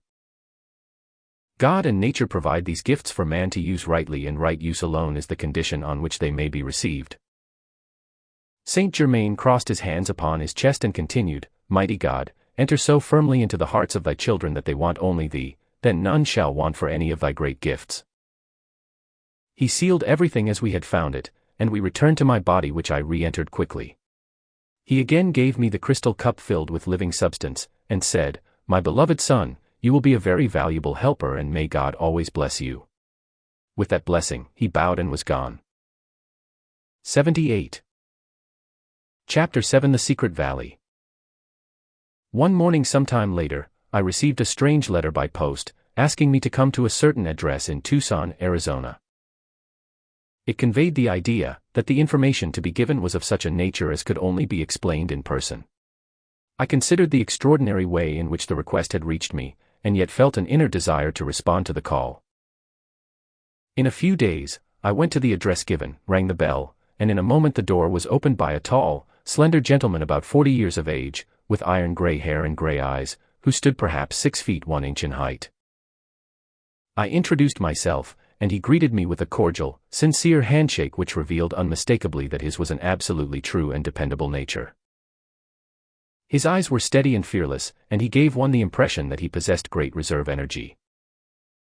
I felt an unusual inner harmony about him, and knew it could only mean the starting of a deep and wonderful friendship. He too seemed aware of an inner something that made each of us feel attracted to the other. He asked me to come in and be seated. "You are here," he began, "at my request, and I am deeply grateful, strange as it must have seemed to you. Your address was given me by one of whom I shall speak later. In explanation, I have this to say, that I have made some very remarkable discoveries which I must ask you to accept on faith until I can take you with me, and prove their truth and reality to you. I was advised to get directly in touch with you personally, as the only one to whom this should be revealed and with which I am concerned. For a starting point, I shall have to begin with things that occurred 20 years ago. At that time, I had a beautiful wife. Now, I know she had great inner growth of which, however, I was not aware. A son was born whom we both idolized. For 5 years, our happiness was complete. Suddenly, without any warning or apparent reason, the child disappeared. For many weeks, we searched and did everything humanly possible to find him, but to no avail. Finally, we gave up all hope. His mother never recovered from the shock and 5 months later passed on. She had made a strange request during the last few days of her life, that her body be held in the vault for 7 days after her passing and then be cremated. It seemed rather peculiar to me, for at no time had we ever discussed anything in regard to this subject. However, I complied with her wishes. Imagine my surprise 5 days after her funeral, when I received a call from the man in charge of the cemetery, saying he had found the vault open that morning and the body gone. No clue to anything concerning the whole strange occurrence was ever discovered. 16 years later, I awakened one morning to find a letter upon the floor of my room addressed to me but with no postmark. I picked it up, opened it, and read the contents, which left me mystified and incredulous. It read, "Your wife and son are living, well, and strong. Soon you will see them. Have patience, until that time. Rejoice to know there is no 79. Death. At the appointed time, directions will reach you in this manner which you are to follow implicitly. All depends upon your absolute silence. You shall see, and receive full explanation of all that has seemed so mysterious. Then, you will understand why truth is far stranger and more wonderful than fiction, for even the most extraordinary fiction is but the record of a truth that is somewhere in the universe. Signed, a friend. My friend, you can imagine my astonishment. At first, I did not believe a word of it. The third evening after this, I was sitting in front of my great fire, when I heard my beloved wife's voice as clear and distinct as if she were in the room beside me, saying, "Robert, my beloved, I am alive and well, and our son is with me. We will be so happy when you are with us again. Do not distrust the message. It is all true. You will be brought to us, if you do not allow doubt to shut the door. I speak to you through the sound ray which you will one day learn to use." I could stand the tension no longer, and said, "Show yourself to me, and I will believe." Instantly, the voice replied, "Wait a moment." In about 3 minutes, a brilliant ray of golden light came into the room, forming a tunnel, at the other end of which stood my beautiful wife. It was she, unmistakably. "Beloved," she said, seeming miracles have taken place in the midst of your life for years, but because your attention has not been called in the right direction, we had to wait until this time. Trust the message that will come to you. Then, you will come to us, and I assure you a new world will open. To our great love there is no barrier. Instantly, the light ray vanished, and with it the voice. My joy knew no bounds. I could no longer doubt. I felt a relaxation, peace, and rest I had not known for years. Then came weeks of waiting, which I now know was a preparation going on within me. At last the message I longed for so much came, and with it a diagram and directions to be followed. I saw this would lead me into the high mountains southeast of Tucson, Arizona. I made preparation to go at once, saying to my friends I was going to do a little prospecting. I took a horse and pack animal, finding very little discomfort and no difficulty in following the directions given. If I could have gone as the crow flies, I would easily have covered the distance in 2 days. Just before sundown of the third day, I came to a blind canyon and would have passed it unnoticed, if it had not been for the diagram. I had just made camp, when it became dark. I rolled up in my blankets and soon dropped off to sleep, dreaming most vividly of waking in the morning and seeing a young man standing nearby looking at me. When I did awaken, to my astonishment, there stood the young man in real life, looking at me intently. He greeted me with a beautiful smile, saying, "My friend, you are expected to follow me." I noticed he had my things in readiness, and turning without further discussion, led the way toward the head of the canyon. After about an hour, we came to a stop because of a cliff that seemed to close the way before us. He turned, placed his hands upon the rock, and 80 pressed against it. A section of the wall, perhaps 10 by 12 feet, moved into a depth of about 1 foot and then slid to one side. We entered a tunnel that centuries ago must have been the bed of an underground watercourse. My companion closed the entrance behind us, and, as we turned to go forward, a soft radiance spread everywhere, so we could see quite clearly. I was astonished at all I saw, but I remembered the admonition I had received in my instruction, to be silent. We continued in the tunnel for more than an hour, and finally came to a massive metal door. This opened slowly at my companion's touch. He stood aside, and waited for me to pass through. I stepped out into the bright sunlight, almost breathless with delight at the beauty of the scene before me. Ahead of us lay a valley of surpassing loveliness, about 100 acres in extent. "My friend," said the young man, "you have returned home after a long absence, all of which you shall soon understand." He then led the way to a beautiful building, near the foot of a sheer cliff, at the upper end of the valley. As we came nearer, I could see many kinds of fruit and vegetables growing in abundance, among them oranges, dates, English walnuts, and pecans. A beautiful waterfall poured over the cliff, making a limpid pool at its base. The building was a massive one, and looked as though it had stood there for centuries. We had almost reached it, when a beautiful woman in white appeared at the entrance. We came nearer, and my beloved wife stood before us, more beautiful than ever. In another instant, I held her in my arms, and after all the agony I had been through in those years, it was almost more than I could stand. She turned, putting her arm around the young man who had brought me, and said, "Robert, this is our son." "Son," was all I could say, so nearly was I overcome by my emotions. He stepped forward, put his arms around both of us, and we three stood there for a moment in deepest love and gratitude, happy once more. I suddenly realized it was 16 years since he had disappeared, and by now he must be 21. He answered my thought by saying, "Yes, Father, I am 21. Tomorrow is my birthday." "How can you read my thoughts so readily?" I asked. "Oh, that is a very ordinary and easy thing for us. It is all quite natural, when you understand how to do it, and really quite simple," he replied. "Come," he continued, "you must be hungry. Let us have something to eat." With their arms around me, we entered the ancient building. The interior was finished in pink marble and white onyx. I was shown to a beautiful room where the morning sun flooded everything with its glorious radiance. I refreshed myself, and found a suit of white flannel had been provided for me. I tried it on, and it fitted perfectly. This surprised me, but again I remembered the admonition, to be silent.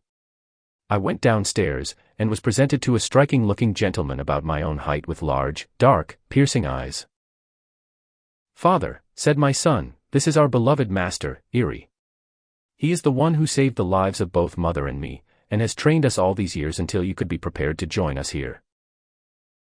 It was he who sent you the message and directions to come, because the time had arrived for your definite training to begin."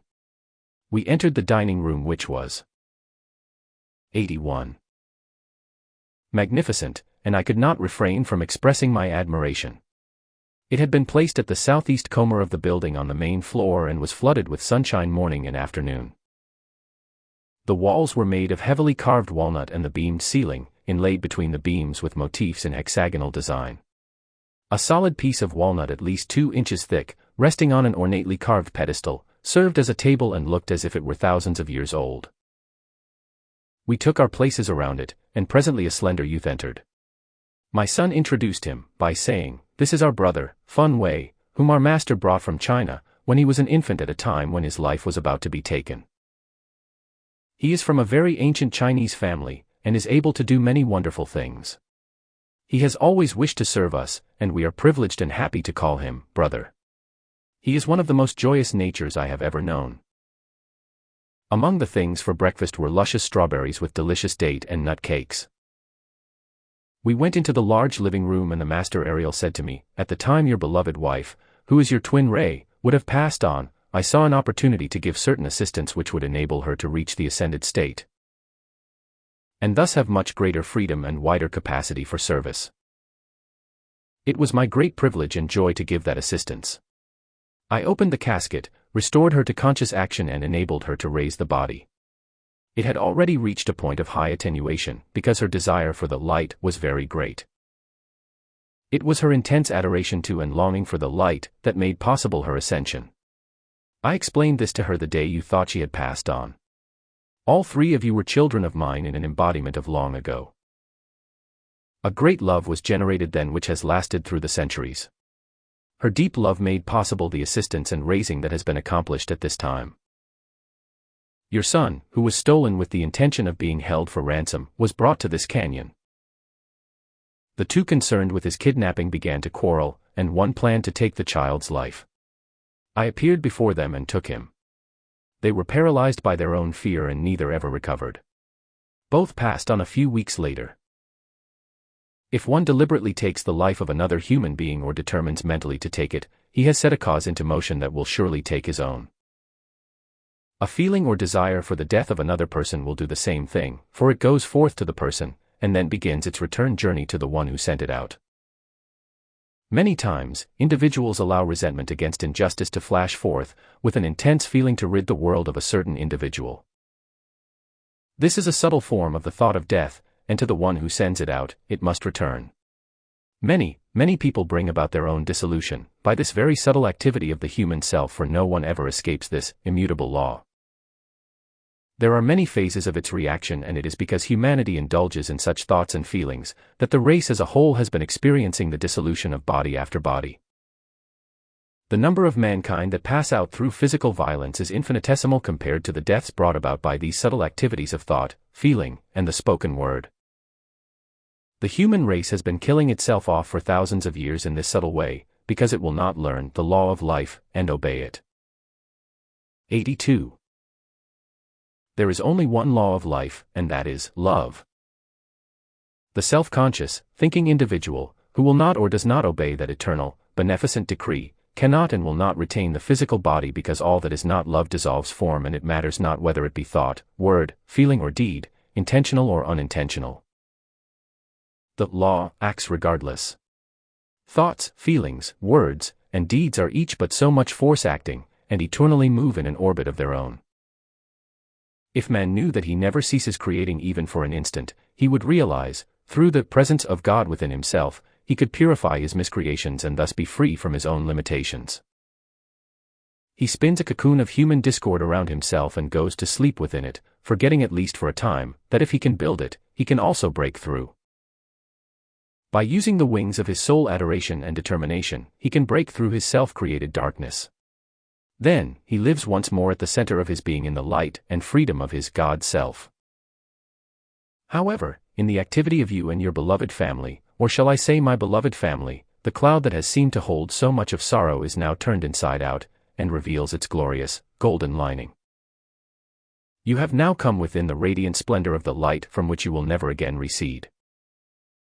In most cases, if human beings knew the wonderful things that are sometimes planned for them, they would unknowingly prevent the approach of this greater good.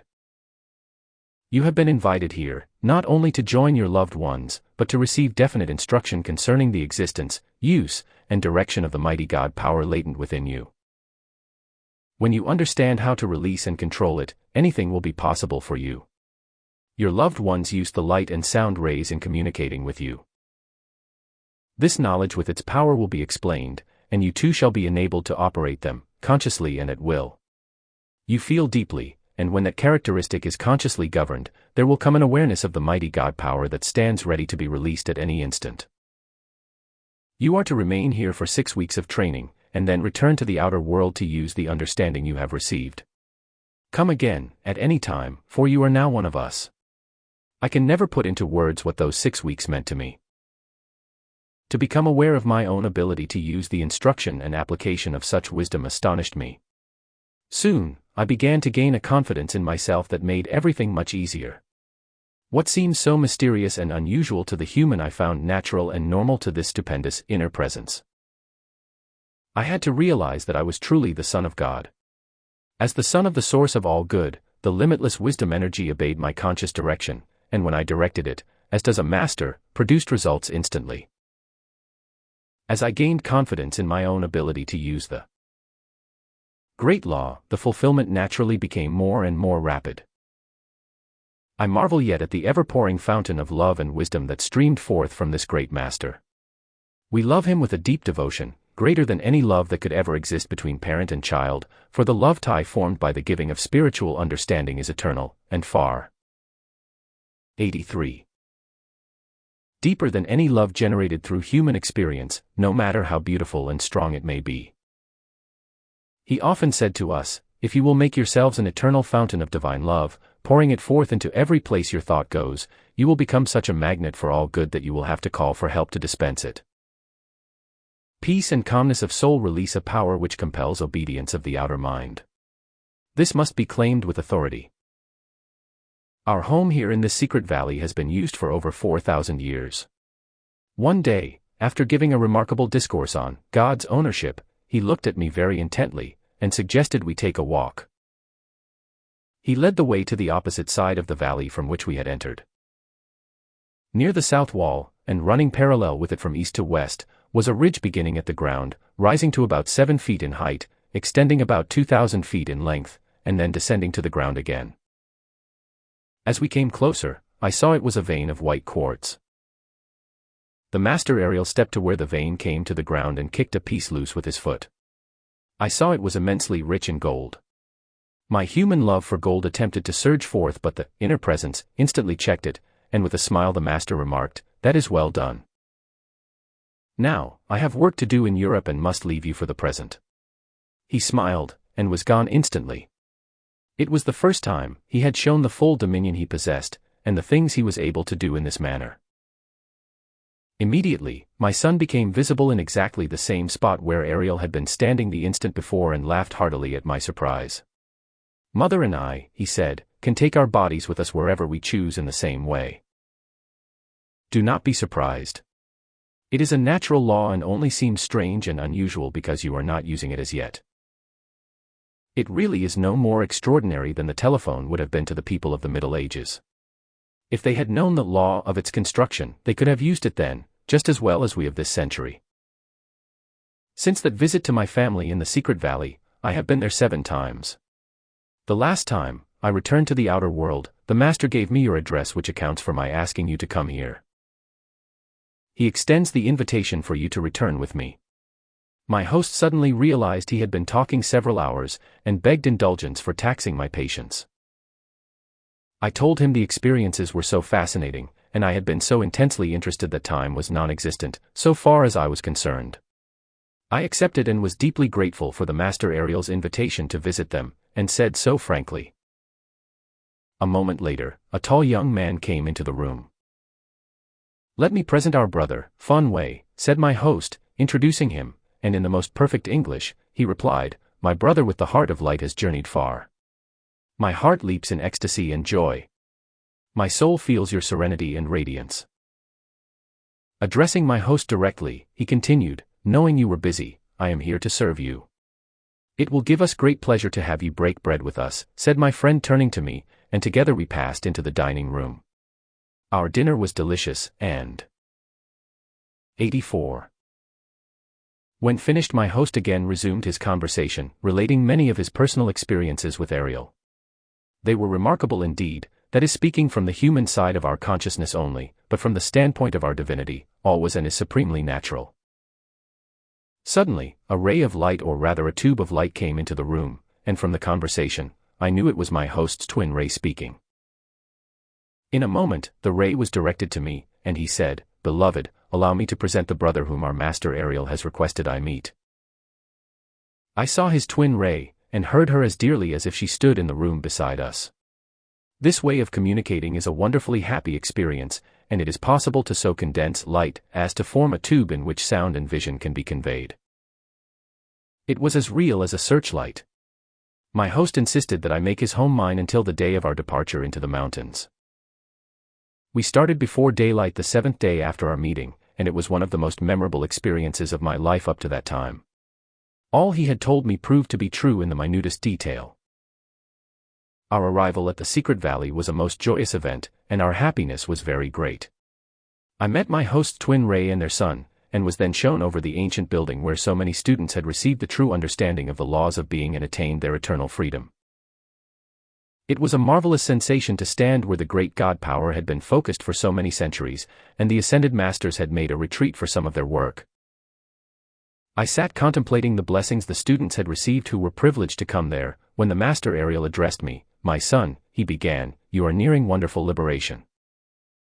Hold close to the continuous acceptance of your own indwelling master presence, and you will have just cause for great rejoicing." He extended his right hand, and the veil between the visible and invisible was drawn aside.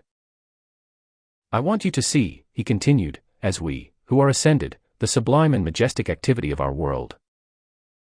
Here, we continually bear witness, as sons of God, because there is no longer doubt, fear, or imperfection within us. I shall always remember the joy and privilege that was mine during the days I spent with those wonderful people. Every day," said Ariel, "you shall witness the use of the light and sound rays that annihilate time and space, and which mankind is destined to use in the near future, as naturally as it now uses the telephone.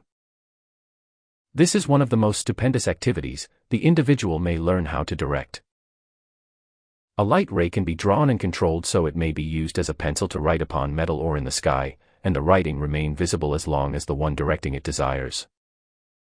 When the student is strong enough to stand against the opinions of the world of ignorance, then he or she is ready to bear witness to the marvels of the individual activities of God, manifested by the ascended masters. Until he can do this, the power in suggestion and the radiation of doubt from others will disturb him intermittently to such an extent that he many times gives up the quest for truth. Interruption to the steady flow of instruction is discord. Discord is 85. The wedge and subtle way, by which the sinister force on this earth enters the outer activity of a student who has determined to face the light. Such activity is very subtle because it is a feeling, and creeps in upon one before he is really aware of its existence. It is persistent beyond belief, and the growth is so insidious that one does not realize what has been done until the momentum is already underway. This feeling begins as a slight doubt. A doubt need only be felt 2 or 3 times, until it becomes distrust.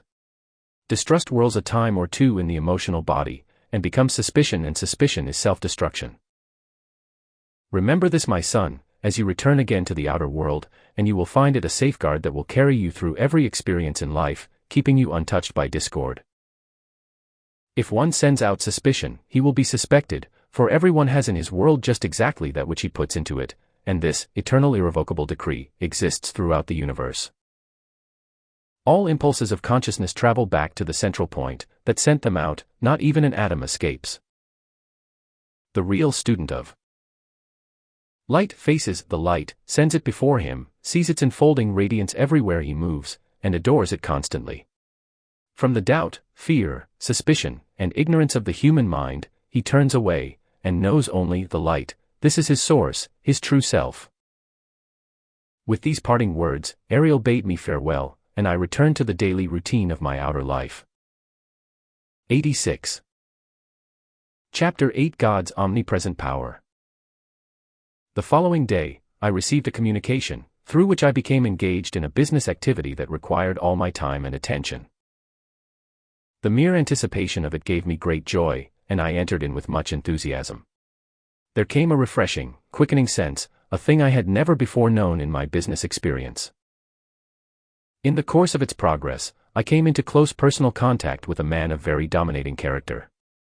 His entire attitude in business was to gain his desire by force, if intrigue failed or he was opposed in any way. He believed only in the power of his own intellect and human will, and had neither knowledge of nor faith in anything else.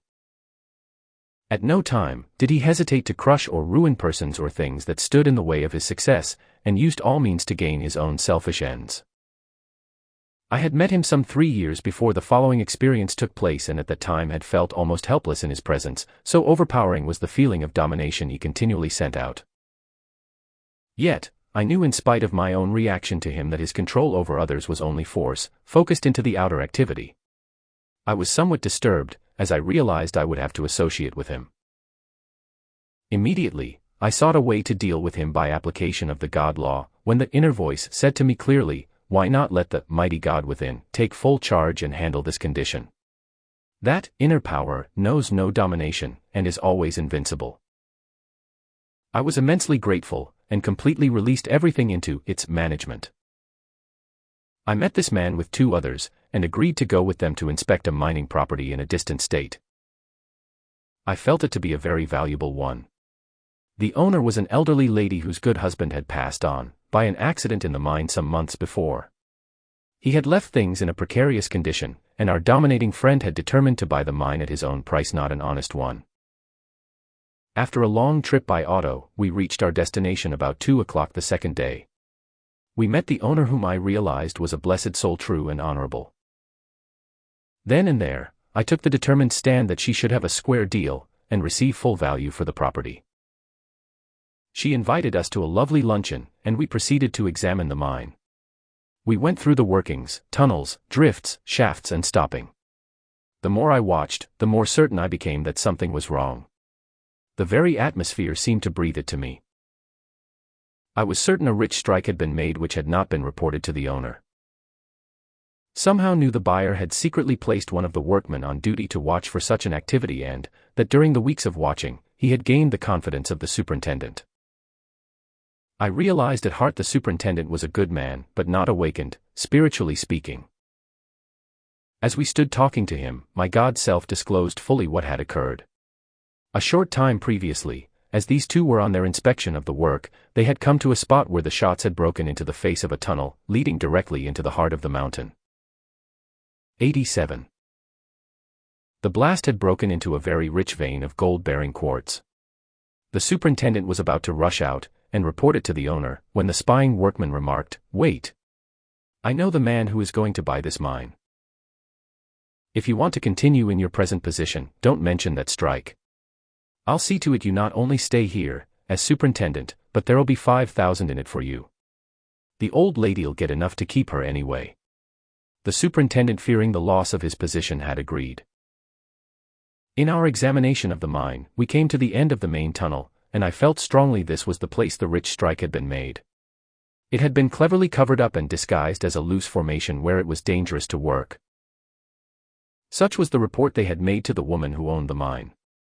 As I stood at this place talking with the others, my inner sight was opened, and I saw all that had taken place, the rich strike, the covering of it, the offer to the superintendent, and his acceptance. I was grateful to have my feeling verified, but knew I must wait. We returned to the owner's residence and negotiations began. The buyer opened the subject by saying, "Mrs. Atherton, what do you expect for this property?" "I am holding it at $250,000, she replied courteously and gently.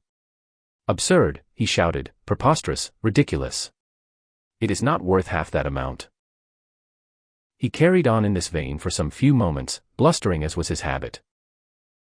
It had worked many times before, and he was still following the old line of procedure. He argued and stormed, and ended by saying, "Mrs. Atherton, you are in a position where you must sell. I will be generous and give you $150,000. I will consider it," she replied, so cowed by his attitude of domination and bluster that she began to accept his ideas, and give in to his arrogant impudence. He saw her waver and immediately began to high-pressure the whole situation. "I cannot wait," he went on, "my time is valuable. You must decide at once or the deal is off." He drew the papers from his pocket and placed them on the table. Mrs. Atherton looked about helplessly, and I shook my head no to her, but she did not see me. The contract lay open, and she stepped across the room, taking a chair at the table, preparing to sign. I knew, if she were to be protected, I must act at once, and going to where she sat, I addressed our dominating friend. "Just a moment," I said, "you will pay this dear lady what her mine is worth or you are not going to get it." He turned his wrath upon me with several very pungent invectives and attempted the same tactics as usual. "I'd like to know who is going to prevent me having the mine at my price," he retorted. I felt a surge of the mighty God power within come forth like an avalanche, keeping me unaffected by his tirade of vindictiveness, and I replied, "God will prevent you." With that answer, he burst out laughing. He carried on boisterously, cynically, insultingly. I waited calmly. "You fool," he began again in another tirade of anger, "you prate about God. Not you nor God nor anything can stop me. I get what I go after, and I get it regardless. No one has ever stopped me yet." 88. His arrogance seemed to have no limit, and he revealed himself, mind and body, as the victim of his emotions. His reason was unable to function, as is always the case under any uncontrolled feeling, or it would have warned him to go no further with his insults. I felt the expansion of the God power again. This time it came stronger and stronger until in a tone like a clarion, the mighty inner voice of my God self revealed the truth of the whole transaction and the deception at the mine. "Mrs. Atherton," I said, "there has been gross deceit practiced upon you. Your workmen made a rich strike. This man had a spy among them who has bribed your superintendent to remain silent concerning it." The superintendent and the others in the room went white and speechless, as my inner self continued to expose their treachery. The prospective buyer seemed equal to any emergency, and interrupting me in his wild anger, shouted, "You lie. I'll brain you for such interference." He lifted his steel cane, and as I raised my hand to seize it, a white flame suddenly shot forth, flashing full in his face. He dropped to the floor as if struck by lightning. Then my mighty God self spoke again with all authority of eternity, majestic, powerful, "Let no one in this room move until given permission." My outer self, no longer me but God in action, stepped to where the man lay, and went on, "Great soul in this man, I speak to you. Too long have you been held prisoner by his dominating, personal self. Come forth now. Take command of his mind and body. Right the many deceptions he has practiced in the present life. Within the hour, this strong, outer human creation of discord and injustice which he has built up shall be consumed, and never again shall it deceive or humanly dominate another of God's children. To the outer self, I say, awaken. In peace, love, kindliness, generosity, and goodwill to all that lives." Slowly, the color began to come back into the man's face, and he opened his eyes in strange bewilderment. God in me, still in charge, took him gently by the hand and putting an arm under his shoulder helped him to a large, easy chair. Again, it commanded, "My brother. Look at me." As he raised his eyes to mine, a tremor passed over his body, and in a voice scarcely audible, said, "Yes, I have seen. I understand how wrong I have been. God forgive me." He dropped his head in his hands and hid his face, silent and ashamed. Tears began to drop through his fingers and he wept like a child. "You will pay this dear lady $1 million, my God self continued, and give her a 10% interest in the mine also, for in the strike recently made is at least 10 million in gold ore."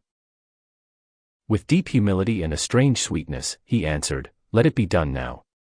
He requested his men this time, instead of ordering them as was his former habit, to draw up the papers as had been directed. Mrs. Atherton and he both signed, completing the transaction.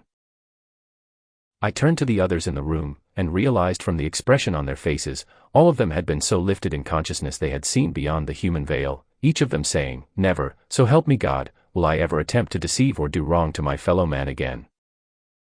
They had been raised to fully recognize and accept the God self within. 89. Everyone. It was late afternoon when this occurrence took place.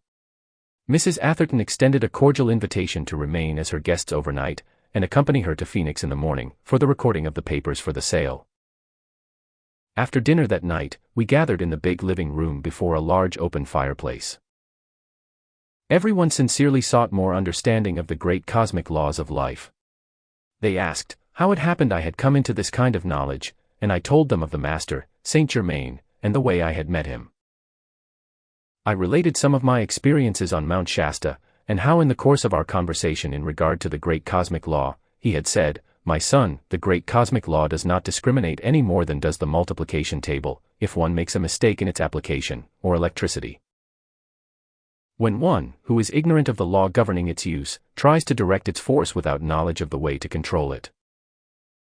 The great immutable decrees, which forever keep order in the infinite realm of manifested life, are all based upon the one great principle of creation, love.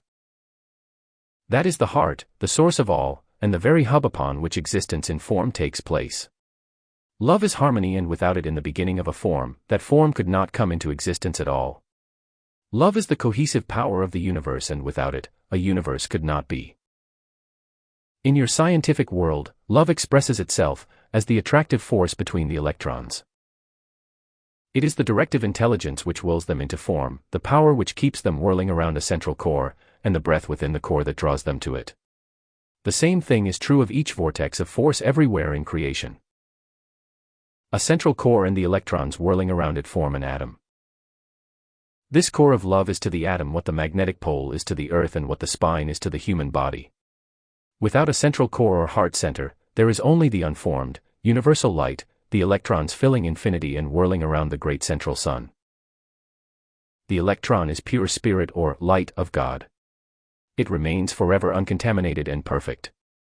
It is eternally self-sustained, indestructible, self-luminous and intelligent.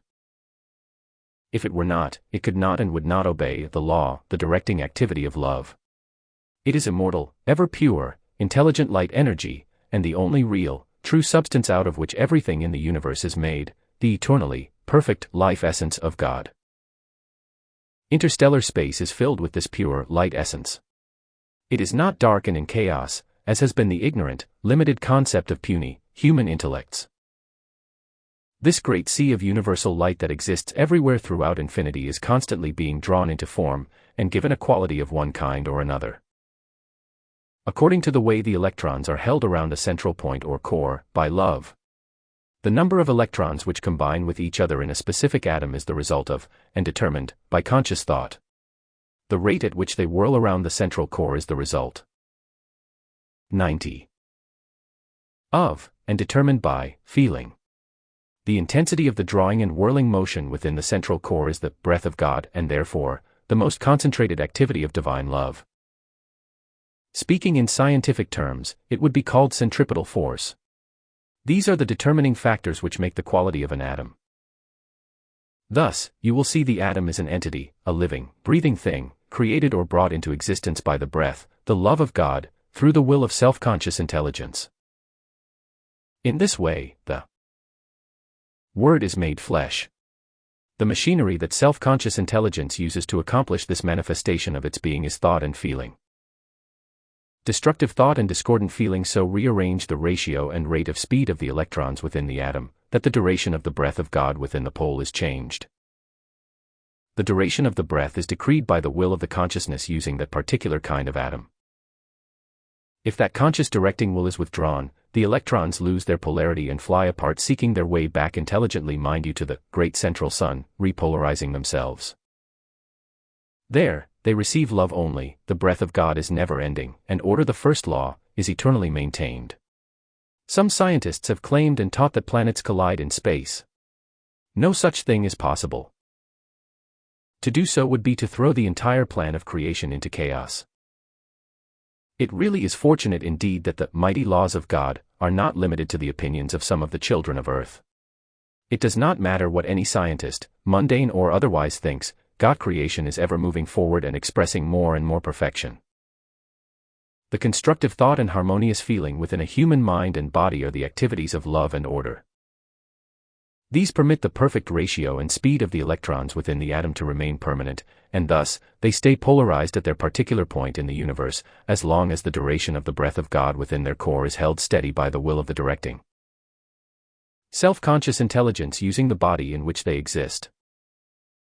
In this way, the quality of perfection and the maintenance of life in a human body is always under the conscious control of the will of the individual occupying it. The will of the individual is supreme over his temple, and even in cases of accident, no one leaves his body temple until he wills to do so. Very often pain in the body, fear, uncertainty, and many other things influence the personality to change its decisions concerning what it has willed in the past, but everything that happens to the body is and will always be under the control of the individual's free will. To understand the above explanation concerning the electron and the conscious control the individual has, through his thought and feeling, to govern the atomic structure of his own body, is to understand the one principle governing form throughout infinity. When man will make the effort to prove this to himself, or within his own atomic flesh body, he will then proceed to master himself. When he has done that, all else in the universe is his willing co-worker to accomplish. 91. Whatsoever he wills through love. Whoever makes himself willingly obedient unto the law of love, has perfection in his mind and world permanently maintained. Unto him and him alone does all authority and mastery belong. He only has the right to rule because he has first learned to obey. When he has obtained obedience from the atomic structure within his own mind and body, all atomic structure outside of his mind and body will obey him also. Thus, mankind through thought and feeling has the power, each individual within himself, to rise to the highest or sink to the lowest. Each one alone determines his own pathway of experience. By conscious control of his attention, as to what he allows his mind to accept, he can walk and talk with God face to face, or looking away from God, become lower than the animals, sinking his human consciousness into oblivion. In the latter case, the God flame within him then withdraws from its human habitation. After eons of time, it tries a human journey once again into the world of physical matter, until final victory is accomplished consciously and of its own free will. I told them of the limitless possibilities which Saint Germain had shown me were before mankind for accomplishment, whenever it is willing to accept the great God presence within every individual as the directing and accomplishing power. The buyer of the mine asked me why I used the word acceptance so often, and I recalled the words Saint Germain had used in explaining it to me, for he said, even in the outer activity of your life, if you purchase a thing or are offered something marvelous and perfect, if you do not accept it, it would be impossible for you to use or have the benefit from it. So it is with the great God presence within us. Unless we accept that our life is God life and that all power and energy we have with which to do anything is God power and God energy, how can we have God qualities and accomplishment in our world? As sons of God, we are commanded to choose whom we shall serve, the mighty presence of God within us or the outer human self. The gratification of the outer human appetites and sense demands has one and only one result: misery and destruction. All constructive desire is really the God self within pushing perfection forward into the use and enjoyment of the outer self. The great energy of life is flowing through us constantly. If we direct it to constructive accomplishment, it brings joy and happiness. If directed to sense gratification, there cannot be anything but misery as a result, because it is all the action of law and impersonal life energy. Keep before the outer activity of your mind the constant reminder that you are life, God in action, in you and your world. The personal self is continually claiming things and power of its own when the very energy by which it exists is loaned it by the God self. The outer personal human activity does not even own its skin. The very atoms of its body are loaned to it by the Supreme God presence from the great sea of universal substance. Train yourself. 92. To return all power and authority to the great glorious God flame, which is your real self and the source from which you have always received every good thing. We talked until 2 o'clock in the morning, and then I had to suggest we retire. No one wanted to sleep, but I said to them, "You will sleep in the arms of God," and the next morning, they were surprised to realize how quickly they had dropped off to sleep. We were up at 7, and on our way to Phoenix. The recording was completed, and I explained I must leave as my work with them was finished for the time being. They were all deeply grateful and anxious to know more. I promised to keep in touch with them and give further help, as the Master Saint Germain should direct. As I was leaving, the buyer of the mine turned to me, and said, "I don't care what anyone thinks of me, I want to embrace you and thank you from the bottom of my heart for saving me from the ruin of my outer self, and for revealing the great light." I bowed my head in deep humility, and replied, "Thank God. I am but the channel. God alone is the great presence and power that does all things well." Mrs. Atherton turned to me and expressed her feeling, "I do praise and thank the God in you for the mighty protecting presence, and never in my life shall I cease to thank God in you for the light this experience has brought us all." "I feel certain we shall all meet again," I replied, and bidding everyone goodbye, turned my face once more toward Mount Shasta, arriving at my lodge the evening of the second day. 2 weeks later, I felt a strong impulse to make one more trip to my trysting place with the Master, Saint Germain. I started at 4 in the morning and reached the edge of the dense timber about 9. The plaintive cry of my panther friend came to my ears before I had gone 20 paces into the woods. I answered quickly. In a moment it came bounding to my side with all the welcome of an old-time friend, and we proceeded onward to our meeting place. I noticed the panther was very restless, and acted as if laboring under some inner agitation. This was most unusual, for it had always been very quiet when in my presence. I patted and stroked the beautiful head, but it made no difference. I sat down and we ate lunch. "Come on, old boy," I said as we finished, "let's go for a walk." It gave me a long steady look, the most pathetic expression I have ever seen. I could not understand it. We had gone some distance, when we came to a cliff about 15 feet high at the top of which hung a projecting rock. Something caused me to look at the panther. The expression in its eyes was wild and fierce. I sensed a sort of tension in the atmosphere but did not realize what it was. I walked on a few paces farther, and felt a chill pass over me. Looking up suddenly, I saw a mountain lion crouched, ready to spring. The next instant, it leaped toward me. I threw myself against the cliff and the lion landed beyond where I had stood. Like a flash of lightning the panther sprang and the two locked in mortal combat. No words can describe the terror of the struggle that followed. They screamed, rolled, tore, and clawed each other. The lion was considerably heavier, and it seemed for a time as if it would gain the advantage. However, the panther was the faster moving of the two, and finally broke away. There was just an instant's pause until it saw a chance, and then with one spring landed on the lion's back, and fastened its teeth just behind the ears. The panther's grip was like steel. 93. And after a few seconds of rolling and twisting, the lion's struggles grew weaker. Finally they ceased altogether. The panther came reeling toward me, its side terribly torn. It looked up at me, all the fierceness gone from its eyes and its energy ebbing fast. There passed an expression of contentment over the face, and suddenly, giving a plaintive cry, it fell over dead at my feet. I stood motionless, and wept silently at the loss of my friend, for I had become almost as attached to it as to a human companion. The next instant, I looked up, and beside me stood Saint Germain. "My beloved brother, be not sad or dismayed," he said, "your contact with the panther had so quickened its consciousness that it could no longer remain in that present body, and the great cosmic law demanded from it some service to you. This it gave in love by saving your life.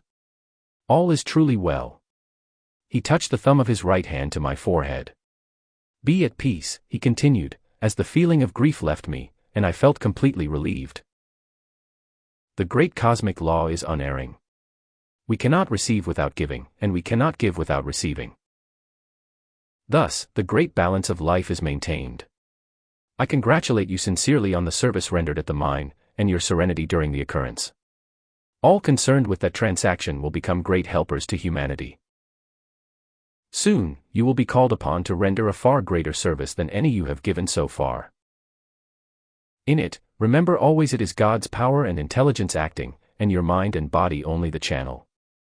Until you meet with this experience, meditate constantly upon the limitless power of God, which can express through you at any time.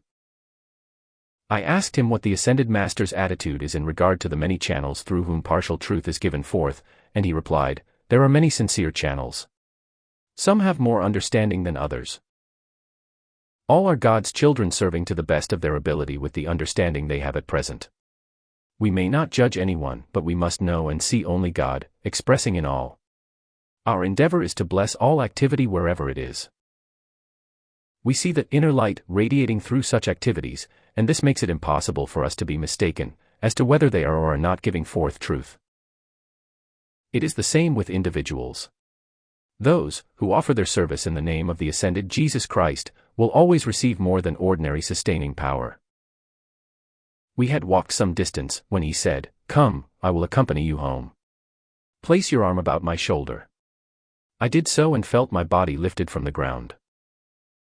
In a few moments more, I was in my room at the lodge with Saint Germain standing beside me smiling at my surprise. "Meet me in 7 days," he said, "at our appointed place, for then we will finish our work in this part of the country." He smiled, bowed graciously, and slowly faded from sight. The last thing that remained visible, as he gradually disappeared, were his marvelous 94 beautiful eyes smiling back at me. As I meditated each day upon the great God presence within, for my coming service, I realized more and more how important it is to keep the attention focused upon that presence only, no matter what appearances seem to indicate, in order to keep any outer condition from affecting me. In one of Saint Germain's conversations, he had stressed particularly the all-importance of keeping my outer self harmonious, and in regard to this had said, "My son, you cannot realize how very great is the necessity for harmony in the outer self. If the fullness of the inner perfection and power is to be expressed in your outer life, the importance of keeping a feeling of peace, love, and serenity in the personal self cannot be emphasized too strongly, for when this is done the mighty God presence within can act without limit in an instant. The continual outpouring of a feeling of peace and divine love to every person and everything unconditionally, no matter whether you think it be deserved or not, is the magic key that unlocks the door and releases instantly this tremendous, inner God power. Fortunate indeed is he who has learned this law, for he then seeks to be all peace and love. Without it humanity has nothing good, and with it they have all things perfect. Harmony is the keynote, the one great law of life. Upon it rests all perfect manifestation, and without it all form disintegrates and returns into the great sea of universal light. The following 7 days, I spent much time in meditation.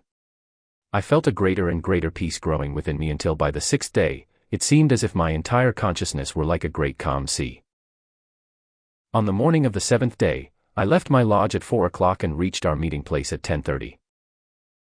I sat down on a log to wait with a feeling of wonderful exhilaration, which I knew to be the result of my meditation. I was so deep within the contemplation of my God self, I did not hear anyone approaching until a voice spoke to me. I looked up, and saw an old man with white hair and beard, whom I thought at first sight was an old prospector, although his clothing was too clean for that occupation. As he came up to me and held out his hand, that too confirmed my feeling, he was not a laboring man. We exchanged greetings, chatted for a few moments on generalities, then he turned to me, and said, "My friend, I would like to tell you a story. It won't take long.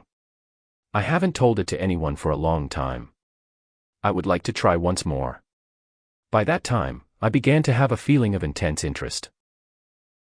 It occurred to me he might be thirsty, and as I reached for a cup to get him a drink, from the spring by which we stood, a crystal cup formed within my hand, like the one Saint Germain had held out to me several times. The old man looked up and with eyes shining and excited, almost shouted, "It is he, it is he."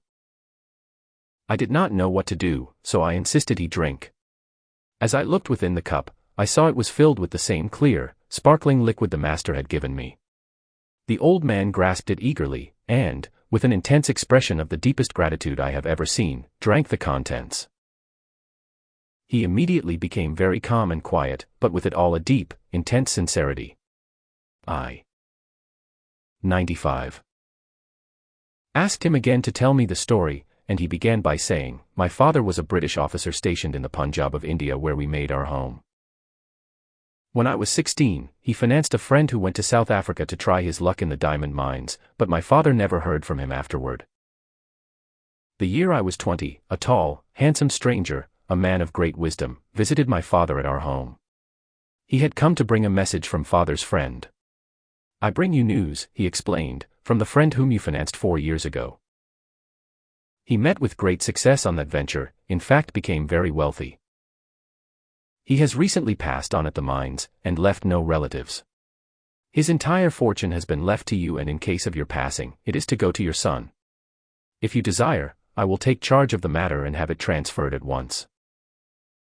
'I cannot leave India at the present time,' my father replied, 'for I am on government duty here. I appreciate greatly your offer to take care of the matter for me.' I was standing nearby during their conversation, and when they had completed arrangements, the stranger turned to me. 'My son,' he said, 'when you find the man who will offer you a crystal cup of sparkling liquid, you will have met the one who can assist you in raising the body. I cannot tell you more than this, except that you will find him on a great mountain in North America. This may seem vague to you now, but it is all I can say.' The stranger left, and a month later my father, who had ridden out to adjust certain government matters with the natives, was shot, and passed on before he could be brought home. I was an only son, and after another month, mother and I prepared for our return to England. Just before we left, the same stranger came again, and said he was ready to transfer father's fortune to me. I explained father had been shot. 'Yes,' the stranger replied. 'When I left 2 months ago, I knew your father would pass on before my return. I have arranged for the fortune to be transferred to you, or rather to the Bank of England for you. Here is money you may wish to use on the journey home, also the papers of transfer, and the credentials you will need at the bank. Present them, and you will receive custody of your wealth. Much of it is in diamonds of the first quality.' I thanked him, and offered to pay for his services, but he replied, 'Your kind intent is greatly appreciated, but that is already adjusted. I will be happy to accompany you to the steamer at Bombay.' The trip revealed to me his great wisdom, and beside him I felt like an infant. I know now that he enveloped me in a radiation which has stayed with me throughout the years. He arranged for transportation, accompanied us to the boat, and his last words to me were, 'Remember, the crystal cup, seek and you shall find.' After a most wonderful voyage, we arrived at Southampton, went on to London, and presented my credentials to the Bank of England. The official to whom I presented them remarked, 'Yes, we were expecting you today.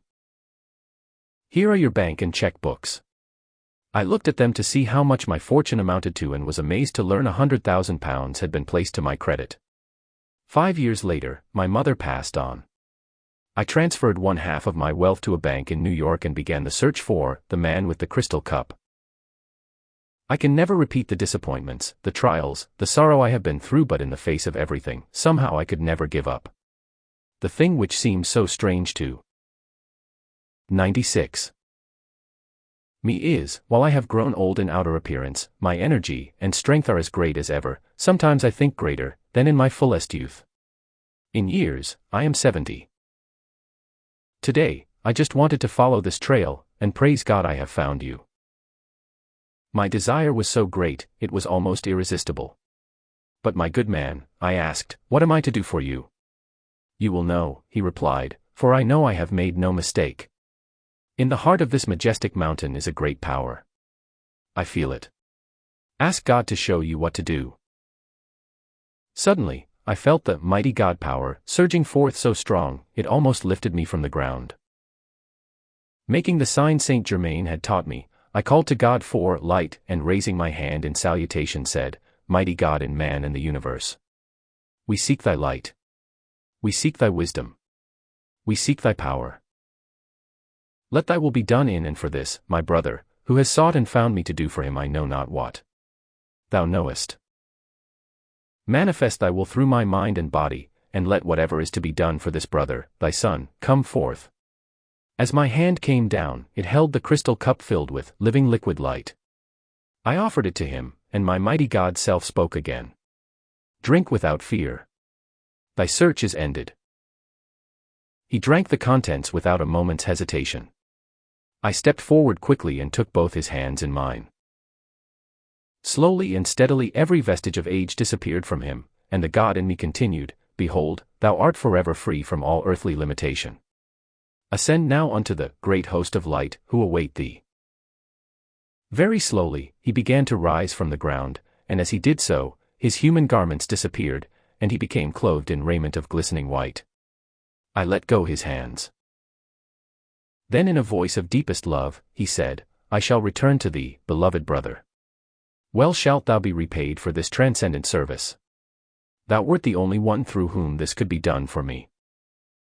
Some day, thou shalt see why," and with a happy smile, he disappeared on a radiant pathway of light. As the mighty God power within me receded, I was so astounded, I fell on my knees and offered the deepest prayer of my life in grateful humility and praise for the privilege of giving such service. I rose and the Master Saint Germain received me into his wondrous embrace. "My beloved brother," he said, "I am greatly pleased. Noble and faithful was your attendance upon the great God within you. Beautifully did you receive your mighty God in action. I do indeed congratulate you. You will ever be held within our embrace, even though outwardly you may not always be aware of it. You have become a worthy messenger of the great white brotherhood and the ascended host. Hold close to your mighty God self. Thus, you will ever be ready for service wherever and for whatever is required. My love enfolds you until we meet again. I will keep you informed." Slowly, I wended my way back to the lodge, every step praise and gratitude to the one mighty God that molds us all into eternal perfection. 97. Chapter 9 Venus visits the Royal Teton. Many weeks had passed, and the morning of December 31st, 1930, came, and with it, the Master, Saint Germain. "Be ready at 7 o'clock tonight," he instructed, "and I will call for you. Focus your attention as much as possible on the glory of God within yourself, that you may receive the full benefit intended on this divine occasion. Remember your twin ray and sun, for the three of you will be honored guests of the Brotherhood of the Royal Teton at their New Year assembly tonight." I spent the remainder of the day in deep meditation. He arrived at 7 o'clock, and as I had already placed my physical body in bed, I stepped forth in the one he had prepared for me. "Tonight," he continued, "an experiment is to be tried which has not been accomplished for over 70,000 years. We feel perfectly confident of success on this occasion, as all are now well prepared. Come." We must have traveled at great speed, although I did not realize it, and soon stood on the apex of the Royal Teton, where the heavy covering of snow made it glisten in the moonlight like millions of diamonds. As we approached the entrance to the tube, I noticed a clearing around it for a radius of at least 100 feet. As we stepped within it, the atmosphere felt warm and comfortable. We passed on through the entrance which had been opened for those attending the New Year celebration. Saint Germain and I entered the great audience chamber, and met Lotus and our son, who had already arrived with their escort, Amen Bey. Our joy on this occasion was very great, for we had not been together on the physical plane for some 2 years, and during that time, while working out of the body, each had been occupied with his own individual activities, which necessitated our being in different channels at the inner levels. The great room was brilliantly lighted, and the glorious fragrance of roses and lotus blossoms filled the air. The sweetest, most delightful music floated in from everywhere. Many had already come and others were arriving every few moments. We noticed a large object, covered with a golden cloth, had been placed in the center of the room, but as no explanation was offered concerning it, we remained silent. Saint Germain presented us to the guests, and then led the way into a room filled with rare musical instruments. We saw a great pipe organ and 4 harps made of a substance like pearl, with posts of gold, the sounding boards and upper parts being constructed of white metal. The high strings on the harps were silver wound, the bass ones gold, and the material of which they were made gave forth a tone that combined the sounds produced by metal, wood, and the human voice. The tone of these instruments can only be known by being heard, for they were different from anything which has ever been used in the outer world of music in the West. The sound produced by this unusual material more nearly resembles some of the wonderful tones of the esraj, an instrument used in India. We saw 4 violins, also made of a substance that looked like pearl, but the resonance is far beyond that of any known wood. The strings were wound with both gold and silver and produced a beauty of tone almost beyond description. We heard all these instruments played, later that evening. Returning to the great audience hall, Saint Germain showed Lotus and our son the beautiful portraits which had been recently transferred from the Temple of Mitla in Oaxaca, Mexico. He escorted them through the record room where they were shown the evidence of my former observations with him. 98. For the work being done during this New Year celebration, all members of the Royal Teton were clothed in plain golden robes of gorgeous material with the emblem of the Brotherhood on the left breast, embroidered so it looked like dark blue velvet. The same shade as the great panel that formed the cosmic mirror. There were 70 men, 35 ladies, and the presiding master, Lanto, who is the blessed brother in charge of this retreat. When all had assembled who belonged to this branch, he stepped forward and addressed them saying, "It is now 11 o'clock and time for our meditation. Tonight, let us pour out adoration unto the great light, feel at one with our own divinity for 30 minutes, and during the following 30 minutes know the oneness of Venus with our earth. All take their accustomed stations, and form an elliptic in the center of the room. For 1 hour, it seemed as though 106 golden figures were united in one breath, so completely were they in unison. At the close of the meditation a joyous burst of music filled the immense hall, and Lanto stepped before the great mirror. He extended his hands and a tremendous blaze of light flashed forth upon it, revealing a group of people far in the distance surrounded by golden, rose, and violet light, dazzling in its beauty and radiance. They drew nearer, and the same glorious, wondrous colors filled the great audience chamber, giving everyone a tremendous feeling of uplift and power. Presently, 12 guests from Venus stood in our midst, robed in white, scintillating garments, surpassing all power of description. There were 7 gentlemen and 5 ladies, all extremely handsome. 6 of the men were at least 6 feet 4 inches in height, the 7th fully 2 inches taller than the rest. The ladies were about 5 feet 10. All had light brown hair with the exception of the tall master, and his was a glorious pure gold. Their brilliant, piercing, violet blue eyes were beautiful and fascinating. The tall master gave the salutation of the East, touching his heart and forehead with the finger tips of his right hand, and bowed low before Lanto. The others also came forward, greeted him, and were presented to those assembled. Lanto gave a brief address of welcome, only the following part of which is permitted to be recorded. In the presence of the one supreme God and those of the Great White Brotherhood, assembled here, these 12 guests from Venus are made members of the Brotherhood of the Royal Teton. The tall master was made presiding master for the evening. He acknowledged the welcome, stepped to the center of the room, and caused the golden cloth to be removed from the objects it covered. Lo, before us stood the 3 crystal caskets still containing the sustained bodies of Lotus, our son, and myself. They looked as if the forms had just gone to sleep, glowing with perfect health. The presiding master turned to us and said, "Are you ready?" And we 3 answered, in the affirmative. 99. Then, take your places by the containers, he directed. We obeyed, and immediately a marvelous radiance gathered and drew close around the bodies and ourselves, the intensity increasing rapidly until we must have been invisible to the outer sight. In a few moments the radiance diminished, and to our amazement the caskets were empty.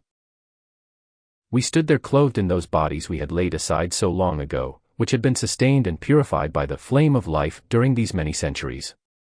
The transformation was amazing, and the feeling cannot be described, for we were as much astonished as is the reader.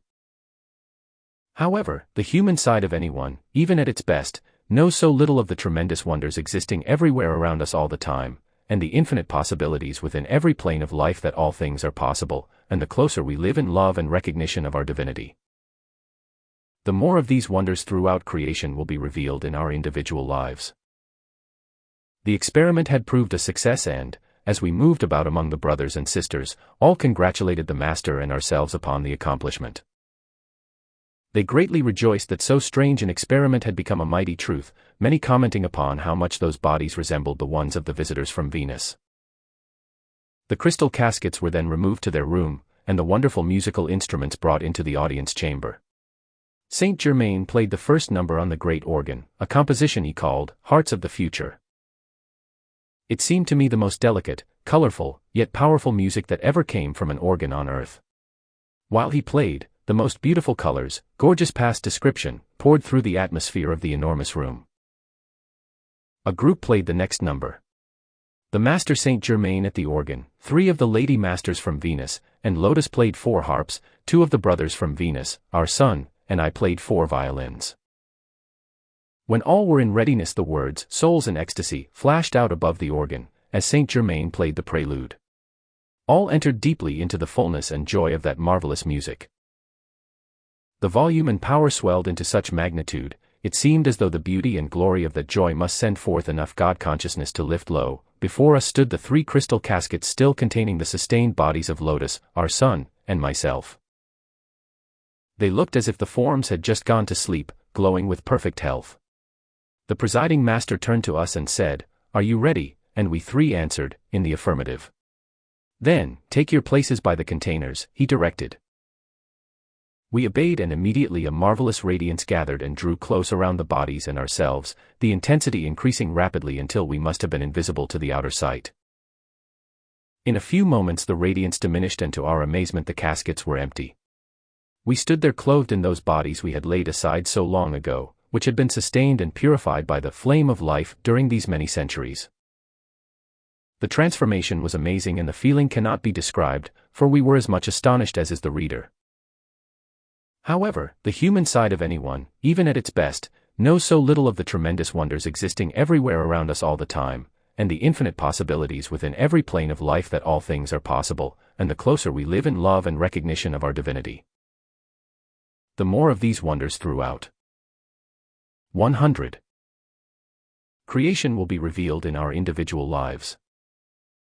The experiment had proved a success, and, as we moved about among the brothers and sisters, all congratulated the Master and ourselves upon the accomplishment. They greatly rejoiced that so strange an experiment had become a mighty truth, many commenting upon how much those bodies resembled the ones of the visitors from Venus. The crystal caskets were then removed to their room, and the wonderful musical instruments brought into the audience chamber. Saint Germain played the first number on the great organ, a composition he called "Hearts of the Future." It seemed to me the most delicate, colorful, yet powerful music that ever came from an organ on earth. While he played, the most beautiful colors, gorgeous past description, poured through the atmosphere of the enormous room. A group played the next number.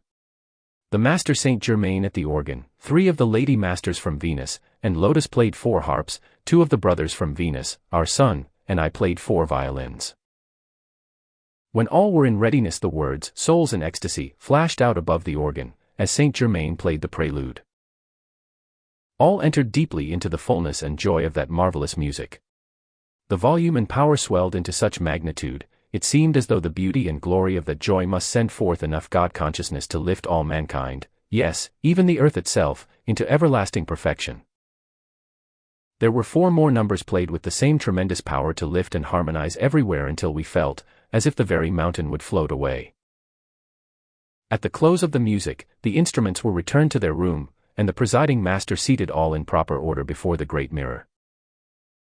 He took his place at the point of Earth's triangle, and scenes of wonder from Venus began to appear, he explaining every detail that did not explain itself. The pictures revealed much of their system of education, showing astronomical instruments whose perfection would make the scientific world of today speechless with admiration and astonishment, and geologists' equipment for examining the interior of the strata of the planets of both Venus and Earth. We saw inventors and several of their tremendous discoveries surpassing our fondest imagination.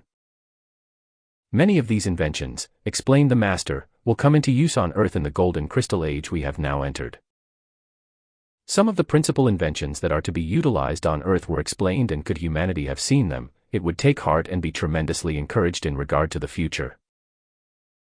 It may be these pictures from Venus will be taken up and described in a separate work later, providing permission can be obtained. The scenes from Venus finished, and those concerning the Earth came on the screen. Many changes were shown to take place in the next 70 years. These affected Europe, Asia, India, North and South America, and revealed to us that regardless of all appearances at the present time, the sinister force attempting to create chaos and destruction throughout the world will be completely destroyed. When that is accomplished, the mass of humanity will turn to the great God presence. 101. Within each heart and also governing the universe. Peace shall reign on earth, and man send out goodwill to man. This revelation was stupendous. The closing scenes followed next, and these concerned principally the United States in the next century. The progress and advancement she will make is almost unbelievable. These things are true, for the great God law makes no mistakes, and the revelations of that New Year's night are God's eternally true records. Certain great souls were shown who would awaken, be raised, and added to the host of ascended ones to carry forward this great progress. The presiding master then reminded those present of the blessed Kumaras, and in a voice filled with love and adoration, gave the following explanation in tribute to them. The 7 Kumaras, whom some inner students have known as Lords of the Flame, from Venus, were the only ones from this entire system of planets, who of their own free will and infinite love, offered to guard the children of Earth and assist their upward progress. They came and gave transcendent help here at the most critical period of Earth's growth. It was the time of initiation that is most dangerous in the life of a planet and its humanity, but through their protection and guidance, the goal was attained and mankind has been enabled to reach the greater heights. Many of the brothers understand that every 2,500 years the Kumaras release a greatly increased outpouring of cosmic love, wisdom, and energy. This blazing light and transcendent radiance flooding the earth and its inhabitants, interpenetrating all, is a tremendous lifting process, and gives a forward impulse to the growth of the entire earth, as well as its humanity. Just preceding each of these great outpourings, extraordinary physical disturbances occur, and general unrest is felt throughout by the people. Such disturbance is due to the discord that has accumulated during the last of the preceding period. The generation of such inharmony is due, always, to the wandering away from the fundamental principle of life, and the human sense disturbance thus created pollutes the outer activity of mankind, the earth, and its atmosphere. It is to cleanse this, and bring humanity back to the original purity of life that cataclysmic action takes place. It is following these periods, the Kumaras release an enormous outpouring of light to illumine and strengthen Earth's children, ultimately enabling them to make the supreme attainment. We are approaching another such period, and this time the release of the great cosmic love, wisdom, and energy, the mighty rays of light, will not only quicken the minds of the race, but the atomic structure of Earth as well, making it more luminous in our solar system. Never, since these great lords of the flame came to Earth, have conditions permitted such a great outpouring to take place as will occur ere long. Many, who have seemed to become hardened by their former activities, will awaken, as it were almost overnight, and feel the nearness of the great God presence within. 102. Each heart. Many, who have been meek and humble, but holding close to the inner presence, will suddenly blaze forth, amazing themselves as well as others by the transcendent light they will manifest. All will be done by the power of God love, and humanity will truly begin to realize that it is the height of folly for one part of God's creation to war against another part. The desire to bless others instead of themselves will almost involuntarily enter into the hearts of mankind, and send forth a light that will illumine the rest of the way to perfection. Selfishness alone holds the children of this sphere in the bondage and misery which have been allowed to express upon earth, but when the light of the Christ expands the love in the heart, selfishness flees and returns to the sea of forgetfulness. Great, natural physical changes will take place. 2 great centers of light will pour forth their blessing to humanity, one, the glorious glistening presence of Shambhala in its dazzling radiance, and the other will appear in the United States, not however where any so far have been led to believe, but at a point which has not yet been indicated to outer channels of the world.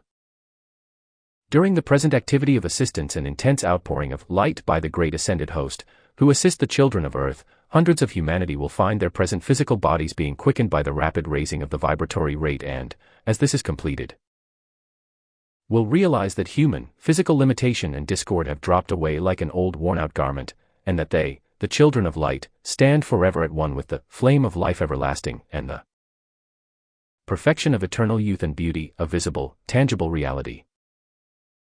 Beloved children of Earth, you stand upon the threshold of the ages. Its door is being held open by the great ones of love, who ever invite you to walk consciously by their side in the light. No matter what the activities in the world without, walk with the light and in the light, regardless of appearances. Then will you find a master of the light, who has trod this selfsame path before you, ever watches and stands by your side revealing the true way. The cycle changes and we enter a new dispensation that brings with it a safer, more powerful, and yet rapid means by which the one climbing the path to attainment is enabled to hold permanent contact with the great cosmic light. In this new order, the discipline for the neophyte will be the focusing and maintaining of his attention entirely upon the three highest centers of the body, and he will do all his work at these points. Only the centers in the heart, throat, and head will receive conscious consideration and attention. The entire effort of the aspirant will be to hold his attention upon these, for only by looking away from the lower centers will he ever be able to rise out of misery and limitation. The center at the top of the head is the highest focus in the human body, and there the silver cord of liquid white light from the great source of creation enters. 103.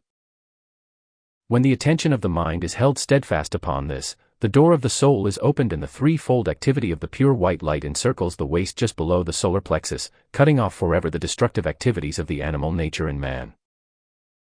This permits his soul to leap forth into its complete divine activity, united once more with the perfection of its source, and eternally thereafter master of all human creation, which means the discords of earth. Sincere students should meditate frequently upon the perfect action of the golden light within the head, for it will illumine and teach the outer mind all good things. This is the light of the God within. One should feel it filling his entire consciousness, his body and world. This is the light that lighteth every man that cometh into the world, and there is no human being in existence who has not some of this light within him. There are many throughout the earth who are rapidly awakening, and feeling the mighty surge of this inner light pouring itself out through them and thus finding greater expression. If these will rigidly keep themselves harmonious, unflinchingly hold their attention upon the God self within, accept and visualize the full activity of its dazzling radiance, they can encircle themselves in the threefold activity of the white light. This cuts off the discordant creation of the outer world. Beloved brothers and sisters, it will be our great joy and privilege to meet with you in January and July of each year, here in your retreat because of the nearness and outpouring of the all-controlling God-light, which will soon be flooding America from shore to shore. Now, while the crystal containers are being brought in, let us meditate deeply upon the oneness of Venus and the earth, the omnipresence of divinity abiding in form. We remained in deep silence for about 10 minutes, and then the presiding master instructed us three to take our places beside the caskets. He made the sign of the heart and head, crossed his hands upon his chest, and called unto the God presence. Thou mighty creator of the universe and all it contains, thou one omnipresent God, we await the manifestation of thy great beneficent presence. A soft, rose-colored, luminous essence enveloped ourselves and the containers, drawing close about us. Suddenly, a great shaft of dazzling white light entered the enveloping radiance, remained 3 or 4 minutes, and gradually faded from sight. As we looked into the containers, the three bodies were resting within them. Observing each other, we were again clothed in the bodies the Master, Saint Germain, had prepared for us and because of which, we were enabled to visit the great assembly in the Royal Teton. The presiding Master blessed those assembled, the Brotherhood of the Royal Teton, and all upon earth, promising to be with them again the following July. The 12 from Venus then took their stations upon the circle in the floor of the audience hall. The entire mountain trembled with the mighty God power which they drew, and the 104 light thus focused took the form of an enormous eagle, its body violet and the head and feet of gold. The entire room became filled with a blazing white light, forming one end of a great pathway of luminous essence, on which the 12 radiant beings returned to their home on Venus. The supreme vision, on which those assembled gazed, surpasses anything words can describe. As the great vibratory activity was lowered, a wondrous crystal radiance illumined the cosmic mirror, and the words, peace and illumination to all the earth and its inhabitants. Blessings from Venus appeared across its surface. Each guest touched his heart and forehead, crossed his hands upon his chest and bowed in acceptance of the mighty outpouring.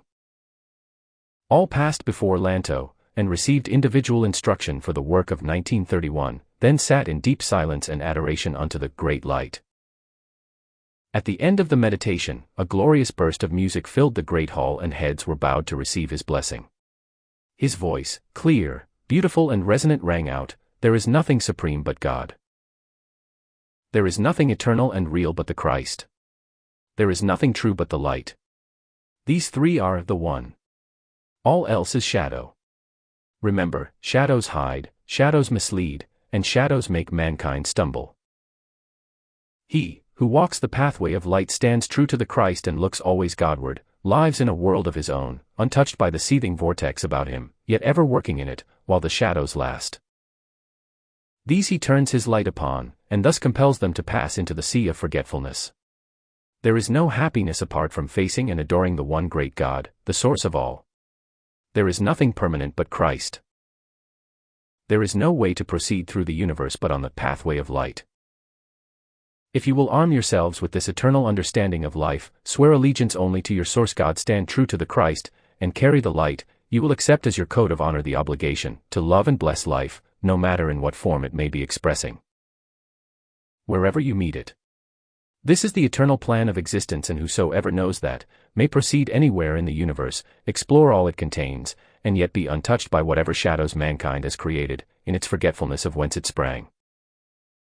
God alone is great, and only unto the source of all greatness does all glory belong. He who knows only his source and refuses aught else is wise indeed, for he becomes permanent happiness, and is master wherever he moves. Then, and then alone, may he become creator of worlds. Upon these, he bestows his happiness, and in this activity really lives the divine plan for all. Members of the Brotherhood of the Royal Teton, reveal thou this plan to the wayward children of earth. Shed thy radiance upon their self-created shadows, and point them the way to the great central sun, our transcendent source.